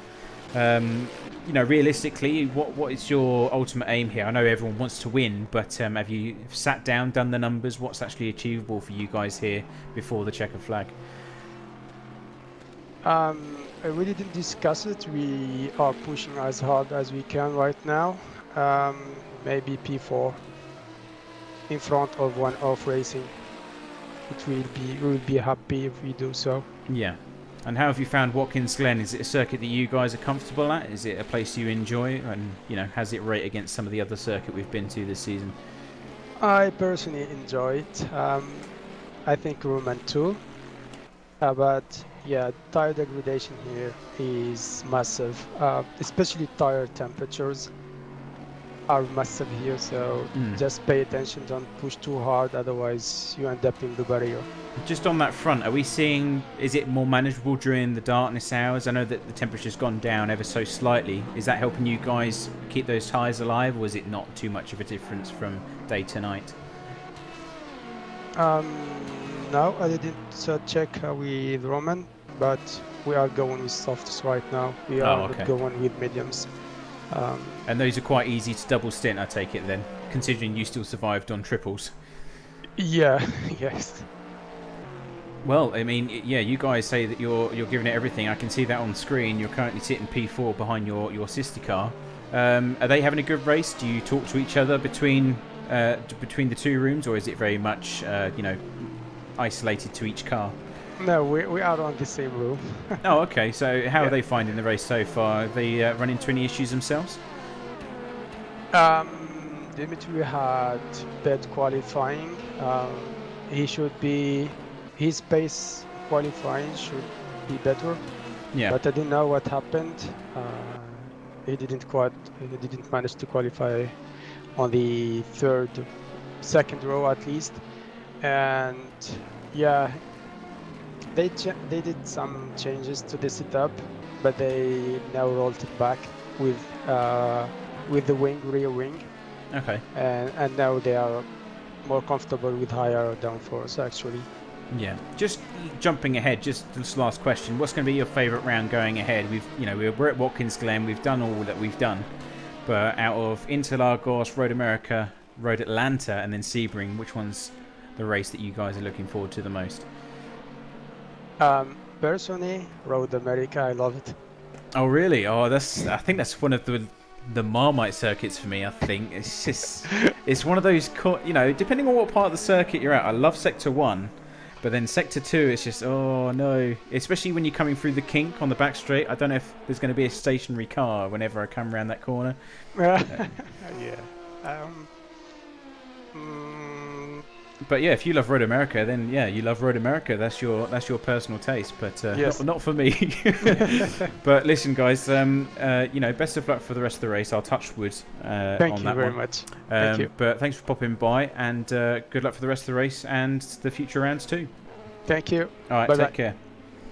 So that was Moshe Benamar for Blackhawk Racing, and yeah, as he said, and as we discussed, number 6 not having the best afternoon, unfortunately, but on a good recovery drive so far, and is currently sitting behind the 66 with Mark Veit driving the sister car ahead, and that's up to about 1.5 seconds now as we come near the end of our 4th hour of racing here this afternoon.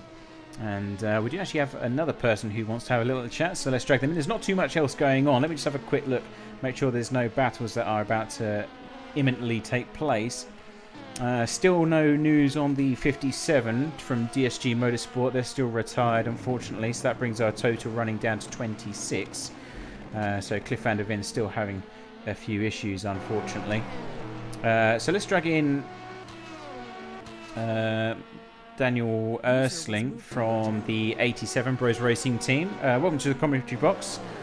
And yeah, walk us through how your race is going so far. You're currently sitting in 3rd, but it wasn't that case at the start. So walk us through, you know, the start of the race and the difficulties there and how you've got to where you are now. Yeah, qualifying was a bit of an issue. Dennis didn't feel too well with our setup, so I took over and qualified. Yeah, as usually he's a bit faster, so we only went to P10. But yeah, Race went good. I knew the race pace was a bit better than the qualification pace, especially as the race went on and the tires degraded. Yeah. Yeah, and had a bit of luck. Had a clean stints, a few clean stints, bit of luck with full course yellows and pit stops. So yeah, we managed to quite jump a few other cars, and yeah, now we are in P3. Pace was not bad at all. So could keep the most cars behind me, but yeah, especially the Go Team car with Morris Mail and I don't know who the other was. Lunar Racing. Yeah, exactly. Yeah. They are a bit too quick, but after all, yeah, still very satisfied with the position right now. Yeah, I mean, you guys are currently leading the championship at the moment. You know, you've got 150 points, which is only 3 ahead of the 18. You know, does the Ferrari suit Watkins Glen quite a lot? We've seen a lot of the Porsches struggling here. We've been talking throughout the race about balance of performance and how the different chassis perform. Obviously, we don't get that with the LMP2s, but are there disadvantages that are obvious to you guys having driven the Ferrari? And you know, how do you compare that with when you're going racing wheel to wheel with a BMW, Corvette, etc.? I'm not too sure about the performances. We always think maybe the BMW and the Corvette might be a bit stronger than us, but yeah, as we are not racing them, we don't actually know. In race pace, everything seems fine, but for one specific quick lap, we think we are lacking a bit of pace. Okay. Not too sure if we are just too slow or if it's just maybe a bit of a disadvantage with the Ferrari. Yeah. Yeah, but yeah, I've raced the Corvette here as well in the past. I didn't think it was too much faster here. I think the Ferrari is fine. It fits the track pretty well. I was pretty confident with the car on most corners, so I could attack. It was fine. I think that it's one of the better tracks for the Ferrari. And talking about the LMP2s, we just had one of the Black Hawk Racing guys in here talking about tyre degradation, how it's quite high. Is that the same for the GT3s here, or are you able to make them last slightly longer than you would elsewhere? It's a bit surprising, as the soft really is really good. It's really good. And when I was in practice, yeah, with a long run, I was down to the 40% with the tires, but in race, the degradation between front and rear tires is completely a different story than it was in practice. But right now, we switched between soft and medium, fore and back. How it fitted our strategy best, and yeah, right now Dennis is driving the soft. Yeah. I was more happy with the medium, especially as it was more stable in the last 2 corners. But yeah, both are comparable right now. I think you can drive both pretty fine. Well, that's good news, I guess, for you guys. You're better you than me, that's for sure, because Watkins Glen is always a place where I always just destroy the tyres in the first 5 laps. But you know, what are you guys hoping for? Do you think you can really touch the guys? I know you said they're quite fast, but you know, what about the competition behind as well? Have you got any threats? Anyone you're keeping an eye on in particular? Yeah, there's the next car behind us, the 91, who's still in distance, in close distance to us, so this is clearly a threat. Yeah. On the other hand, Dennis is a very quick driver, so maybe he has a chance in challenging Adam in front of us. But I think everything else seems to be quite stable right now. The gaps are big enough for the moment, so we hope we can keep it like that, and maybe Dennis can catch a bit to Adam. So Fingers other than crossed. that, I think looking at the championship, so we are happy where we sit right now. Yeah. And last question, as I said to the Black Hawk guys before, going forward, any particular circuit you're looking forward to in the final 4 rounds after Watkins Glen? Road Atlanta. Road Atlanta. Clearly, Road Oh Atlanta. no. It was The DNF the centre. best track for me and for our team in the past. So yeah, I'm really looking forward to Road Atlanta. It's seeing certainly one of how our the Ferrari favourites. goes Yeah. It's certainly one of our favourites, that's for sure. But yeah, best of luck for the race. I've touched wood again, so no bias there for the commentator's curse. And yeah, thanks for popping by and give us an insight into what it's like for you guys at Bros Racing. Yes, sure. Thank you. Bye bye. Right, take care, Daniel. So yeah, that was Daniel Ersling for the 87 Bros Racing. They're currently sitting in 3rd place at the moment, so really good performance for the team. And as he says, Dennis Castillo-Sims currently in the driver's seat for the time being. We're going to quickly go into this battle for the lead because that has really come down to the wire. Just catching on in the nick of time. I was monitoring it for those of you that were probably thinking, look before it's too late. But we are, and this is the battle for first, and Tony Jansen has just lost the position to Robert Pawn in the Team Rookie Monster car, and that's under traffic conditions as DSG Motorsport coming into pit lane. So that explains why that was so close at that stage of the race and why he didn't actually put up too much of a fight at that point either, because of course he knows he's coming into pit lane. So as soon as it started, it's done. But we do have this battle that's starting to close up as well. This is the number 3 for 6th place, and behind again is the 29 from Panica Gaming. Perseus Miram still behind the wheel, and Miguel still behind the wheel. So these two have been in this situation for quite some time. They're probably getting sick to death of seeing one another in the rear view or just ahead of them. But it's the same order. The number 3 Ferrari leading ahead of the BMW, but the BMW always still in with the chance of taking advantage of any mistakes made from the car ahead.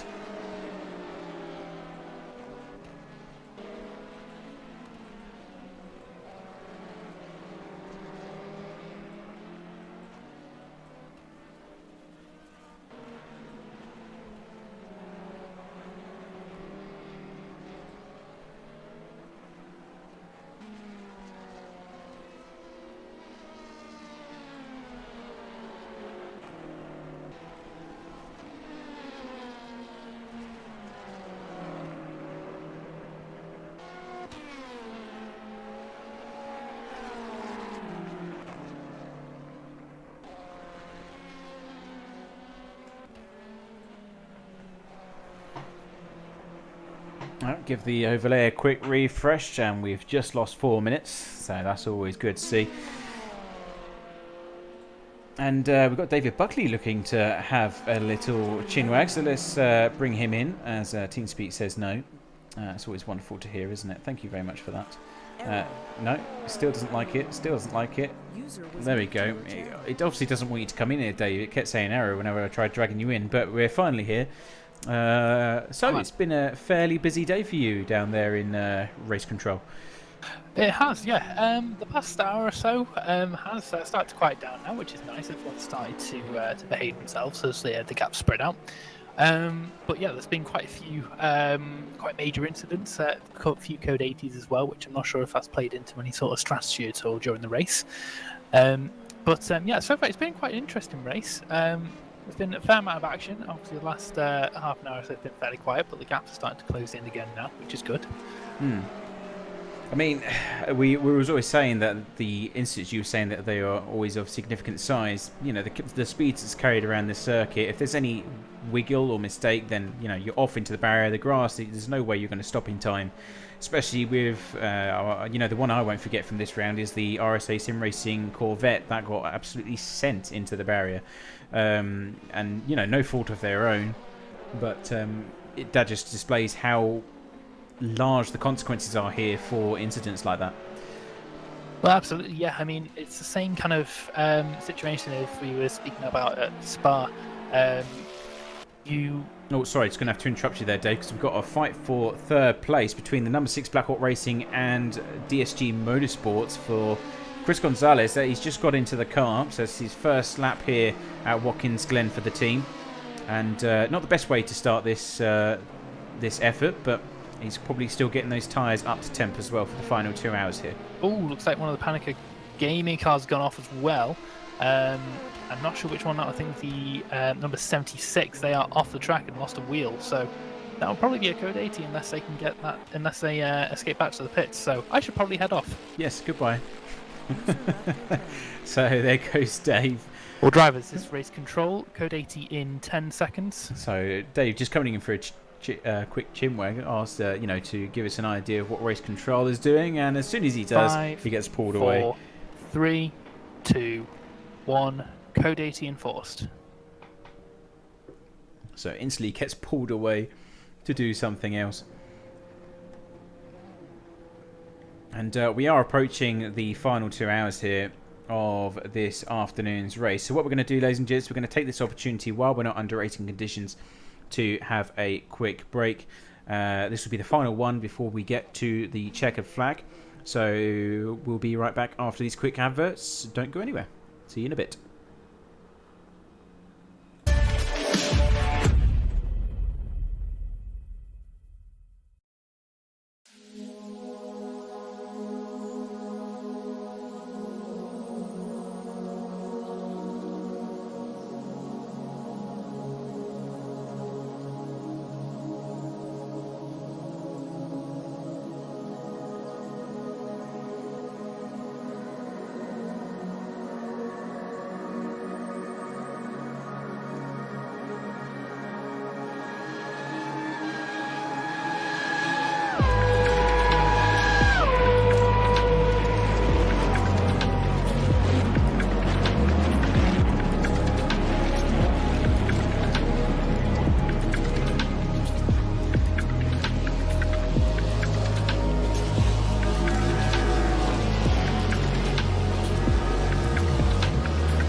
Good evening, ladies and gents, and welcome back to the live stream here for round 6 of season 4 of the World Sports Car Challenge hosted by CFS.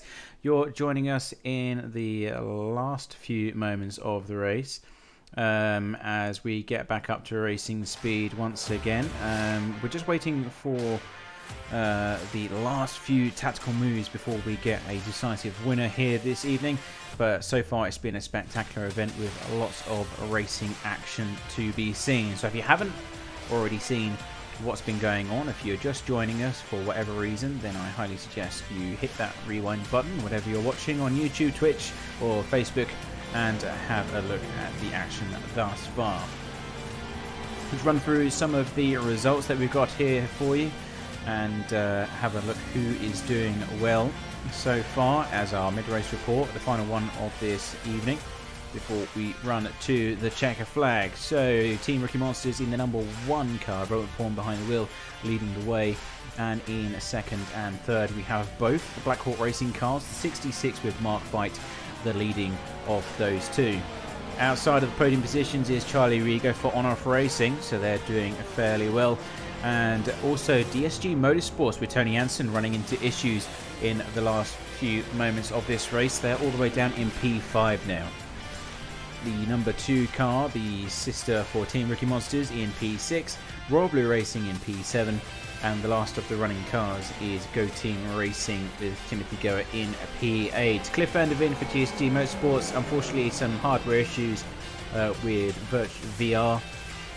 Caused him a black screen, causing him to retire, and Nick Newcomb unfortunately having a large incident, so having to DNF as a result. Moving over to the GT3s, we've got Go Team Racing with Morris Mell in charge in first place, and in second it's Bros Racing Ferrari with Dennis Castillo Sims. Luna Racing in the 98 with Adam behind the wheel for Luna Racing, and the 91 for Team Scuderia in P4. Then it's the sister Luna Racing car, although they are taking the stock skin Row Racing 23 for this particular round, but officially is Luna Racing for you. In P6, Team Rookie Monsters with Miguel. They've been having a great battle with Perseus Moran and Panica Gaming in the closing stages here this evening. And then Andrew Parkinson's good recovery drive there from Trax VR Racing as they get back into the top 8 positions. Julian Munsters for Houdini Racing, again another team that's been doing well in the closing stages here. And then we have the Trax VR Racing Amcar in P10. Moving on to the second page and the last of the runners here this afternoon, Milan Saran for the 18 in 11th place, followed by Christos Sikunes for Team Rookie Monsters in the 73 Ferrari. Dylan Tarboton in the 69 RSA Sim Racing car P13. They had a huge moment where they were collected by an LMP2 on the exit of one of the corners in Sector 2. Massive damage, so no surprise they are suffering down there. SWMD Ajax Racing in P14, and then the number 8 with Minato Boffa Sim Racing in P15.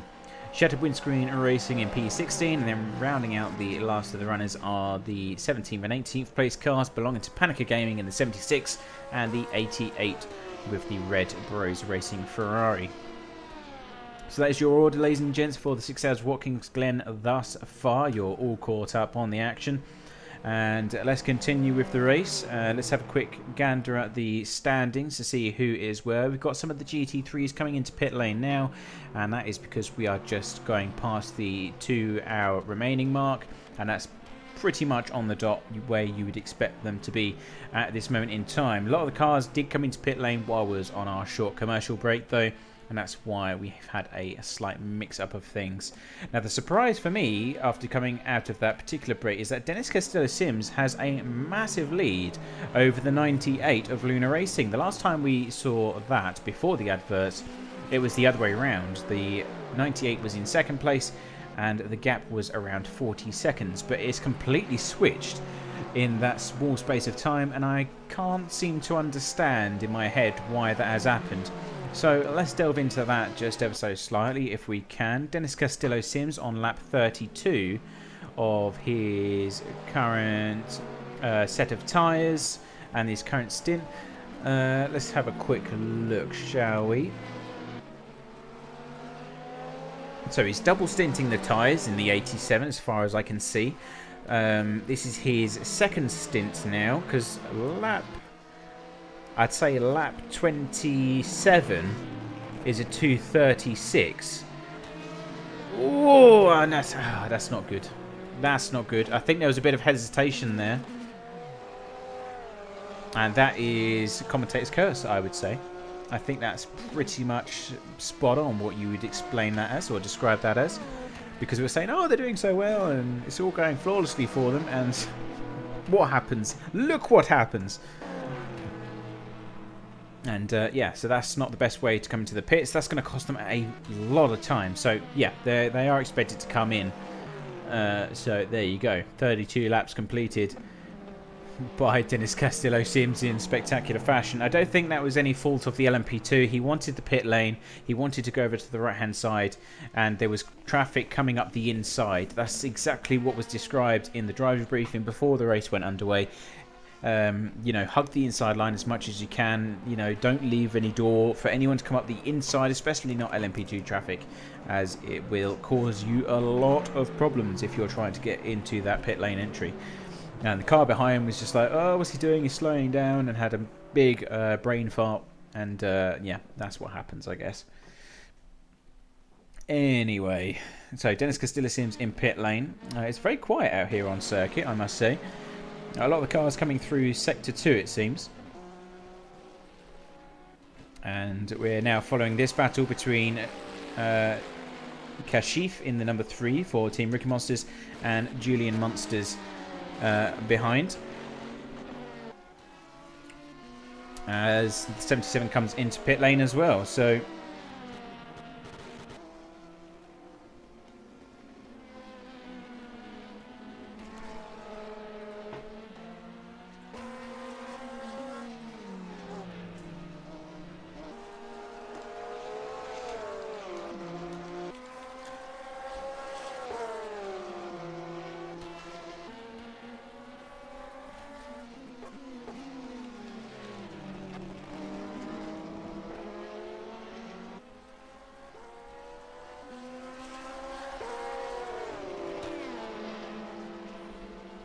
Milan Saran now applying pressure to the number 12.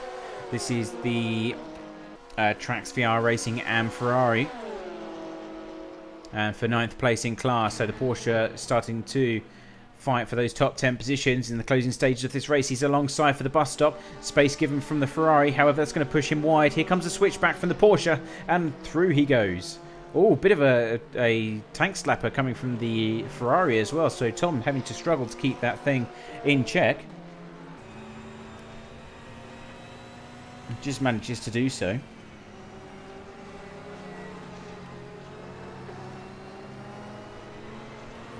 And we've had another retiree in the form of the 76 while we was on our last commercial break. So it brings the total running down to 23 cars for you this afternoon or evening. And 1 hour and 49 minutes remaining.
And in comes the number 12. So I'm not sure if that was scheduled or if he just needed to change his underwear after having that small moment.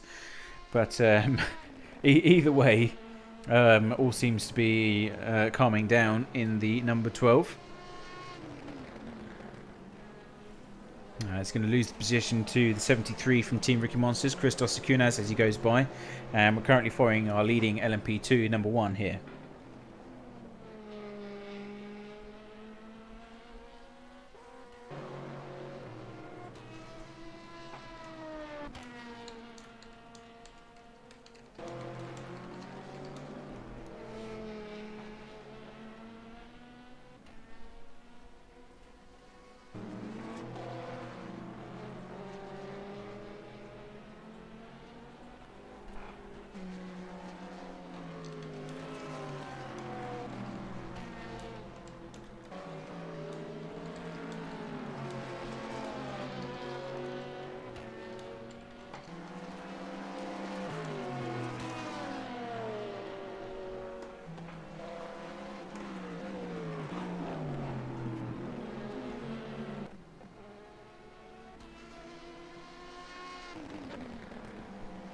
now on board the 66 from Black Hawk Racing. They're having a very strong end to this afternoon's race here.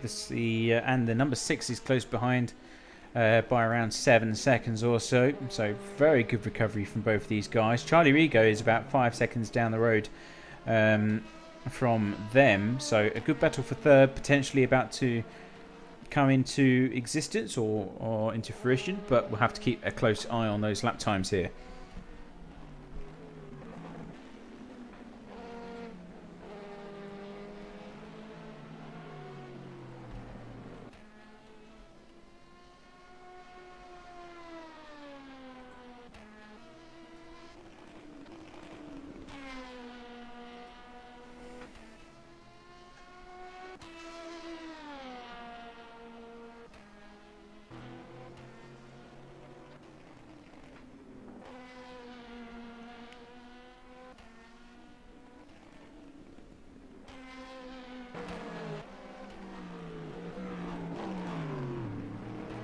Morris Mel is in charge of the GT3 class as well this afternoon. Ooh, very strange moment. Of course, the track limits are on the solid wide line on the left-hand side. That's where you need to be inside the curves. Once again, Charlie Rigo is trying to close that gap quite aggressively, and I think that's where Morris Mel thought, "Nope, I'm going here. Back off."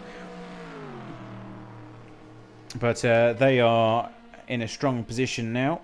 And the 98 back into second place, of course, after Dennis Castillo-Sims run into that problem coming into pit lane. But that has allowed the 91 to take third place with a gap of around 13 seconds. So really strong performance here from the 91. And this is going to be their best result of the season, if I'm not mistaken. Looking at the 91, they're currently sitting in P10, yeah, 48 points. If they can get a podium finish here, currently sitting in third, they will go really far up the order, potentially into maybe P7, 6 as we go towards the next round of Interlagos.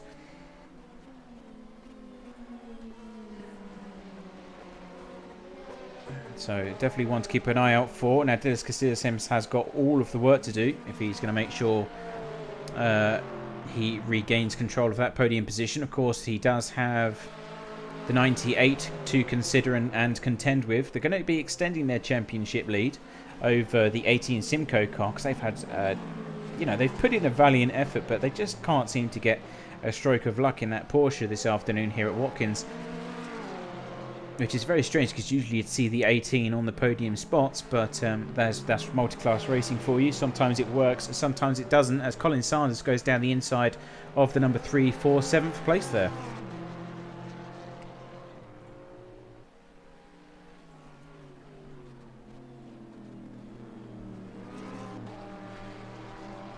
And number 3 seems to be very off pace at the moment. Last lap time was 1:56. Colin Sanders going around at 1:46, so that's 10 seconds faster. So what's happening here with this Ferrari?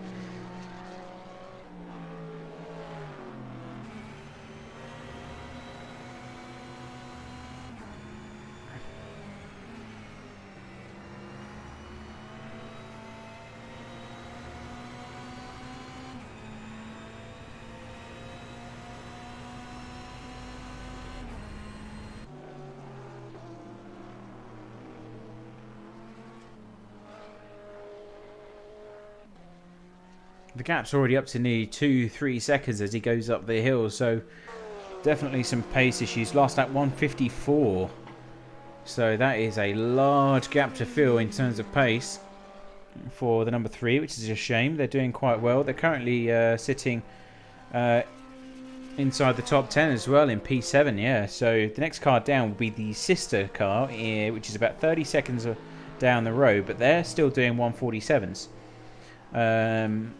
Beyond that, you've still got the number 12, which is doing 1:48. So unless they can find an answer to this pace problem that they seem to be having, then the number 3 may be in a bit of trouble here. Anyway, let's move on to Morris Mel. He's got a lead of 70 seconds. That is huge over the rest of the competition. So they had issues at the start, but what a recovery drive we're seeing here from Go Team Racing. This is really strong performance from the Corvette. Morris Mel still behind the wheel here.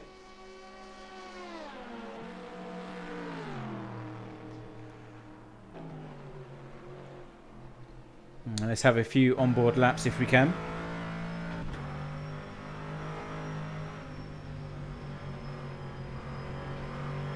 Experience firsthand what it's like to go around Watkins Glen in the hours of darkness here.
There goes Royal Blue Racing.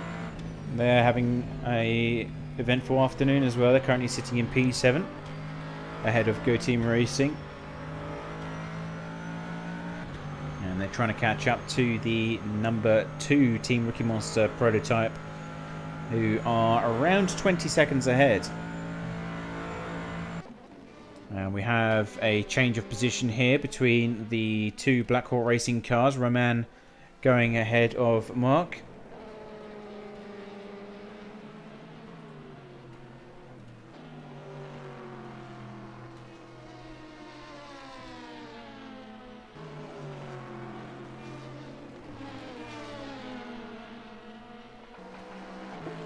As these guys are, I mean, the gap's now extending to 0.8, almost a second now. So I wonder if that was a bit of a strategic move, allowing the number 6 through, because of course championship standings wise the number 6 is far higher up the order than the 66. But it's just occurred to me, and this is very important, that we never did decide what to have for dinner. And that's the one thing that's bothering me with 1 hour and 40 minutes to go. Just like it's just been left, you know, it's unresolved.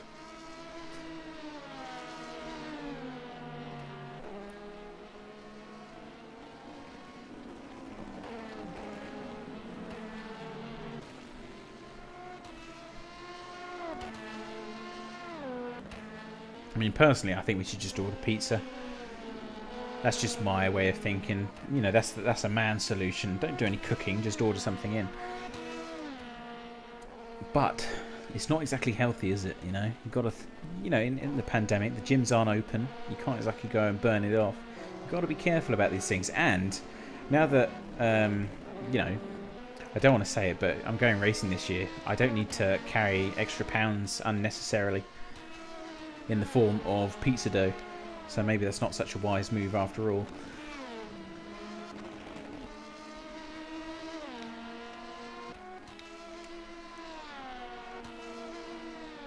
Number 6 coming across the line, extending the gap to 2.5 seconds over the sister car now. So clearly trying to push. I mean, it's a large gap to first place though, 67 seconds. That is a large task ahead of them.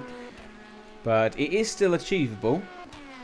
But it will certainly require 100% of their focus and attention.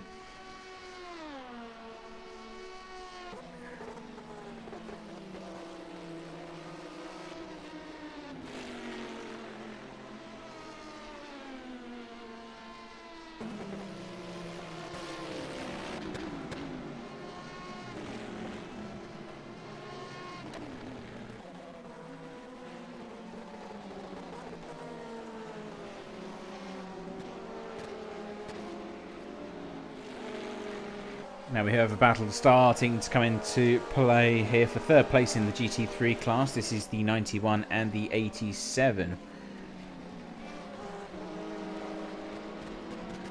2 seconds between these guys. The Porsche from Simco Racing occupying the gap in between. And that will be a blue flag situation, unfortunately for them.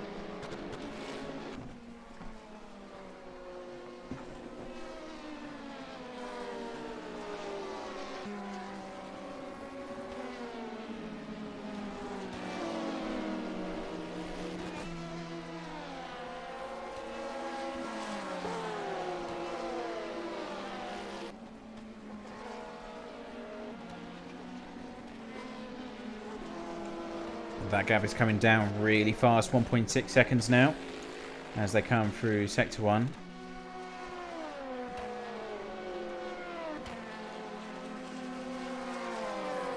On board with Dennis Castillo-Sims.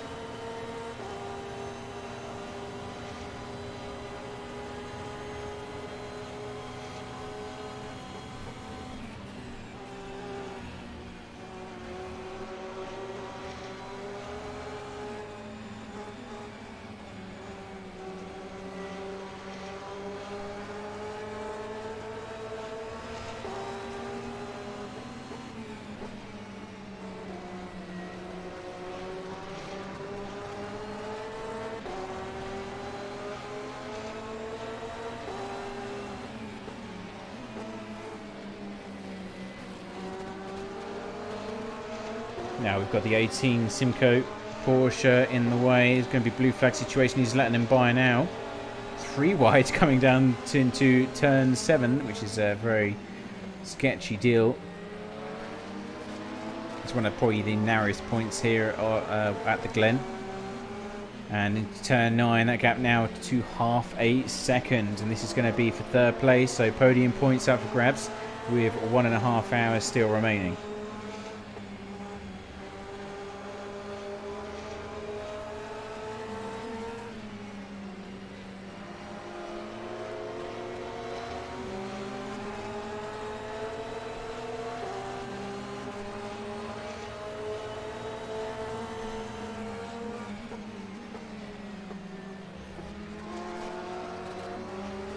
Oh, and the number 3 has retired for the Team Rookie Monsters, so that is a surprise.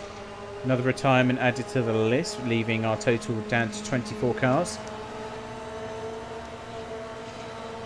It's getting very quiet out there on circuit. And here comes the move. Dennis Castillo-Sims on the outside of the bus stop, braking into the curbing, and a bit of bumping and barging going on here between the 2 cars. Daniel Erskine gets through. He's having the outside line, and Ferrari tucks in behind in the form of the 91.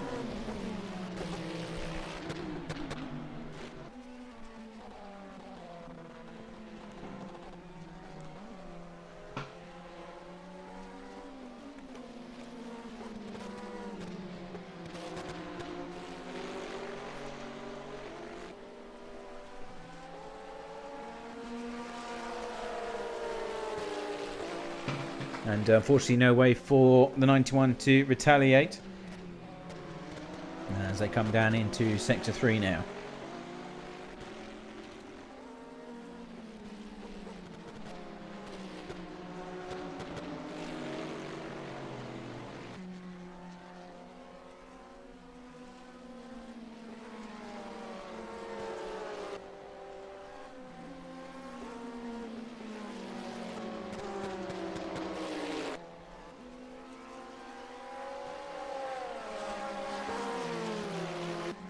Now the battle as one ends, another begins, this time in the form of the 18 from Simcoe Racing.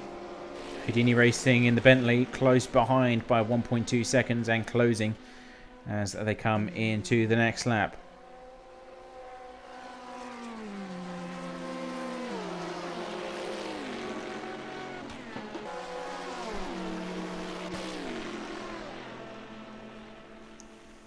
There's a lot of traffic coming down the back straight now. The 91 Ferrari trying to get by Milan Saran. Oh, and there's a bit of a touch. That was a bit silly. Wasn't really necessary.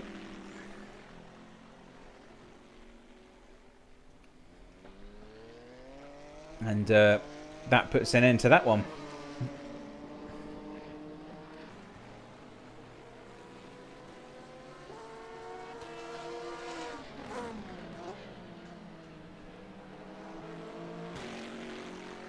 And no doubt I sense a report coming in there.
Charlie Vigo is starting to gain some ground on the 66 from Black Hawk Racing now. The gap's gone down from around 6 seconds to 3, so there is some time being gained there by on-off racing. And it'll only be a matter of time before we may see a battle coming into play. Not too sure when they're due to pit though, so let's have a quick investigation into that. So 25 laps completed, so they are coming to the end of their current stint. In fact, both cars on the same strategy at this point of the race, both on lap 20 of their current set. So they will need to come in maybe in 5 to 6 laps or so for a service.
That gap now coming down to 1.3 seconds.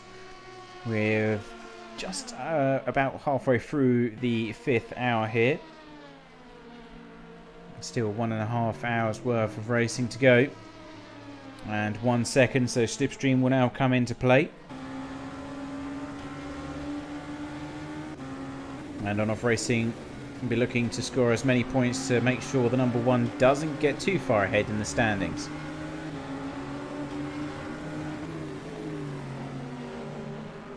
Now that's the number 8 Minato Boffisin Racing Corvette, just wrong place, wrong time, but doesn't seem to have affected the on-off racing team too much. Got the undercut quite nicely and able to go on to the next set of corners. In fact, they actually gained a 10th on that particular run down to the corner.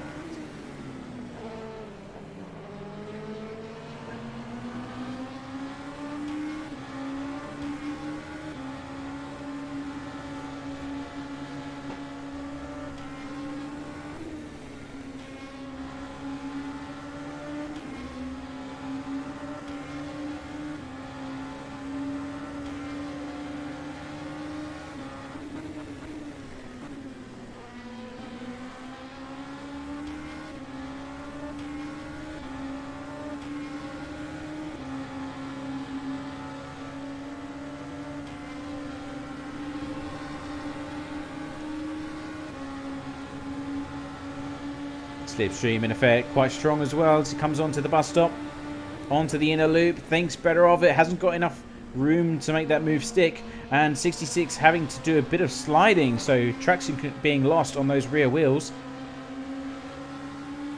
But nicely held there by Mark Veit and able to maintain 3rd place, but for how long, the question remains. Now both these cars are going to be running on fumes at this point, give or take a lap or two, and we'll see maybe another 2 stops after this one before we get to the checker flag here for the LMP2 class.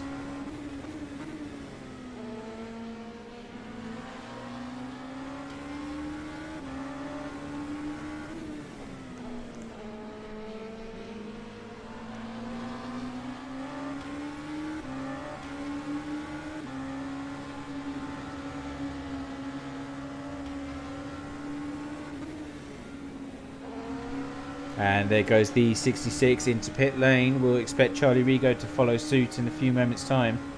That leaves...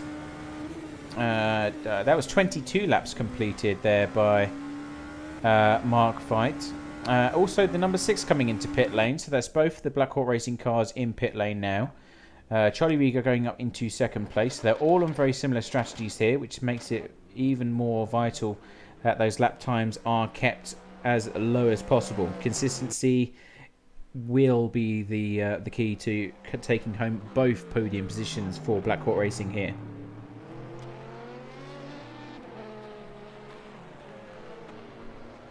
Now the question is whether or not they've decided to take new tyres for the final sprint to the finish.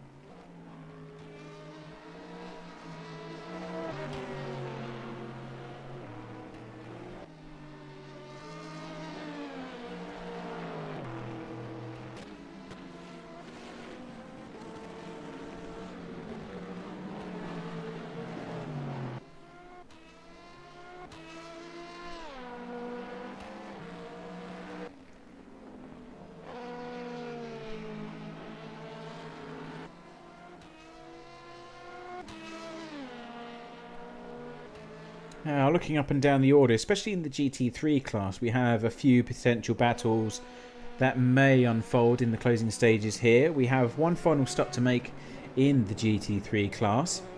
That'll be due in around 25 minutes or so, because they pretty much pit on the hour. But we have... I mean, first place is firmly in control of Go Team Racing. They could do a full service on the car, and the 98 would still be in second place, which is unfortunate, but that's the way it goes sometimes. Very strong performance, well deserved. Then we may have a battle on our hands for P5 between the 23 and the 29. And looking further down into the last remaining top 10, we have the number 12 from Trax VR Racing Am, who are holding off Houdini Racing and Milan Saran, who are 4.5 seconds behind themselves. So that is how I see things unfolding in the next hour or so. Obviously comes down to the pit stops, etc, etc, and how they play out.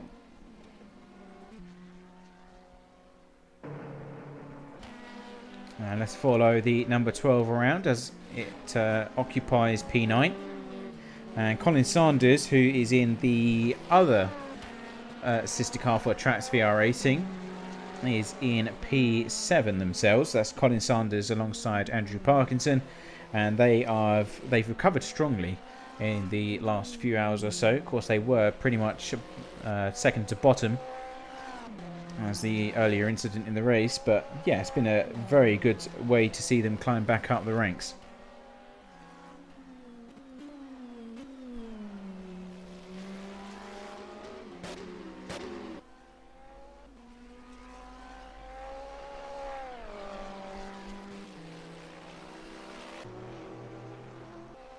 Let's go on board with the 77 Houdini Racing Bentley.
number 8 has been DQ'd for having 6 points.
Drive-through penalty for the number 66 for causing a collision with the 79.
Microphone muted.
All drivers, this is race control. Congratulations to the winners and well done for making it through, everyone.